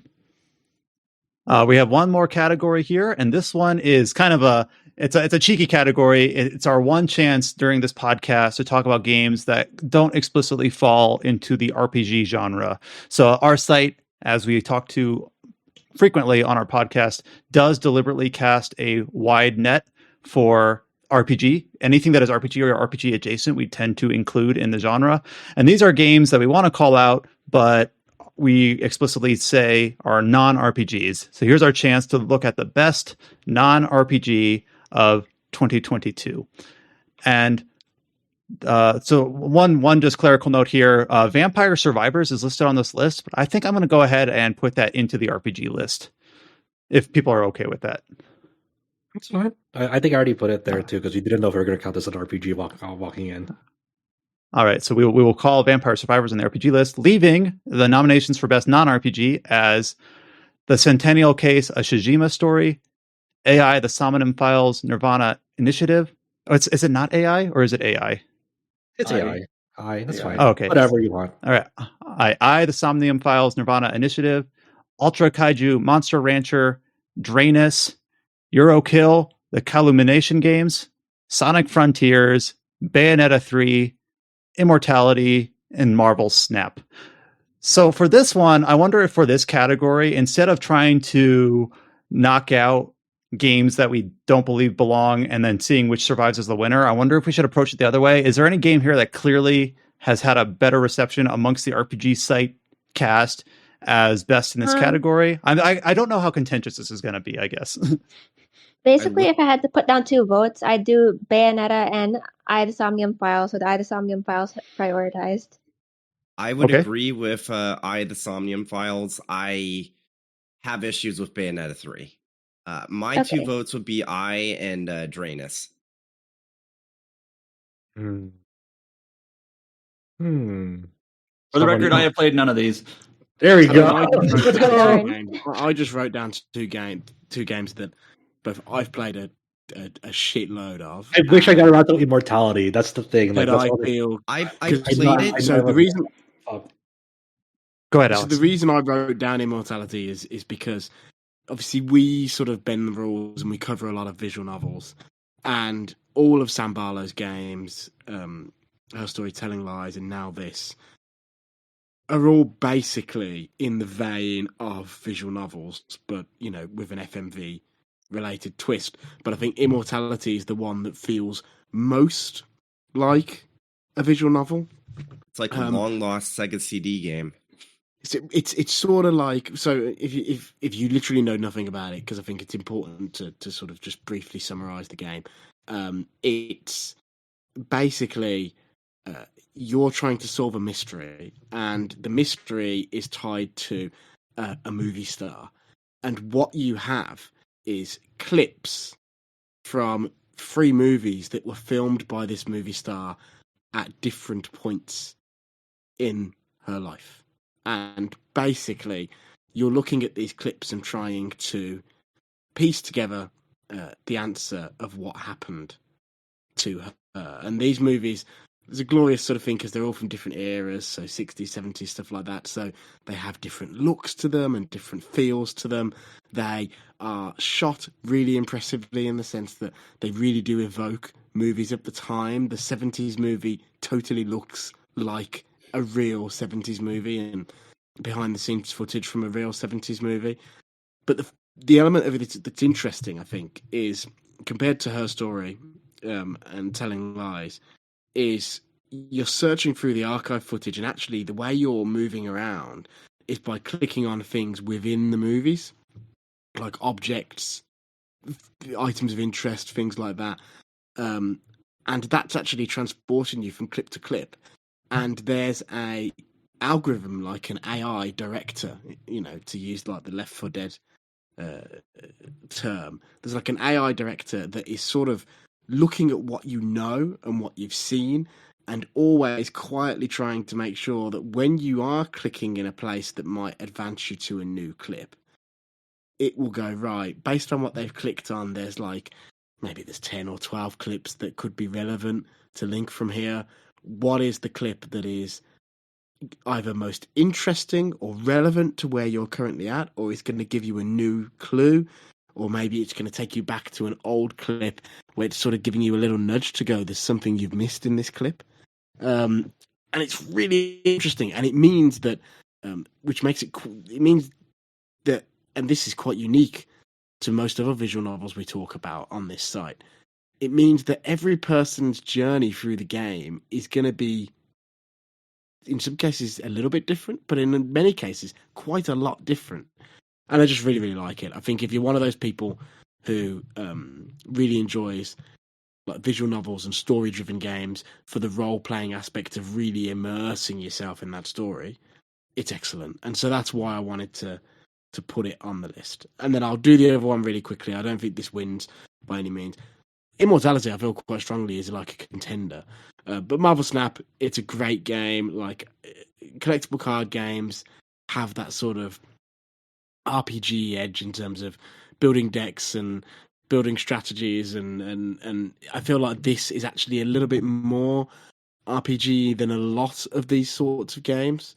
It's from a lot of the devs who developed it were a lot of the people who were behind Hearthstone and then left Blizzard. So if you've played Hearthstone, you probably have a rough idea of what to expect. But it's just excellent. And so if you're into that sort of thing, it's got sort of that progression bug because you're gaining XP and as you level up, you're earning new cards and stuff. But the real thing is, if you're someone who loves to spend time in menus thinking about combat systems and thinking about how things interact and trying to min-max and get the most out of stuff, the range of cards and all their abilities and stuff like that is on a level where an RPG person could really lose themselves in it. And that's the way I've been playing it. Yeah, and it's really good. But I don't think it wins, but I did want to mention, because I think card games is an area where I do think there is an overlap for the RPG audience, but they're never really something we really talk about, apart from when you actually get a card-based RPG like Midnight Suns or Chain of Memories or whatever. Mm-hmm. So I didn't want to interrupt you, but I've also actually played Immortality, and everything you were describing on paper, it sounds great, but my own experiences with it felt very clunky to progress, because there would be moments where it's like, yeah, I want to see more about this, but yes, you can click certain things, and since it's kind of randomized with maybe an AI nudging you in any given direction, sometimes you'll be, at least in my experience, I've seen other people that have had a similar issue with it. It's like, you'll know kind of what path you want to go on, and the game is just kind of, it feels like it's grinding against you, and there's like no clear path forward. I think it definitely depends how your brain, like, and this isn't like, I think depending on how your brain is wired, you will enjoy this more or less, basically. I also wanted to say that the actual controls for like trying to get the specific like hidden, like, spoiler alert, hidden like clips within certain scenes, it's really finicky to time it right, because you have to basically like go reverse at a specific like at a specific speed on a specific clip at a specific portion, and you'll get to the point where it's like you'll see a ghost of it, and you're trying to get it just right so it'll click into place, and it's like it never really made it clear exactly how you're supposed to get that to click. And I've seen a lot of people have that same problem. Like, great game, I enjoyed it quite a bit, but there was enough issues I had with the actual gameplay that it's hard for me to recommend, like, without any caveats. But that's just so me. It sounds like Immortality will keep on the short list, but potentially not at the top 1 or 2 spot. But we'll keep it in there for now. Any of these that we haven't talked about yet? Anyone feel strongly about keeping? I'm talking, for instance, Ultra Kaiju Monster Rancher. I mean, we can probably let go of Ultra Kaiju Monster Rancher. I'm the only one who's played it here. I mean, it's an awesome like monster raising sim of a monster. It's a Monster Rancher game after a new one in like so many years, and just having it be like a collab with Ultraman Kaiju. It's like it's such a brilliant idea, and it's very fun. I just wish it wasn't on Switch, because it kind of runs like ass on Switch. And yeah, but it's fun. It's fun. It's easy to lose so many hours in it. If it comes to another platform, like if it comes to Steam, it would be a great Steam Deck game. All right, what about Sonic Frontiers? I know that we kind of introduced this on one of our regular podcast episodes. Is like, actually, the new Sonic game isn't terrible. Like, how do we feel about Sonic Frontiers? So, it's not terrible? Is it good enough to be 1 or 2 on this list? Has anyone else played it besides me? I finished it. Here's your chance. Fine. Alex has played it. It's like a weird. It's almost like a really, really accomplished tech demo, and it's like, okay, now you're going to go and build the world, right? It's really good. It's the best 3D Sonic game since the Dreamcast era, hands down, no question. It's the most interesting idea Sega has had for for a Sonic game in ages. I think it says a lot that Sega built a game and put in the more traditional boost style Sonic levels and even some 2D Sonic levels, almost like as a backup in case people didn't click. It would be like, hey, there's still some of that stuff that you liked before in here. They put that stuff in, that stuff that a lot of people loved over the last 10 years, and that stuff is the boring, shitty part of the game that you can't wait to get past. But I don't think it's like it's yeah. I mean, I enjoyed quite a bit. Quite a bit, and I think the highlight for me was like the boss fights. But I agree with everything you say. It's like they're really good. The boss fights are really good. The boss fights are helped tremendously by how amazing the soundtrack is. Right. I think we did a joke. We do a joke awards on VG 24/7 for the Game Awards night, where we basically try to get traffic of people googling the Game Awards by running an article that's called the VG 24/7 Game Awards, and get people to click off Google, and then all our awards are jokes and insults. And we gave Sonic Frontier the award for the best game that is nevertheless slightly rubbish, and that perfectly encapsulates what it is. All right, we'll cross that off the list, even though for a Sonic game, which is like the big caveat, surprisingly competent. What about it's top 5 in my heart? Mm-hmm. So the other two games I can speak to, Yurikil, the Calumitation games, is a really bizarre blend of genres. It's kind of like a mix between an adventure game and a shmup, in the sense that like there's like the premise is like you're being sent to this prison island. You have to collaborate with like basically a stranger who at any time can like blow off your head. So it's kind of like the escape room, almost Zero Escape-esque type of premise. And as you're going through these adventure beats that are like all narrative driven, that goes into the backgrounds of the characters involved. There you get kind of like quizzed through a shmup. So like before you go to the shmup section to like kind of confront like your captor, you're kind of quizzed on like, oh, like what was like the hotel room number of this, or like how many victims were involved in this incident, based on the research that you've done throughout on the field in the adventure. And then like depending on how well you answer that before you deploy, that's how many lives you get for that shmup stage. It's a pretty interesting like blend of genres. I think the cast is like they're inconsistent. Some I enjoyed, some of them because just like there's like 5 to 6 pairs of characters that like you rotate between each chapter, but like they're very inconsistent. Like some I really enjoyed, and some are like I can't fucking stand this. Let's get to the next chapter. So that was a fun thing. I think if we're talking about like RPG for like people who like are like the best non RPG that we'd recommend to an audience that likes RPGs, like Centennial Case, I really personally love. I think the like just an old like a very high budget FMV game made by hand and published by Square Enix is like that's something very, very cool. But like I don't think it'll get the support from like the RPG audience, because I think the weakest part of the game is like when you have to do the gameplay of the game.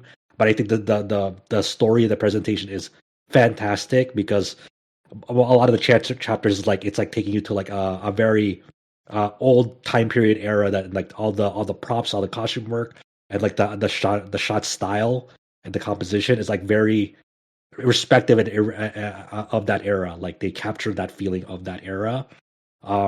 But when it comes to like non RPG for RPG enjoyers, I think my 2 votes would have to be like AI the Somnium Files and Drainus, because Drainus is like a game that like you actively level up, and like you have to go to like a cash shop to like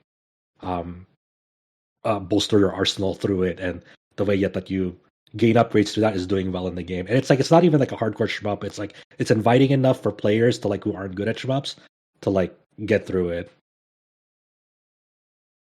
So that's a few people. I believe James and Jess both very early on here kind of gave their votes for AI, the Somnium Files, or I, the Somnium Files, Nirvana Initiative, and then Josh did just as well. So that's kind of running away at the top, but we haven't had a chance to speak to it. So maybe I'll hand it off back to Jess. First of all, did I interpret it right that you would say that out of this list, that's what you would place at the top? I don't want to misinterpret. Yeah, that's exactly right. Basically, I played this game because I played the first one and I won, and I was excited at the thought of a second. I feel like they paced out the story so that it's like in the beginning, it's hard for me to figure out exactly where the mystery is gonna go, and it handles it with nuance, humor, and in the end, I feel like it really hits me with the emotional beats, and then also satisfies me with how it helped leads the reader to piece together the story. It also, I think it's easier to figure out than the last one actually, because you can essentially in the somniums, which is like the dream dungeons where you need to look for clues, you could actually ask for another clue if you can't figure it out. So that's also a plus for me, who is I guess bad at figuring out clues sometimes. But yeah, I guess in that sense, I feel like the mystery itself wasn't obvious. It needed me it took some time for me to figure out, and when it did, it made sense. There's also the building on how you meet the characters, what roles they play in the story, and what the eventual outcome, how hard it hits you, or if you actually saw it coming. I think the way that they structured the different paths too, because you need to play through multiple scenarios to piece all the clues together, was also kind of ingenious, and I never saw it coming. And as always, I feel like the ultimate ending was very satisfying to me. This game kept me up all night. I wanted to play as much of it as possible. Yeah, the nice thing about the Nirvana initiative is you don't need to have necessarily played the first game to understand and enjoy it. It's something that people can just hop in and have a good time with as well, which is a pretty impressive thing to pull off in a narrative driven sequel like this. It also is very surprising because this has not unlike the first game where you have one very likable douchebag as the main character. They went with a split protagonist route with this one, with one of the most popular characters from the first game growing up, and then another total newcomer that you just had no idea what to think about, Ryuki, going in. It's I don't know if I'm gonna like this dude. He kind of looks plain and generic, and he totally earned your respect, and as you play through the game as him. It's this guy is fucking insane, but he's literally. But he totally earns it. He's such a very likable character. Even despite all the odds going against him in this game. Also thematically, the game is really good. Yes. Oh, sorry. Go for it. Yeah, I was agreeing with you. Oh no, I was gonna say, because Ryuki reminded me of he is part of the whole meta part of the game's themes, where it's we're all in a simulation, and they kind of layer that really well in a way that was all right, I think I can respect that. Sometimes it's kind of dumb where it's oh yeah, it was a simulation or a dream, but I feel like it's inserted pretty well in this case. Did you want to add on to anything, James? No, I would say that I could have some minor nitpicks with the game. I feel actually, while it is cool that you can play the game without having played the first one, I do feel it does slightly hamper parts of the story it can tell and whatnot. I do think that while overall the somniums in this game are much, much better than the first game, there's a couple of them that are noticeable stinkers, especially in the latter half of the game. But overall, I've seen some people that have major issues with it, but I think it's no question. This is, at least as far as I'm concerned, this is better than the first game in my eyes. Okay. And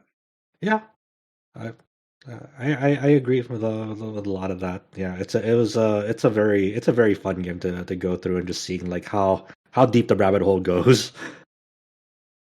So it sounds like that we've discussed every game at least a little bit here. Well, actually, we haven't really touched the last one that we haven't really touched on much is Bayonetta 3. It sounds like it got a vote from, I believe, Jess, but then James had a nitpick for Bayonetta 3. Oh, well, I feel like I can understand if people have an issue with it. It was just my best action game of the year. So it's like, Gotcha. I mean, Oh, yeah. I haven't played the other two games. Like, I hear great things about Immortality.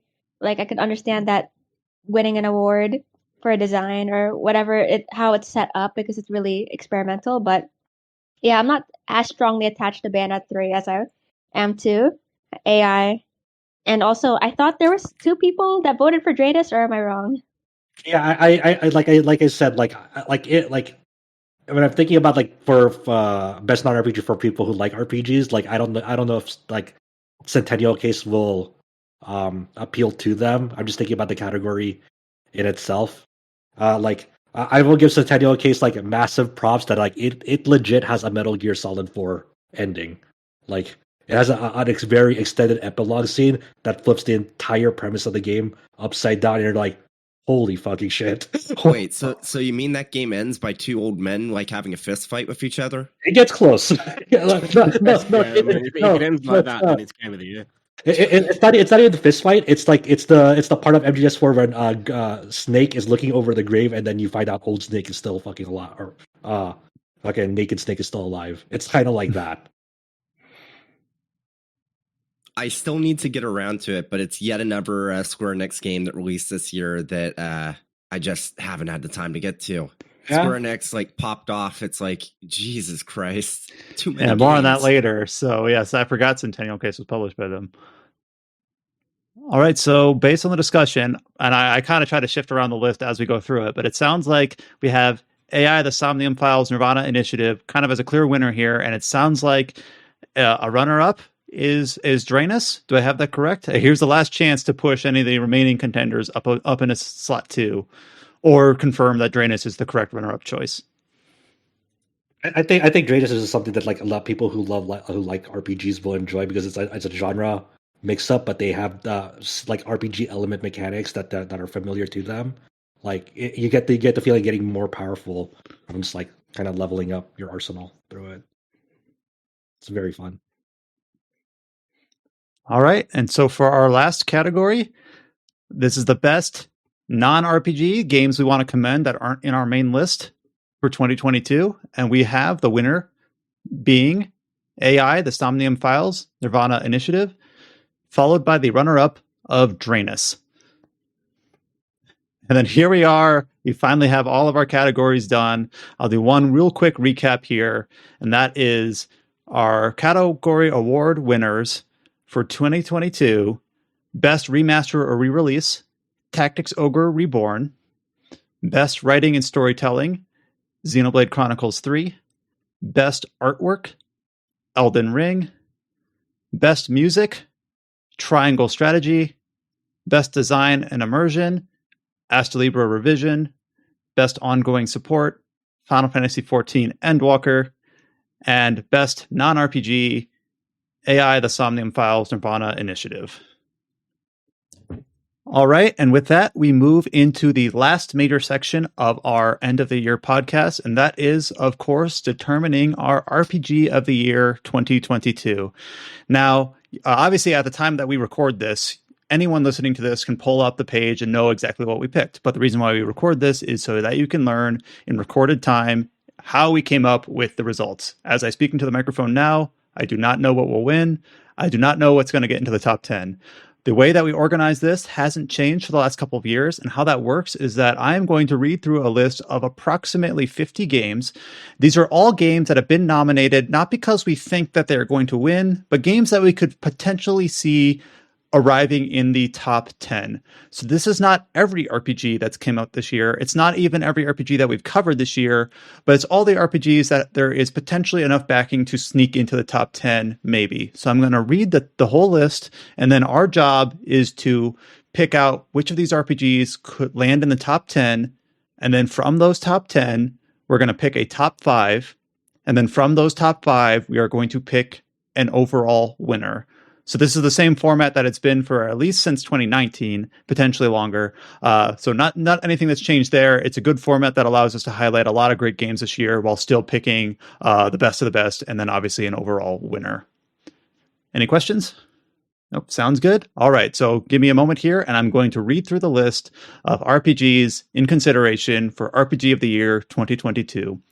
In alphabetical order, we have Anno Mutationem, Asterigos Curse of the Stars, Astalibra Revision, Atelier Sophie 2, The Alchemist of the Mysterious Dream, Citizen Sleeper, Koromon, Digimon Survive, Echoes of Mana, Eiyuden Chronicle Rising, Elden Ring, Expeditions Rome, Final Fantasy XIV Endwalker, Fire Emblem Warriors 3 Hopes, Front Mission First Remake, Gotham Knights, Guild Wars 2 End of Dragons, Harvestella, Horizon Forbidden West, I Was a Teenage Exocolonist, Jack Move, Little Noah Scion of Paradise, Live Alive, Lost Ark, Lost Eidolons, Made in Abyss Binary Star Falling into Darkness, Monarch, Monochrome Mobius Rights and Wrongs Forgotten, Monster Hunter Rise Sunbreak, Octopath Traveler Champions of the Continent, Pentiment, Pokemon Legends Arceus, Pokemon Scarlet and Violet, Relayer, RPG Time The Legend of Right, Rune Factory 5, Salt and Sacrifice, SD Gundam Battle Alliance, Soul Hackers 2, Star Ocean The Divine Force, Steel Rising, Stranger of Paradise Final Fantasy Origin, Symphony of War The Nephilim Saga, Temtem, The Diofield Chronicle, The Legend of Heroes Trails from Zero, Triangle Strategy, Valkyrie Elysium, Vampire Survivors, Voice of Cards The Forsaken Maiden, Voice of Cards The Beasts of Burden, Weird West, and Xenoblade Chronicles 3. That is quite a list of all sizes, of all publisher types, big and small. And a lot of these we have mentioned before because they've been in our category nominations. And a lot of these, more than I anticipated before I started reading that list, are games that very clearly came out this year, and many even had great reception, but we're listing for the first time here in this recording. All right, so I think that obviously as we go through that list, there are some games that are very clearly going to be contenders, and then some games that are very clearly not quite going to make the cut.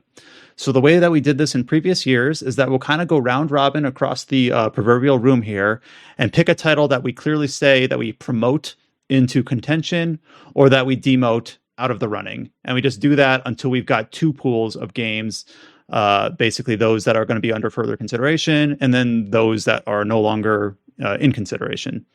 Does that make sense? Yep. Yes. All right, so I'm just going to go in the order that is in alphabetical based on our chat room here, and just give Alex the first go of picking a game to either promote into consideration or demote out of the running. Okay, let's just put Elden Ring up there now, and then. All right, and there'll be some obvious ones like that that we can do kind of without questions asked. Josh. We can move Lost Ark down, demote Lost Ark. Mm-hmm. I had my fun with Lost Ark. I put 200 hours into it. I was like, I tried my best to really like it, and I did like it for a good chunk of that time. But the end of the game stuff was just, I didn't like it. It was like a lot of like spending hours and hours to hopefully get a chance to upgrade your stuff, and it could break. And it was. And I don't know the best way to put this, but this is really all it comes down to with Lost Ark. I was enjoying that game up until the moment I was reminded it was a Korean free-to-play MMO. Yeah, it's I tried, but I think after it reminded me, I think it finally solidified I can't do MMOs anymore. All right, Jess, you get the next choice. Reiterate, this is one that's a shoo-in, or you can pick one. Yeah, either direction. Well, I feel like Xenoblade should definitely be there. Yeah, that's a pretty makes sense one. All right, I'm going to knock one out of the list that we've only mentioned just now, and that is Guild Wars 2 End of Dragons. I am the only person here that keeps up with this game, and I do think that this expansion that released earlier this year is kind of righting the ship for this MMO, but it's merely good and not great. So it's not a top 10. I do think that it is something that has proven that this game still has some staying power and is moving in the right direction. but it's merely good. So I gave it its tiny little 60 seconds in the spotlight, but it's out of the running. 2 for 2 MMOs. Adam. Cut out Monarch. I do think, very quickly, I think Monarch, there are some good ideas just buried under a lot of really bad execution. Like, if you're a glass half full guy, there's some okay things to find in there, but it doesn't really stand up. I'll leave it at that.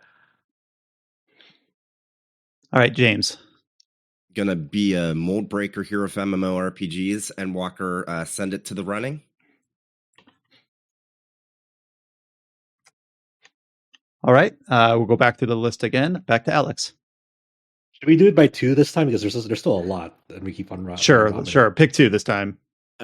So maybe we do one up, one down. So I will send Pokemon Legends Arceus up, and I will send Pokemon Scarlet and Violet down. Ooh, I like this. This is kind of spicy. Or maybe not so spicy. This is very mild. All right. Obviously, Scarlet and Violet, we haven't had a ton of opportunities to speak to, but maybe James's 6 score on those sites kind of speaks to it. Oh no, not Scarlet and Violet. This isn't the end, because we can revisit it like when we're bumping stuff up and down. If there's something that people see that's on the bottom there where they're like, actually, now I'm looking at the top, I think X belongs more than Y. Yeah. But for now, the way I see Pokemon Scarlet and Violet is that in a just world, it wouldn't have even released this year, because it clearly should have been next year's holiday game, and Arceus should have had its spot just to polish up things a little bit more. Yeah. To be completely frank, the Pokemon Company International did not need to release 2 mainline Pokemon games within the same calendar year. That's ridiculous. Well, I think, in fairness, the one thing I will say there is I think it's clear that what happened there was that Arceus slipped, and Scarlet and Violet released on the date that it was always supposed to. However, I can't believe they didn't make the decision to delay Scarlet and Violet. But hey-ho, here we are, and this is their punishment. All I have to say about that is when Alex said this is the end, this isn't the end, it just reminded me of Xenoblade 3. All right, Josh, we're doing 2 decisions, up or down, or one up, one down. Up to you. Put up Asta Libra. Put down Digimon Survive. Does anyone feel strongly enough about Digimon Survive to try to veto that? Unfortunately, Digimon did not survive. Seems not.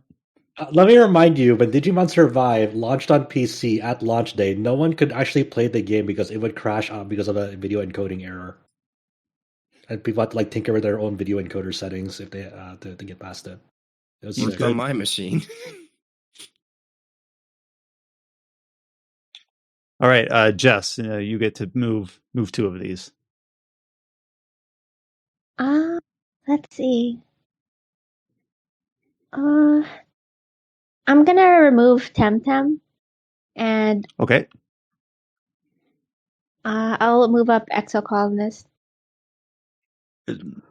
Maybe I'll go for Koromon next. I don't know, the indie monster tamers. They weren't doing it for me, I guess. All right, so Temtem of the 2 indie monster tamers on this list, I think probably I like Koromon more than Temtem. Temtem's not that indie either, really. There's a lot of money behind that game, but I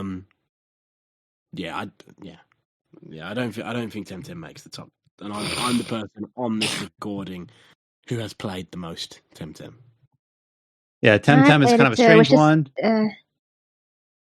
It sounds like both the people that have played it don't feel that strongly about it. It's been out in early access and playable for several years, but only just now released in 1.0 this year. Yeah, I mean, the progression is really slow. I remember I was like, I'm 10 hours in, and I've only beaten 1 gym and evolved one monster. I hadn't heard that before. Yeah, you can beat the original Pokemon game in 10 hours. All right, I guess it's my turn. So I will move up Pentiment into in the running. And then I'm looking at the list and trying to look at ones that are kind of difficult or oddball choices. And I'm looking at Lost Eidolons. I believe the only person that's played this is Scott, who doesn't have the chance to defend it here. But also, Scott didn't feel that strongly about it. Let me remind myself what he scored it on the site, because I don't believe it was very strong. 7 out of 10. So I'm going to go ahead and just punt Lost Eidolons now, just so we don't have to think about it later. Maybe if more people played it, we'd have some different opinions on it. But just, again, reality of the situation is that no one's here to defend it. And the one person who has played it wrote up that they didn't feel that strongly about it. So I'm punting it. All right, over to Adam. Do a similar punt for RPG Time, Legend of Right. Paige, who's one of our contributors, reviewed this and I assume nominated it, but she also only scored it a 7, and she said it's kind of like style over substance, and like it's got like this sketchbook style, and you know it's got a very cute aesthetic, but like as like a game, as an RPG, it just wasn't very strong. So, and there's no one else. I don't think anyone else here has played it. So, unfortunately, we can't really speak more to it than what Paige has written up. I'll also punt out Asterigos. I played this. I actually think this is an okay game, like kind of like a first project, kind of like a Souls-light RPG. And honestly, I would recommend it, just with a lot of caveats. And I just don't think it's top 10 material. I'll leave it at that. All right, James. I am going to punt Monochrome Mobius, Rights and Wrongs Forgotten. I've already alluded to not enjoying that game nearly as much as I was hoping I would, and I'm the only person that can speak to it, so no point keeping it on the list. Put Sunbreak in the running, I guess. Right. Back to Alex. Let's lose Gotham Knights. It's crap. And you know what? Let's also lose Fire Emblem Warriors Free Hopes. It's just not good enough, in my opinion. It's better than Gotham Knights, though. I mean, Gotham Knights is terrible, but Fire Emblem Free Hopes is a definite improvement over the previous Fire Emblem Warriors game. But the crucial thing which makes me put it down into the eliminated bracket in this is it's not as good as Hyrule Warriors 2 is. Or even Hyrule Warriors 1, probably. So it sounds like maybe Hyrule Warriors 3 will finally get it right. All right, Moon. All right, back to Josh. I'm gonna put. Oh, sorry. I said wasn't sure if you Josh. said Josh or Jeff. Is that Josh? Okay, go ahead. I'll put both Citizen Sleeper and Triangle Strategy up. Mm-hmm.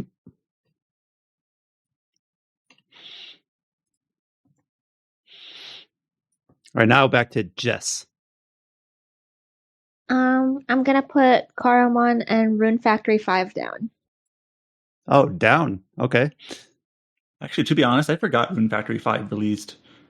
Granted, it's not my type of game. We didn't talk about it before now, and most people are kind of soft on it. Like, I feel like, especially on Switch, it had performance issues, and on PC, it's like the game's better, but still, like from a structural standpoint, people from what I seem generally preferred for.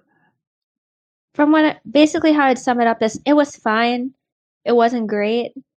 Kind of some missing context here and there, and also the performance issue wasn't as good, and the locations didn't have as much personality, kind of bland town. Characters were fine, but some people had nitpicks here and there. But yeah. And I can't speak for him, obviously, but Chow has had opportunity on the regular Tetracast to speak to Rune Factory 5, and I feel like he would agree with this decision. He was very tepid on it. So I get the next pair of decisions. A game we haven't talked about yet, Expeditions Rome. I'm going to put it up.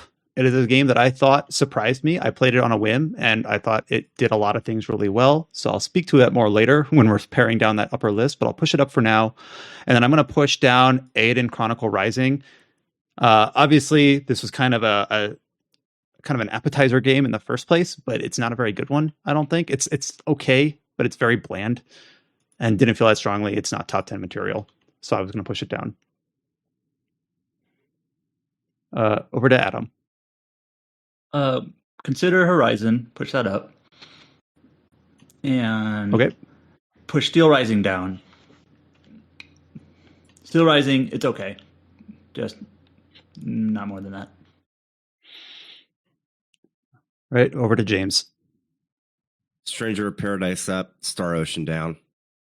Star Ocean down. Ocean. Oh man. Anyone disagree? Looking at that list, and I enjoyed Star Ocean. There's no way it's making the top 10. Oh. Well, I haven't played it, so if someone wants to disagree, now's your chance. I don't know. This is the first chance where I feel like maybe I disagree. Brian, we gotta band together. You gotta do it for our boy Raymond. I'm just looking at the list though on games that still haven't moved up, and it's like Star Ocean surprised me. This is the hardest cut yet, but it's not going to make top 10. Dang. Considering list for now and cut it later.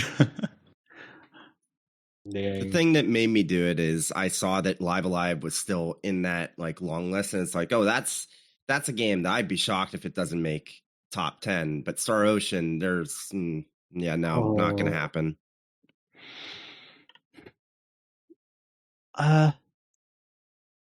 I'll put it at the top of the out of the running list. Let's go. Like the first one out. Okay. All right, back to Alex. Get rid of both those voice of cards games.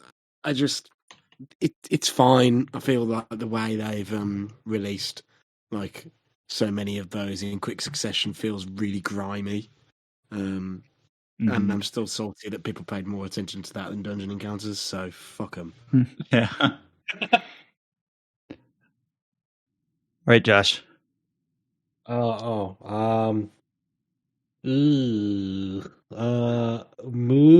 Live Alive up. Put Jack Move down. Right, Jack Move was a game that you had a few nice things to say about on the podcast. Yeah, it's okay, but I don't think it's a nice small RPG, but it's not like crazy good compared to like what we're looking at here. It's fine. Over to Jess. That like out of these, I know that Harvestella and Soul Hackers 2 were fine, but I'm not sure if they'd make. I consider them top 10 material. I feel like I'm wondering if I should put them up or down right now. Let's see. For the record, I think Brian and I are the only people that have played Harvestella, and neither of us have finished it. So it's like, even if we feel like it's a good game, it's like, I don't think either of us have played enough to really be able to make that argument for that game. All right, so let's put that down and Soul Hackers 2 up. So those that have finished Soul Hackers 2, do we feel strongly enough about it to push it up? I mean, like, I don't feel like it's. I was just wondering. I don't know how it compares to the others. I was like, but you think it might be like fringe top 10? Fine. We'll see. Well, we can always talk about it later, right? It's fine. All right. Now. Yeah. Yeah, Harvestella I guess it was like again. Early to put it out. All right. So we'll put Soul Hackers 2 up for now. It might be a fringe top 10. Harvestella, like James has said, I've played a portion of it, and I do think that it is better than I thought it would be. But I would feel kind of grimy saying, like, oh, I haven't beat it yet, but I'm sure it'll be great by the time I am, and therefore it's going to be in the top 10. Because even what I played now, it's fringe top 10. It's not like it's amazing experience the first 20 hours or so. It has surprised me, so I might put it like kind of with Star Ocean. Dude, it gets running section. 60 hours in, okay. You don't understand. Yeah. Surprisingly good. I'm glad that I decided to at least start it, but out of the running. So I know that I can push out Weird West. I put this on the list because it is probably the most different game that I've played this year. It's like an isometric, almost like Baldur's Gate style RPG where you choose locations on a map and interact in like little vignettes in an overarching story. But on top of that, you change characters, so you kind of have a different perspective as you go through the game. But honestly, Live Alive from 1994 does the concept a bit better of the different perspectives, and Weird West has a lot of gameplay issues that makes it very tedious to play, even if the narrative idea is a good concept. So interesting. I'm glad I played it, but it's like a 6 out of 10, 7 out of 10 game. It's fine and different and kind of unique, but don't feel that strongly about it. I'm also I'm gonna push out Symphony of War: The Nephilim Saga. This is an indie game that was pretty highly regarded, very clearly built in the vein of a Fire Emblem-like, and there's a lot of indie games in this space. It does a few interesting things with the way that it almost has like Advanced Wars type unions, where each unit is not a unit, but like a battalion of different types of any other game. Oh, the org. Gotcha. Yeah. But its story is honestly quite bad. The story has like comically evil, like this cult, they wear hoods, they have red eyes, they worship a demon god, they're bad guys. Like there's no nuance. And sometimes that can be good, but this is just really bland here. So it was fine. I'm okay. I would say I was glad I played it, but you know what? Maybe I'm not so sure. I was really kind of lukewarm on it. So I'm pushing it down. Adam, anything left on the list here that you know well enough to push up or down? I think there's at least one. Diofield up, Valkyrie Elysium down. What the? Valkyrie Elysium's story is so bad it drowns out any other redeeming part of that game. Anyone else feel strongly otherwise about Valkyrie Elysium? Because it's a game that's a pretty high-profile game that we haven't talked about on this podcast quite yet. Its sole redeeming feature is the feel of combat. Like the battle system, like pretty fun. It's just a lot of the other elements of the game. Like it's fun to play, but when you're thinking about other factors of the game, it's lacking. It's lacking for sure. I feel like there's a lot of RPGs that came out this year that were solid, like 7 out of 10s, and there's like a block of them. Mm-hmm. Valkyrie Elysium's definitely one of those. Is it my turn now, I guess? Yeah, it is. Mm-hmm. Okay. I'm going to... This is one that feels weird, because I feel like a lot of us are just kind of avoiding it, even though it's like, if we're going by our own rules, this is almost a shoo-in for the top 10. Bring up Trails from Zero. It's Trails from Zero I feel like most of the people here that have played it years ago, so it doesn't feel new. But we have to like think about it from the perspective of it is new for this list. Got to think of it like it just came out yesterday, and knock down. Josh, did you play any of the Octopath mobile game? I played a little bit of it, but I wouldn't put it up there. It's just like, okay, then let's knock it down.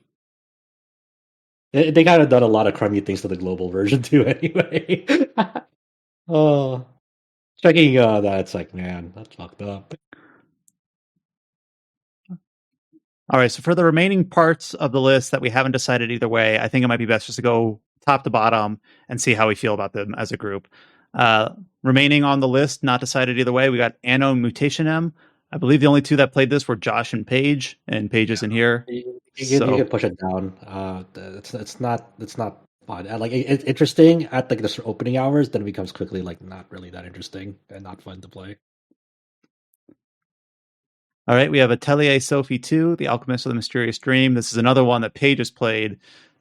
Did she also review it? Yep. Let me see. And then what did she score it?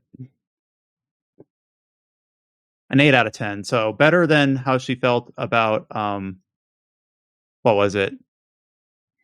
Temtem? RPG Time or whatever, yeah. Oh, yeah, RPG or that one, but I don't know if no one's here. We have to. Yeah, we have to vote. Kind of. I haven't played it yet, so it's goodbye.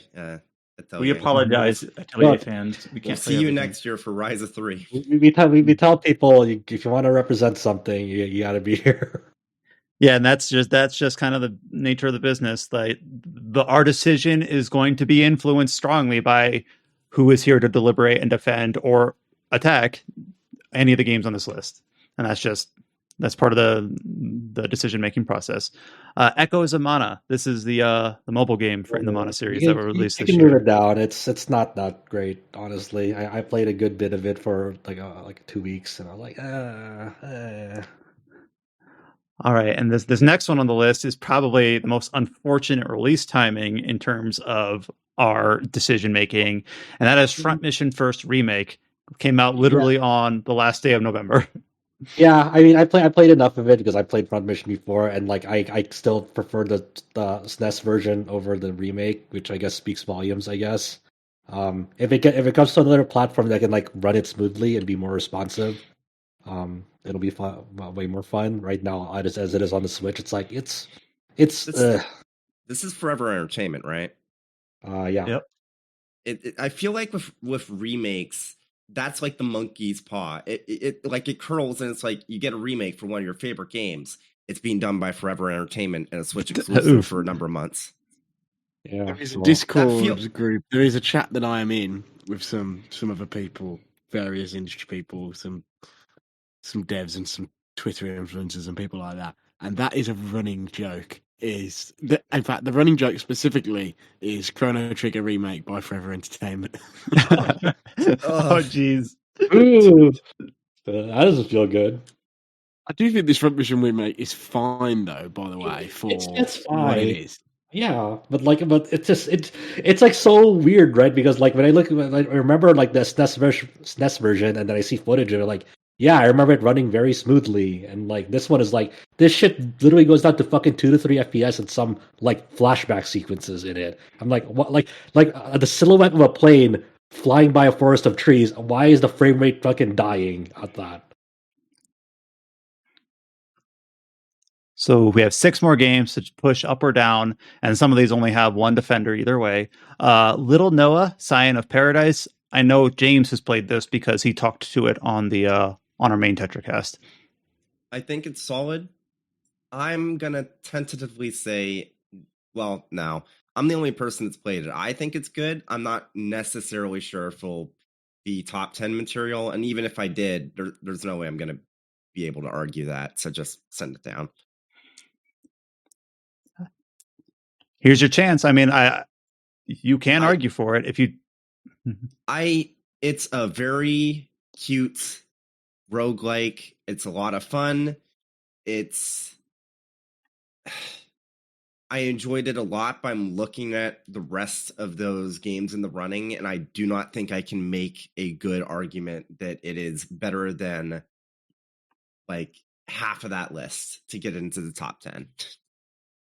All right. We'll push down Little Noah. Made in Abyss, Binary Star Falling into Darkness. You can put it down. Yeah, we kind of spoke to it a little bit in the design section about how it has a good concept, but the execution is okay.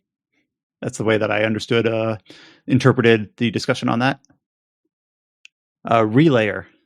You can put it down as well. It's decent, but it's not. It doesn't hang with some of the other games up there. All right, Salt and Sacrifice. Is this the one that James played, or is this one that was nominated by a person that's not here? Did you play this? I forget. No. No. Okay, I must be thinking of something else. It. Yeah. All right, it might have been nominated by a Paige or by a Quentin. So kind of by default, if no one here can defend it, we push that down. 2 left. SD Gundam Battle Alliance. It was a fun co-op experience, but it's going down. Last one, Vampire Survivors. This has to go up, man. Up. All right. I guess my question with Vampire Survivors is it's an RPG? I didn't know that. Okay. There are RPG like level up mechanics in it. I don't know if you call like that story narrative side an RPG. That's the thing about it. I mean, it's the usual dodge of it's a hard genre to define anyway. We cast a wide net. So many games have RPG elements, even if they're ostensibly not RPGs. It's more art than science, I suppose, is kind of the always the answer to that. All right. Well, I think we might have made our job now a little bit easier. We'll see, because we pushed down, it looks like about twice as many as we pushed up. So we'll have a shorter list to work from here going forward.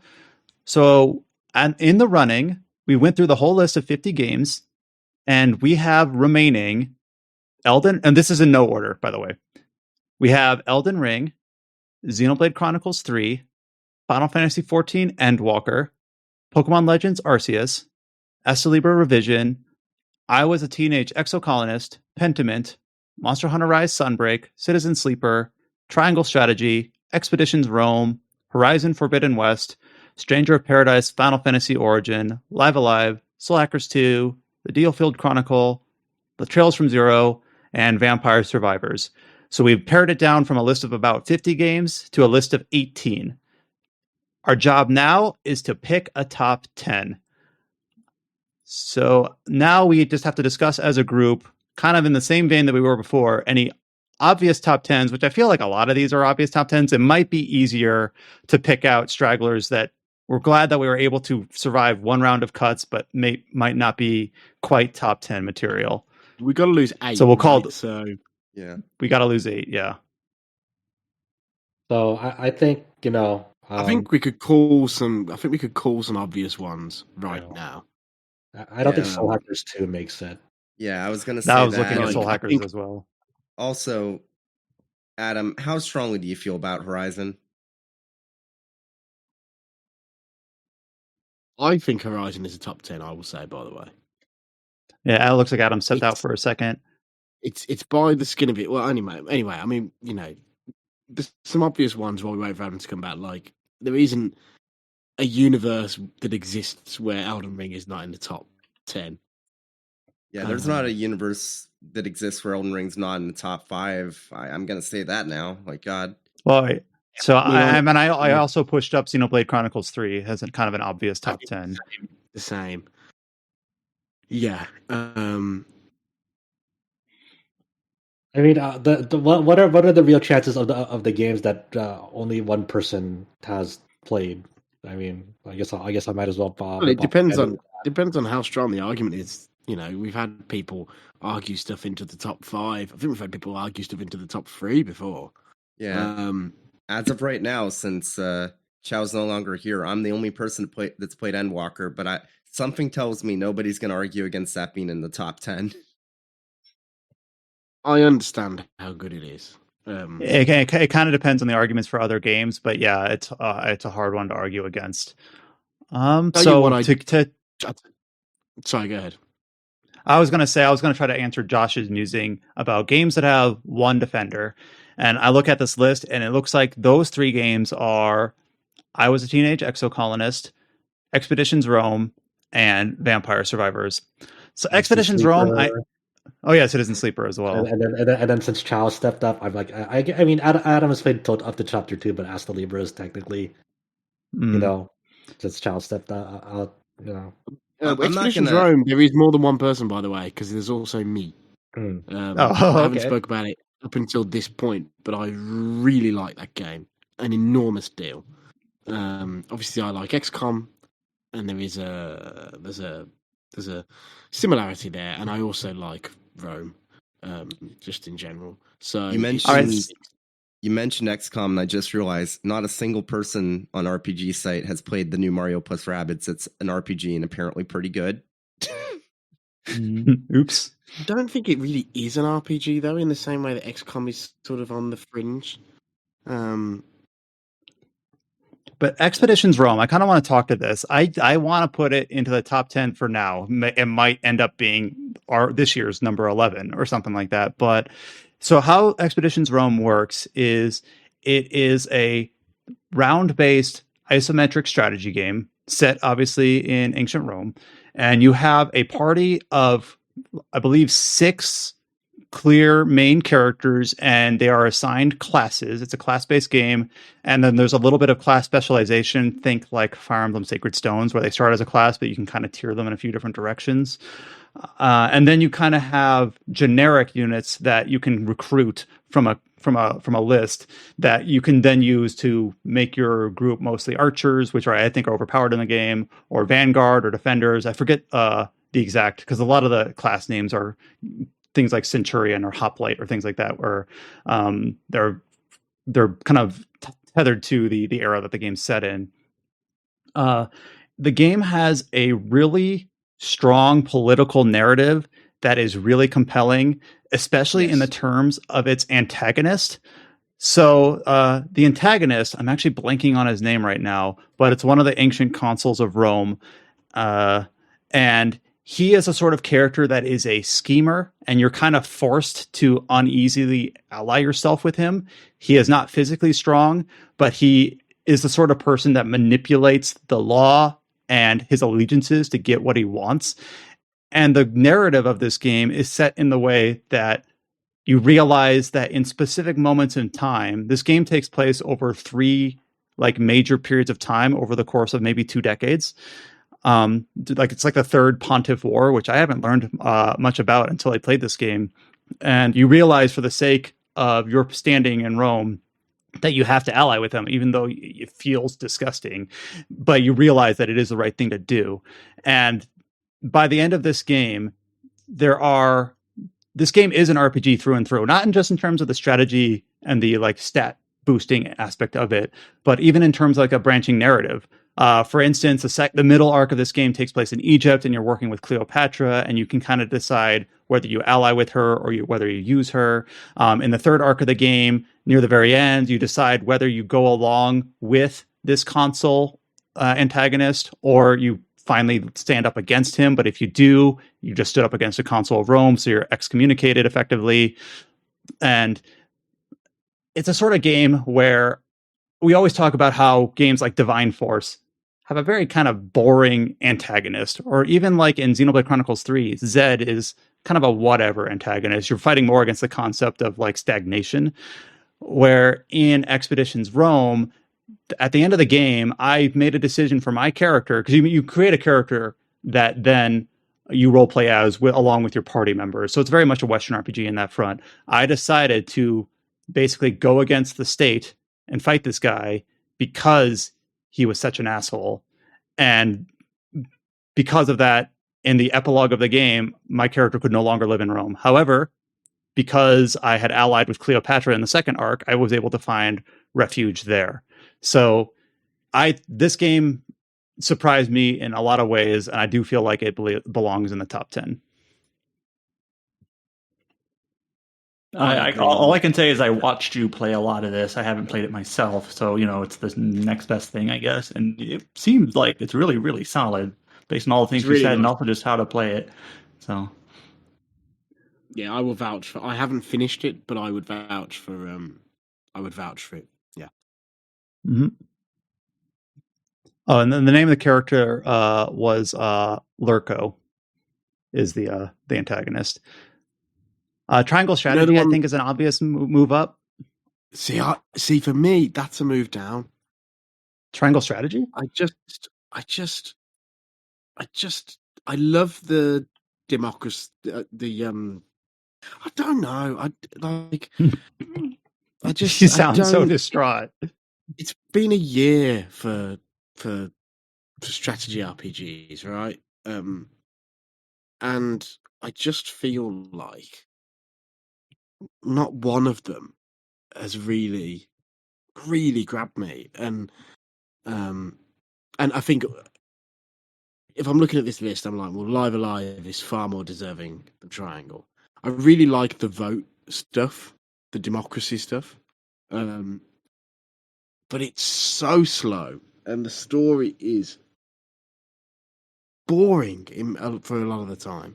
I don't know. I like the story. It's such a slow burn. It's such. I personally think Triangle Strategy is top 5. Like personally for me, I think it's solid all around. Yeah, I don't think it's like stellar in any one pointed category, but all around. Like I do agree that the beginning of the game is a slow burn. Like it does start out pretty slow, but it takes time to like kind of establish the premise of what that game is about. Like, well, in which case, I think Deerfield has to go. In fact, Deerfield I rate less than Triangle anyway, to be fair, but I just don't think either of them are top 10. But Deerfield, if Triangle is, Deerfield definitely is not. I think as someone that appreciated Deerfield for what it was, I can agree that it's not quite top 10. Any other Dealfielders feel opposed? Sweep. No longer sweep. No longer sweep. I'll move Pentiment up. I guess again that's another one that it's me and Alex primarily defending. I'll put it up for now. I have not played it yet, but everything I've seen of it, I'm not going to argue against it. It's one of the best games of the year, hands down, in any genre. Definitely need to get around to it. Perfect for Steam Deck. How do we feel about Sunbreak? It's very, very competent. It's kind of my summary of it. I think that it deserves to be top 10. I think especially with the updates, they've done a good job of like bringing back some monsters that for longtime fans, they've just been missing in action for like the better half of a decade. And I understand that's very like niche stuff, but like something like Lucent Nargacuga, the last time you were able to hunt it was in Monster Hunter 3 Ultimate, which came out over 10 years ago. It's just been completely missing, and it's back. And they've been doing a lot of stuff like that with other monsters and whatnot. And I've really genuinely been enjoying the stuff they've been doing with the Risen Elder Dragons and whatnot. But I don't think it's top 5, but I definitely think there's an argument for a top 10, especially with the updates that have drastically improved the end game loop. So I'm looking at this list, and we got to pick 6 more losers, basically. I mean, they're not losers because they've made it this far. But they're losers. Tough. All right. How about Stranger of Paradise, Final Fantasy Origin? I love that game. I think that genuinely the story is better than people give it credit for. The fact that they managed to stick the ending as well as they did is quite frankly bonkers. The most meaningful fist bump in video games. But I'll just be honest. If it wasn't for that DLC, I'd feel stronger about fighting for it. But I'm not sure if that dev team deserves that fight right now. It's one of those weird ones. Like I really enjoyed the base game, didn't touch the updates, so like I'm fond of it. But even as someone who's most fond of it, not knowing the knowledge of the post launch updates, like I still wouldn't put it in top 10. I'd say. Here's an easy one. Endwalker, definitely top 10. All right, so we kind of have a bundle here of 3 of the indie games. We have Astral Labor Revision, Teenage Exocolonist, and Citizen Sleeper. Based on the discussions that we've had before, I do believe that Astral Labor Revision kind of stands out. Oops, I didn't mean to do that on the document. Astral Labor Revision kind of stands out above the other 2. I know Chow's not here to defend it now, but we heard some discussions from him in the categories. So again, kind of an elephant in the room. We've got these single defense of Exocolonist and Citizen Sleeper. They're probably going to burn, to be honest. Like I would love to see Citizen Sleeper up there, and I could talk about it. But at the end of the day, I'm the only one who's played it, right? So yeah, and I'll put Expedition Rome next to these as well. I would put Citizen Sleeper above Sunbreak. I would put it above Live Alive, to be honest. But I'm the only one who's played it, so. Well, if me and you have also played Sunbreak, and I'm kind of like, to me, it's very competent and fine. But I wouldn't put Sunbreak in top 10. That's me. I like playing it. I played a shitload of it, But for me, like, I wouldn't put it in top 10. Let me clear some of these blanks. We have a better list. How about Arceus? Again, I guess that one we've heard a few people feel very strongly about Arceus in both directions. We heard Alex and myself speak more highly of it, but then Adam thought it was very boring. Josh didn't like it at all, and then I think Jess was also kind of. Well, Chow liked it a lot too. So it seems like we're literally split down the middle. I remember at the beginning of the year, I gave it like an 8, so I guess that's higher than. I mean, I think now I feel like it's also kind of like, I think nowadays I would score it like lower, like maybe a 7.5 or 7. But yeah, I think it deserves some credit for like innovating in the formula. I'm not sure if it's top 10. Like for me, I feel like it's mid. It feels like Arceus is better for the concept and the execution. The fact that it finally decided to shake up the genre. The world building I thought was also nice. I think the story in Arceus is genuinely good, and not even just like good for a Pokemon game. I think the way they handle it it's not amazing, but it's good. All right. We kind of punted on this one earlier. Horizon for Arceus. All right. Horizon Forbidden West. I guess am I the only one who's played it here? It's you and Alex. I like it plenty. So here's basically my overall here's my overall thought on Horizon Forbidden West. They took like the pointed criticisms of the original game and basically addressed every one of them in terms of like the quest design kind of sucks. Well, they improved the side quest quite a bit in this version. The animations and like character models are really bad, and well, they fixed up a lot of the animation issues. And things like melee combat was really, really awkward in the original. Melee combat's quite a lot better now. So like, in terms of like comparing it to the original in that sense, it's a much better game. But it still has like the same design ethos in terms of, the open world. It's basically like an open world, traditional open world RPG in terms of everything else about its design. It's got a lot of that AAA detritus in terms of so many things to collect and loot and whatnot. And so in that sense, it's not very novel. I do think it's a totally fine game. It's a good game if you like, unless you just have a distaste for that sort of style. But I'm not going to defend it really for top 10. So, how about you, Alex? If I push this out of the top 10, do you feel strongly opposed to that? Go with it. It is top 10 for me, and I think just like the first game, had it not launched next to one of the best games of the last decade, more people would have played it, and more people would remember it in a more fond way. I think it would have got an easier ride, but that is what it is. All right, we need to find 4 more. Man, this is tough. Vampire Survivors we haven't mentioned yet. So I guess for Josh, between Citizen Sleeper or Vampire Survivors, which one do you feel more strongly about, or do you think they are both deserving? Alex has played Vampire Survivors also. It's not just me. Oh, gotcha. I've played Vampire Survivors, and it's one of the best games of the year, in my opinion. I think it's just tremendous. Well, I mean, if you're basically giving it an option of like, do you between 2 of the best games of this year, which one do you have to like kick out? It's like no, I was kind of talking. Yeah, all right. It sounds like so. When I know it was sounding like that I was going to set you up for choosing between Citizen Sleeper or Vampire Survivors, but one thing I did say was or both. They both stay. So it sounds like Sunbreak. I feel way more strongly about Sunbreak, mostly because I've been keeping up with the updates, and I feel like they've been good and they've been feeding me as a longtime fan. But I understand that that's very subjective, and yeah, I don't know.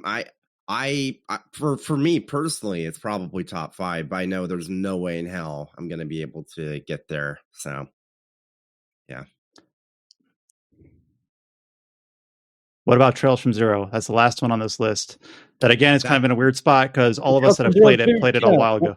Like Trails from Zero at like the year it was launched, in Japan, like it was one of the best games of that year. When you're putting up against 2022 games, it's a whole different story. I still think Trails from Zero is one of the best games that Falcom's ever made, and I think that it would actually be a disservice if it wasn't in our top 10. So for anyone listening to this is what this podcast is for. Like, how could so-and-so not be in the top 10? Well, look how we have still 4 more to cut, and look how difficult this is. So any of these games that we're about to cut out of our top 10 on a different, if this argument and discussion was held on a different day, easily could. Alrighty. So I'm just saying, does this list become easier to do if you just cut out all the ones that only has one defender?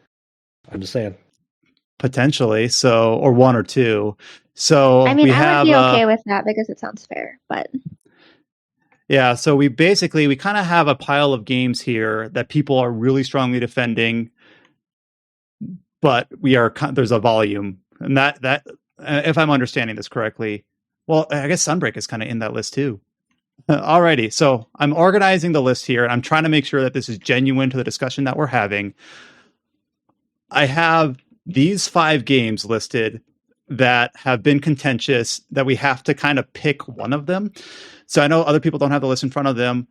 I have Trails from Zero and Astalibra Revision kind of pushed to the top because they've had multiple defenders.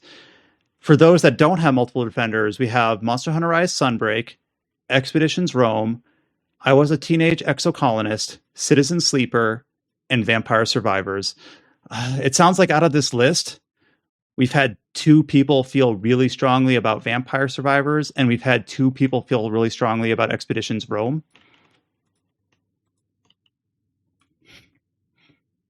So what that would do is that would cut out Citizen Sleeper, Teenage Exocolonist, and Sunbreak. Again, very difficult cuts, but they're the ones that have 1 defender each, it seems like. That makes sense to me. Yeah, this is what it is. And then out of the remaining 2, both me and Alex felt strongly about Expeditions Rome, but then Alex also said that Vampire Survivors is one of the best of the year, and Josh seems to feel similarly. Yeah, Vampire Survivors is fucking sick. That is man, so good. The more I look at Vampire Survivors and that gameplay loop, the more I'm thinking, I just don't know if it's enough of an RPG. Whereas Expeditions Rome is very clearly an RPG. I think that's probably my concern, is that if it comes down to between these 2, Expeditions Rome is really truly a full fat. Yeah, if we're going by genre like definition now to kick one out, then yeah, Vampire Survivors is out. I think I like them about the same amount, to be clear. But I do think Vampire Survivors is more, if you're thinking about it in a broad sense, for a much wider audience. It's one of the best games of the year. You know, it's going to get a lot of accolades, I think, this year from people more broadly. Expeditions Rome, I don't think will. But for me personally, they're about the same level. But I do think if you're a fan of role-playing games, or a fan of strategy RPGs, or a fan of strategy games with an RPG bent to them, like I've seen name checked XCOM, it's just brilliant. Oh yeah, just to be clear, Vampire Survivors is down because we finally at the last minute stretch we defined if this was an RPG or not after discussing it at best not RPG and other categories, and then we're also giving it to Expeditions Rome. So it's like because no other outlets will mention it, so we'll give it there. I'm just clarifying. That's what's happening to Vampire Survivors. I think what we're saying is Vampire Survivors is still excellent and only missed the top 10 by a hair. But for me, Expeditions Rome is really good and more in the spirit of what we're about, basically. Yeah, I don't think we're not saying Vampire Survivors isn't an RPG. It's that Expeditions Rome and Vampire Survivors are both excellent games. It's not RPG enough to make it. You can't just say it's not binary. It's not 1 or 0. It's not RPG or not RPG. There's levels to this. There's scales. There's economies. So we're saying that one falls more squarely into the realm than the other, which I think is valid and not cheating. And again, it's skin of its teeth at this point. And as the person that's played both, in this very particular deliberation, Alex has the most, I guess, leverage in a way, especially under the understanding that he has clearly stated that he really enjoys both and has called Vampire Survivors excellent, but still puts one over the other. But if I was choosing, I would choose Expeditions because it's just got that depth and that breadth and the narrative hooks and all that sort of stuff to it, basically. Mm-hmm. Ooh, spicy. Alrighty, so I'm going to read down the list and see if we set this in stone here. In our top 10, we have Elden Ring, Xenoblade Chronicles 3, Live Alive, Pentiment, Triangle Strategy, Endwalker, Pokemon Legends Arceus, Astalibra Revision, Trails from Zero, Expeditions Rome, with Vampire Survivors being by a hair 11th place, so to speak. That's where we stand. Going once, going twice. I mean, there's no point in arguing what's already already gone. We just had like a 15-20 minute argument about this already. Yeah. So. If anyone is saying anything now, it kind of undoes that. Yeah. All right, fair enough. So we have our top 10. And if you're wondering, if you're looking at the list and saying, why isn't such and such there? Well, it was a very hard cut. Like, we had 5 of these games out of the top 10 that on another day, on another argument, could have ended up in the top 10. So unfortunately, we can't argue. We can't do a top 15, top 10, based on the discussions made and who's present on the podcast. That all influences this final list. Our job now is to pick a top 5 out of this top 10. And again, I think it might be easiest to determine which ones here don't belong in the top 10. And I will clearly state that Expeditions Rome, I'm very glad that it made the top 10, but it is not a top 5. So I'm going to call it bottom 5, for lack of a better, more elegant name. So in the top 10, but not in the top 5. Runner-up 5. Well, I would say, based on the discussions that we just had, I think Trails from Zero goes down there as well, right? I think in any other year it would have been a top 5 contender, but with this specific slate of games, it's I don't see an argument being made, especially with the bulwark of Elden Ring, Xenoblade, Live Alive, Pentiment, and I guess to a lesser degree Endwalker. Just there's too many honest, like the top 5, the top 4 as it's written there is my top 4. It sounds like Live Alive might be a bit contentious. Not necessarily in that order, but that top, I like that 4. Oh, I guess. Say, I think. Go ahead, Jess. Oh, I was gonna say, are we in agreement that Pokemon Legends Arceus is a bottom 5? Because I feel like I think so. I think so, based on the discussion we've had. But I'm willing to. It's like I would personally say it would be my top 5, but there's enough like people that in here that are like, I'm not so sure about, where it's like I'm not gonna pick my battles. Gonna let that slide. Are we in agreement that Elden Ring and Xenoblade Chronicles 3 are safe? I think so. Yes. Yeah. All right. Alrighty. So, as to Libra revision, we've had a few people here. Unfortunately, Chow is no longer present, but we have Adam from a little bit, and then Josh with the whole gamut of this. Top 5. I would personally put it as a top 5 personally. Okay, that's me. And there was a lot of strong arguments for it. That's why it won our best design and immersion. So I'm going to keep it in the running for now. All right. Triangle strategy. We've heard Alex believe that it doesn't belong any higher, but Josh believed that it does. I can go either way. I'm okay. I think it's one of those weird things that like I think only Live Alive or Triangle Strategy lives in the top 5 if we're gonna have any of them, right? Because they have like it's getting down to that point that like you kind of have to split hairs. I'm okay with Triangle Strategy being bottom 5 in this case. Like I think it's got its proper due with best music. I'm very happy that it got that, and I think that it can. I don't think it can go any further. Yeah.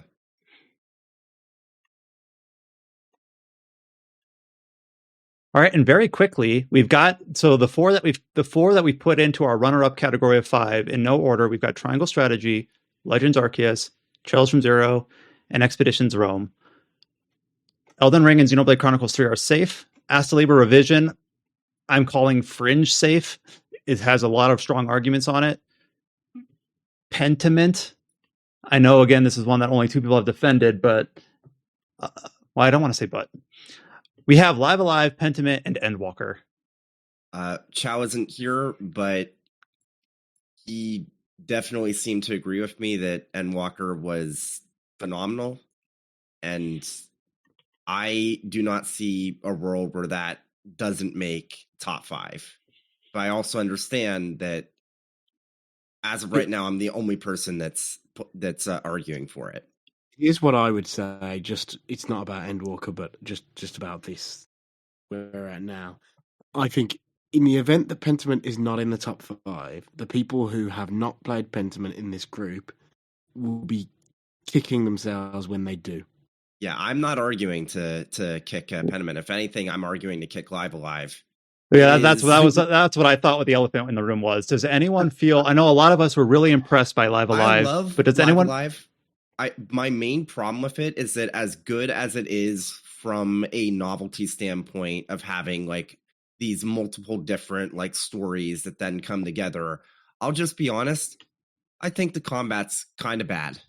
Yeah, I agree, and I think it's sort of it's a wonderful historical curiosity that really, when I look at it and I go, this is the game that led to Chrono Trigger. And it's a lovely remaster of the game that led to Chrono Trigger. But beyond that, which is one of the most important RPGs in general of all time, but beyond that, it's merely, it's okay, right? It's like an 8 out of 10. And I think Live the rest of Alive, that's a 5. Live Alive is at its best when it's not a turn-based, when it's not a tactical RPG. I'll just say that. Everything besides the actual combat is fantastic, but the combat is that like sort of unnecessary glue that holds everything together. And honestly, if I was going to be completely real here, I'm not sure if Live Alive would be a better or worse game if it was not an RPG. That's how I feel about it. Well, that kind of makes our top 5 very clear out of the remaining list of 10. We moved Live Alive down because Live Alive, I felt really strongly about it. But even then, I'm like, is it in my personal top 5? Maybe, but it probably slot into position 4 or 5. So putting it in the runner up here, totally okay with, because the combat is the weak point. I thought it was serviceable. I didn't think it detracted from the game, but it's not the reason why I would recommend it. And a lot of it, again, is the Live Alive being like, wow, this would be mind-blowing in 1994. In 2022, it's merely good, or merely just into great. So what that leaves us in our top 5, the remaining 5, once we have kind of split the top 10 list into an upper half and bottom half, we've got Elden Ring. This is in no order. Elden Ring, Xenoblade Chronicles 3, Acid Libra Revision, Pentiment, Endwalker, with our runner-ups being Live Alive, Triangle Strategy, Legends Arceus, Trails from Zero, and Expeditions Rome. And now we have the very last... Oh, go ahead, Josh. I think what we're looking at here, it's either Elden or Xenoblade for top 1. I agree. I go with Elden. So I do think Pentiment is very strong, but I would probably not put Pentiment at the top of my personal list. It would probably be, for me, be Elden Ring. So it's Elden Ring for me. I guess it goes down to a vote, right? Like who's for Elden and who's for Xenoblade, right? Yeah. I'm thinking back of the discussion that we had for best narrative, best writing for Xenoblade Chronicles 3, and there was a lot of good arguments about why that game is so special for so many people. But then we also had a similar discussion for Elden Ring for art about why that game is so special. Man, this is... We always run into this. We have a 1A and a 1B in terms of picking a winner. Yeah. I guess we haven't heard recently from Adam or Jess between these. Though I know Adam hasn't played Elden Ring, so and then I don't think Jess has either. Yeah, I haven't really played enough of it to make a comment on how it didn't really impact me in comparison to Xenoblade, which I spent a lot more time on. Okay, so we'll take it. So I guess I'm the one in here, right? That's like I either make it a tie or I give it a winner, right?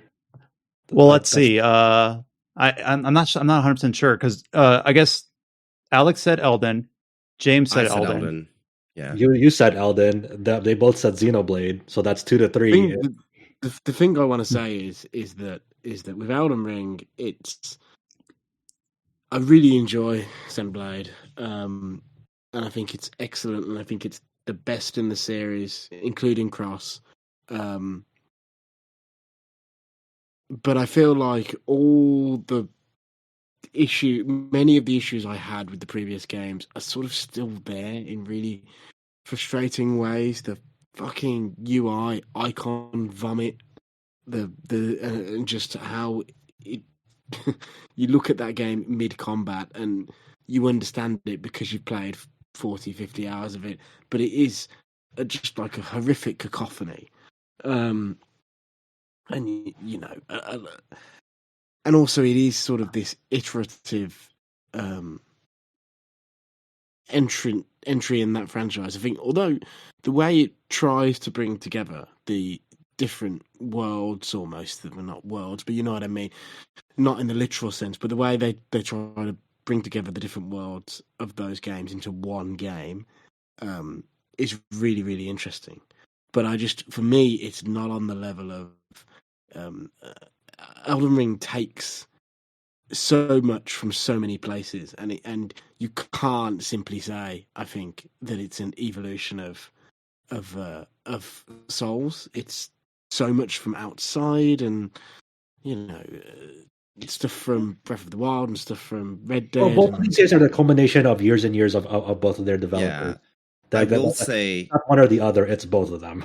I will say about Xenoblade 3, and this is going to be a bit of a hot take, but having had the time to sit on it, I'll be honest. I think Xenoblade 3's combat system is the only Xenoblade game I think that has a worse combat system as the first game. I think 2, and especially Cross and Torna, both have significantly better combat systems, and I think the fact that it kind of ties into that one issue that we were talking about when it came to music, the combat, even more so than Xenoblade 2, which had a similar issue, eventually revolves around to, okay, chain attack. And once you do chain attack and you have a setup for it, it's basically the same thing every single time.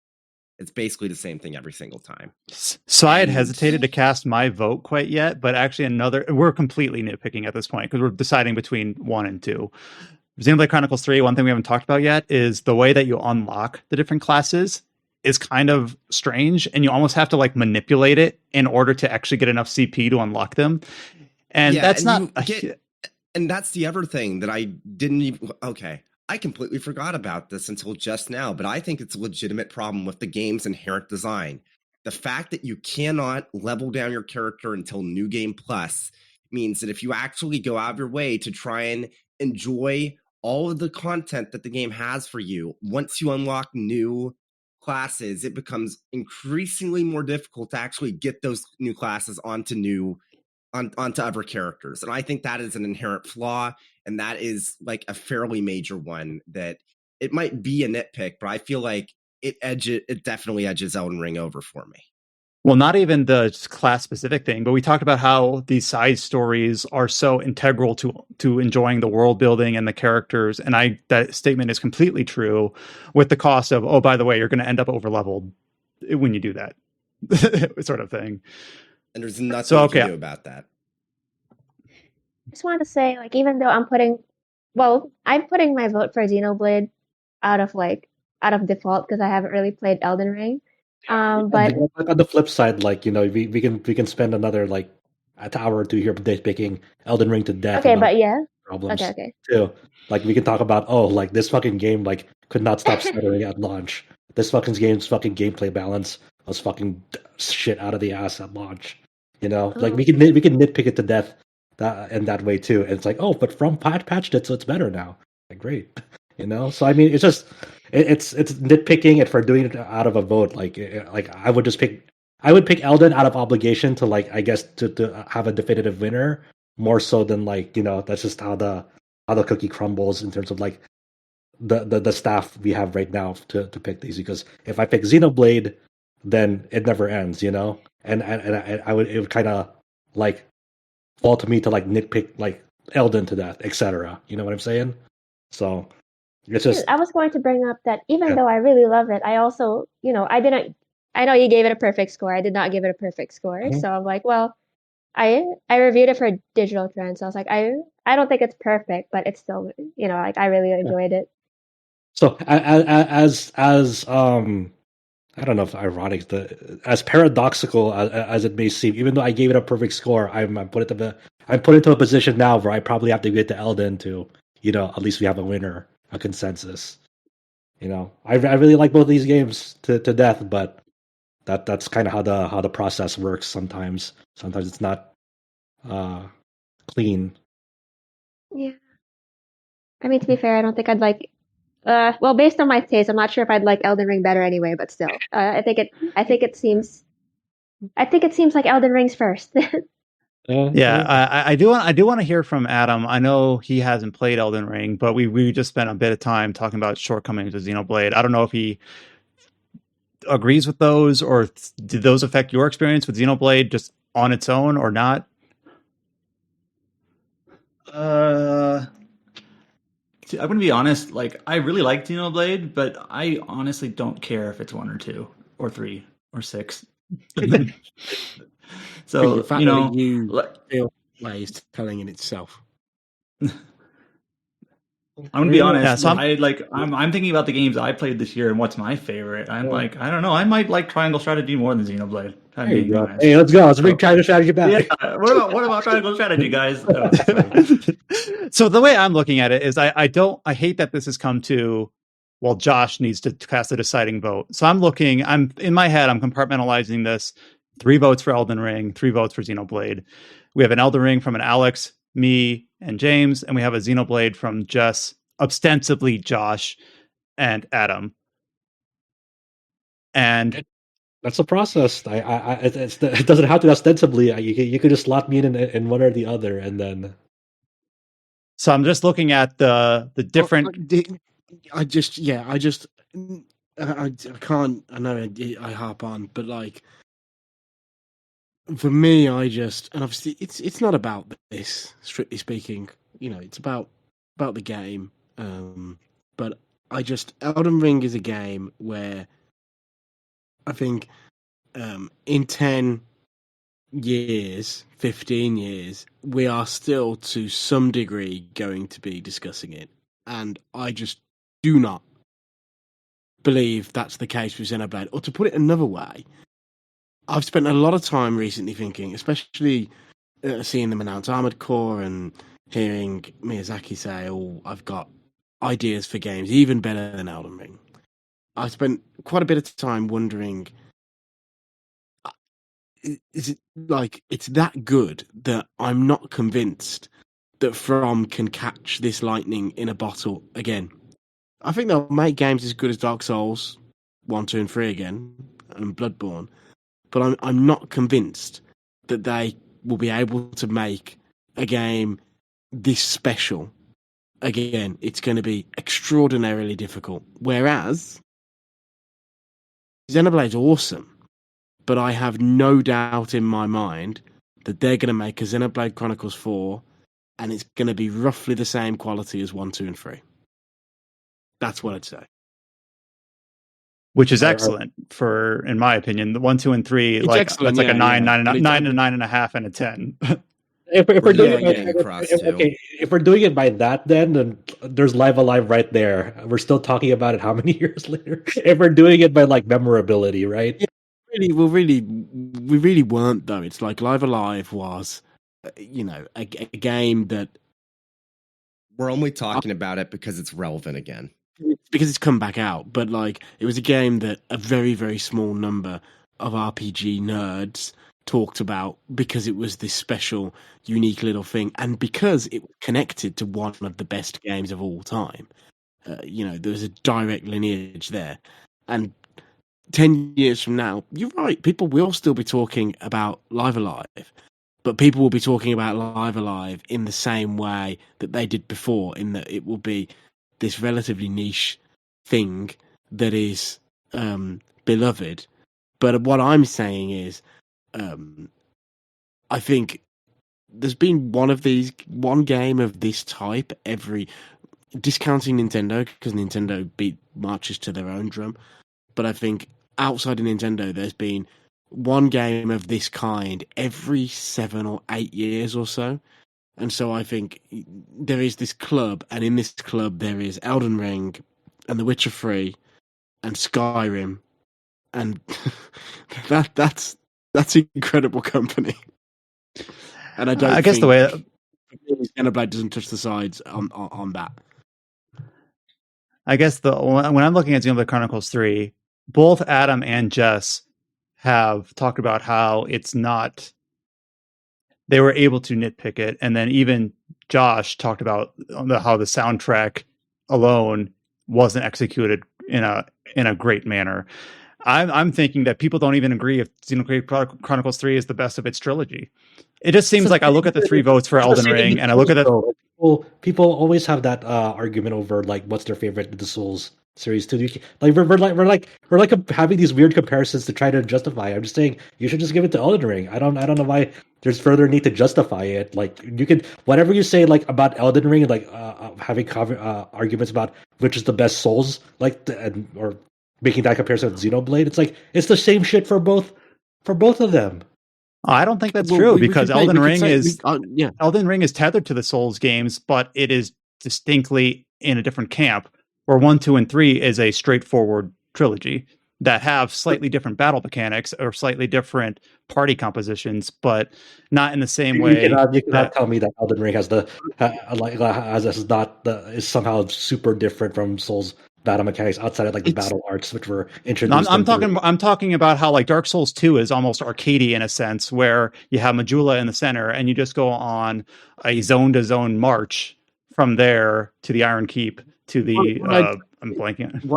What I'd say is to come back to one thing you said, Brian, is that and as someone who has played and completed Xenoblade myself also, I think that's the difference, is that there's a lot in the design of Xenoblade that I can nitpick. Even though I love the game, there's things about it that drive me absolutely mental. I mean, you know, I picked on the UI earlier. I think that's the number one thing for me. I just think it's hideous. I just don't understand why it looks that way, and it's been a problem for the whole series, and they still haven't fixed it. But I could nitpick quite a lot of stuff. Whereas, to be honest, aside from the fact that it had some performance problems and stuff at launch, I can't nitpick much about Elden Ring. If we put performance out of the equation, and you know, all that sort of stuff, because Xenoblade being a Switch game also has its issues, mostly because of the how underpowered the hardware is. But when you put that stuff aside, the technical stuff, I think Elden Ring is so perfectly pitched. Yeah, I think that's for me. For me, the difference is that Xenoblade Chronicles 3, I believe, is in the same court as 1 and 2, and I can tier those against each other. Where Elden Ring is in the same, county as Dark Souls 1, 2, and 3. But I kind of have to judge on a different tier because it does enough differently from those games. I've already agreed that Elden should take it like 15 minutes ago. I'll be honest. Like, well, I mean, Xenoblade 3 takes it at the like. There's no way. Zero. Yeah, I guess the argument I'm trying to make is not. It's at this point, these are two excellent games. That when I look at last year's discussion, like Shin Megami Tensei 5 ended up being our runner-up. And it's an excellent game as well. So at this point, it's just like the ranking almost doesn't matter. I've played and beaten both of these games fully. So I'm stating this generically, not to Josh or not to Alex. This is just me giving words to my own opinion between these two games. So not directed, just compartmentalizing my own thoughts. I'll be perfectly honest here. James. Like I voted for Elden Ring, but mostly because. If I was being honest, mine would be Endwalker, but I knew there was no way in hell that I was getting it, so I just voted for what would be my second best. So, well, this is the whole reason why we don't do an unordered list from 1 to 10 because that would even be more headache. It becomes a nightmare. It becomes a nightmare, and so we accept that it's like if I was doing a personal list, we can if we go into these weeks, if I was doing a personal list, I would have had Pokemon in the top 5. But it's just so happened for me this year, which it hasn't previous years. For me this year, it's come down to 2 games that I played, reviewed, and loved. But one of them I just loved so much more. 2 games that I both gave 5 stars to on VG247 also. But one of them is just in a different. Well, or to put it another way, if VG247 did 10-point scores, which it doesn't, one of them's a 9 and one of them's a 10. Does VG247 do half stars or no? It does not, which would be Gotcha. the same as doing out of 10. But Right. but Xenoblade is a very if I was scoring out of 10, Xenoblade is like a very, very, very high 9. But Elden Ring is like an easy, breezy 10. Like I'm trying to think of games that I've given 10 to in my lifetime, and Mass Effect 2. Mass Effect 2, yeah. Wasn't expecting to hear that on the podcast. If I'd ever actually gotten around to finishing that Witcher review, I would have given it to Witcher. Persona 5, Breath of the Wild, but I can't think of any others off the top of my head. But like out of those, aside from probably Breath of the Wild, I would put Elden Ring above all of them. And even with Breath of the Wild, that's a pretty tight thing. This is me completely equivocating, but I've never given a 10. I would give both these games 9s. That doesn't help this at all, but just that's kind of where my mindset is in terms of these two games. You can always change my score on my review. You always have that power. Mm-hmm. So after this is about 90 minutes of deliberation on the main list alone, in a very close call that is obviously influenced by the participants, what we played, when they released, and all sorts of other unnamed factors. We have an RPG of the year 2022 for Elden Ring, with a unofficial runner-up in a very close race of Xenoblade Chronicles 3. Rounding out the top 5, we've got Pentiment, Astalibra Revision, and Final Fantasy XIV Endwalker. And then rounding out the top 10, we've got Live Alive, Triangle Strategy, Pokemon Legends Arceus, Trails from Zero, and Expeditions Rome.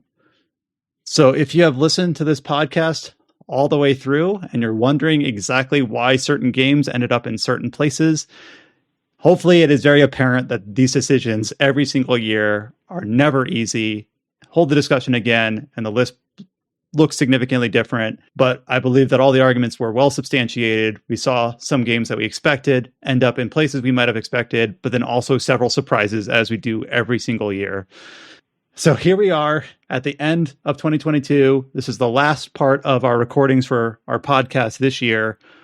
First of all, I want to thank the participants here on this podcast because it's been several hours. So we've already had to lose both Chow and Scott just due to other obligations. I want to give them a shout out here, thank them for their time that they spent on this end of the year podcast. Obviously, I want to thank Josh, Jess, Adam, and James for sticking out through the whole duration. And then, of course, one big thank you to Alex for obviously kind of guiding all of us throughout the whole year as as kind of our site champion and coming in late on the podcast but sticking it out. I know I know I don't even want to guess what time it is for you across the pond right now, but I assume pretty darn late. 1:15 a.m. It's 1:15 a.m. and if you heard like glasses clinking during the last like half an hour, it was me opening whiskey. Yeah. No, very valid. And no, thank you for all of the support that you've given us throughout the year, and of course for this podcast, jumping in and providing a lot of insight for several of the games, both in the categories as well in the main list running. So to all of our listeners, really interesting podcast, really interesting this year, I think. Yeah, this podcast always runs long, but we always have tons of nuggeted discussions here. Some that last 10 minutes to decide between two games, some that last for significantly longer than that to choose winners. And it's always a great time, and I never regret the time that I spend doing this podcast every year. So for us on the recording, obviously we're recording this about halfway through the month of December, a little bit actually earlier. So we have some time now to basically put together a lot of the features that you, the listeners, are already looking at. So we, as we record, still have to put that all together. So that's going to be on our docket for the next couple of weeks. And then as for the Tetracast itself, we're either going to return on January 7th, or potentially, if we decide as a group that we want an additional week off, we could punt to later in January and reconvene on the 14th. As you listen to this podcast, that date... Really? As those listen to this podcast, that date for our Tetracast returning is not so far away, but for us, we've got about a month between now and then. But to reiterate, gaming since then. Yeah, we have nothing to cover in December or early January, and I like how we're going to come back and. It's not like I've been sitting here during this very podcast putting content for a game into the side for this month. Yeah, we're going to have to reconvene in January and be like immediately, all right, Fire Emblem Engage, let's go.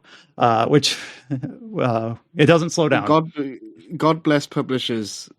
There's a few games out in January, and we won't say what games. But God bless those publishers that do actually, if they've got a game out in January, send it out in December. For sure. So again, we have 3 features up on the site at the moment that you're listening to this, and that is obviously this RPG of the Year feature for 2022, our staff most anticipated, and then the results of our Reader's Choice poll. And it's always fun to compare how our readers feel versus how our staffs feel. So as we record, we have no idea how that's going to shake out. We have an idea. So it'll be interesting to reconvene on that as we go into the new year. Thank you so much for supporting the Tetracast. Sorry. I just want to say, as an extra one, sorry. No problem. One, there is, by the time this goes out, the results of the Final Fantasy poll will be out, which is audience voted. So, like, many thousands of you have voted for the 35th anniversary. And so, yeah, there'll be an article on the site over the holiday period about what people's favourite Final Fantasy is, what people's first Final Fantasy was, what their favourite protagonist is, and how some of those things interact. So, like, are you more likely to have your first as your favourite, and questions like that. It'll be an interesting. The results for that aren't finished yet, but from what I've seen so far, it'll be really interesting. It's also interesting to track the results of that, and good shout out for that poll as well. I believe the last time we ran that poll, Final Fantasy 15 was really new and scored pretty highly, but who knows if that's gotten stronger or weaker in the time since. We can't speak to it, but when we reconvene with our first Tetracast episode of the new year, maybe we'll have a chance to look at the results of that and identify and criticize and discuss and evaluate any of the interesting outcomes from that. Thank you all so much for supporting the Tetracast through 2022. It's been a big year for us. We've seen a fair bit of growth, as we have mentioned back in our previous regular episode of the Tetracast, so I won't rehash that too much, but we do always really enjoy your support. And I know this has been several hours of deliberation on our end, but obviously several hours of listening on your end. So if you made it to the end, thank you so much. We are always happy to see the support that we get in our Discord, on our social mentions, in the comments on our site. We thank you so much for supporting us. And hopefully this kind of gives you an idea of some of the things that we discuss behind the scenes every single week as we cover these games, as we cover the news, as we review the games that we like best. And it is, I don't know, it's something that I know that we all find a lot of drive and passion in, which is why we decide to do this every single year. So for us, we've got a little bit of planning on our end to do, but for you guys, this is it. We're going to be closing out, and I'll just leave it at that.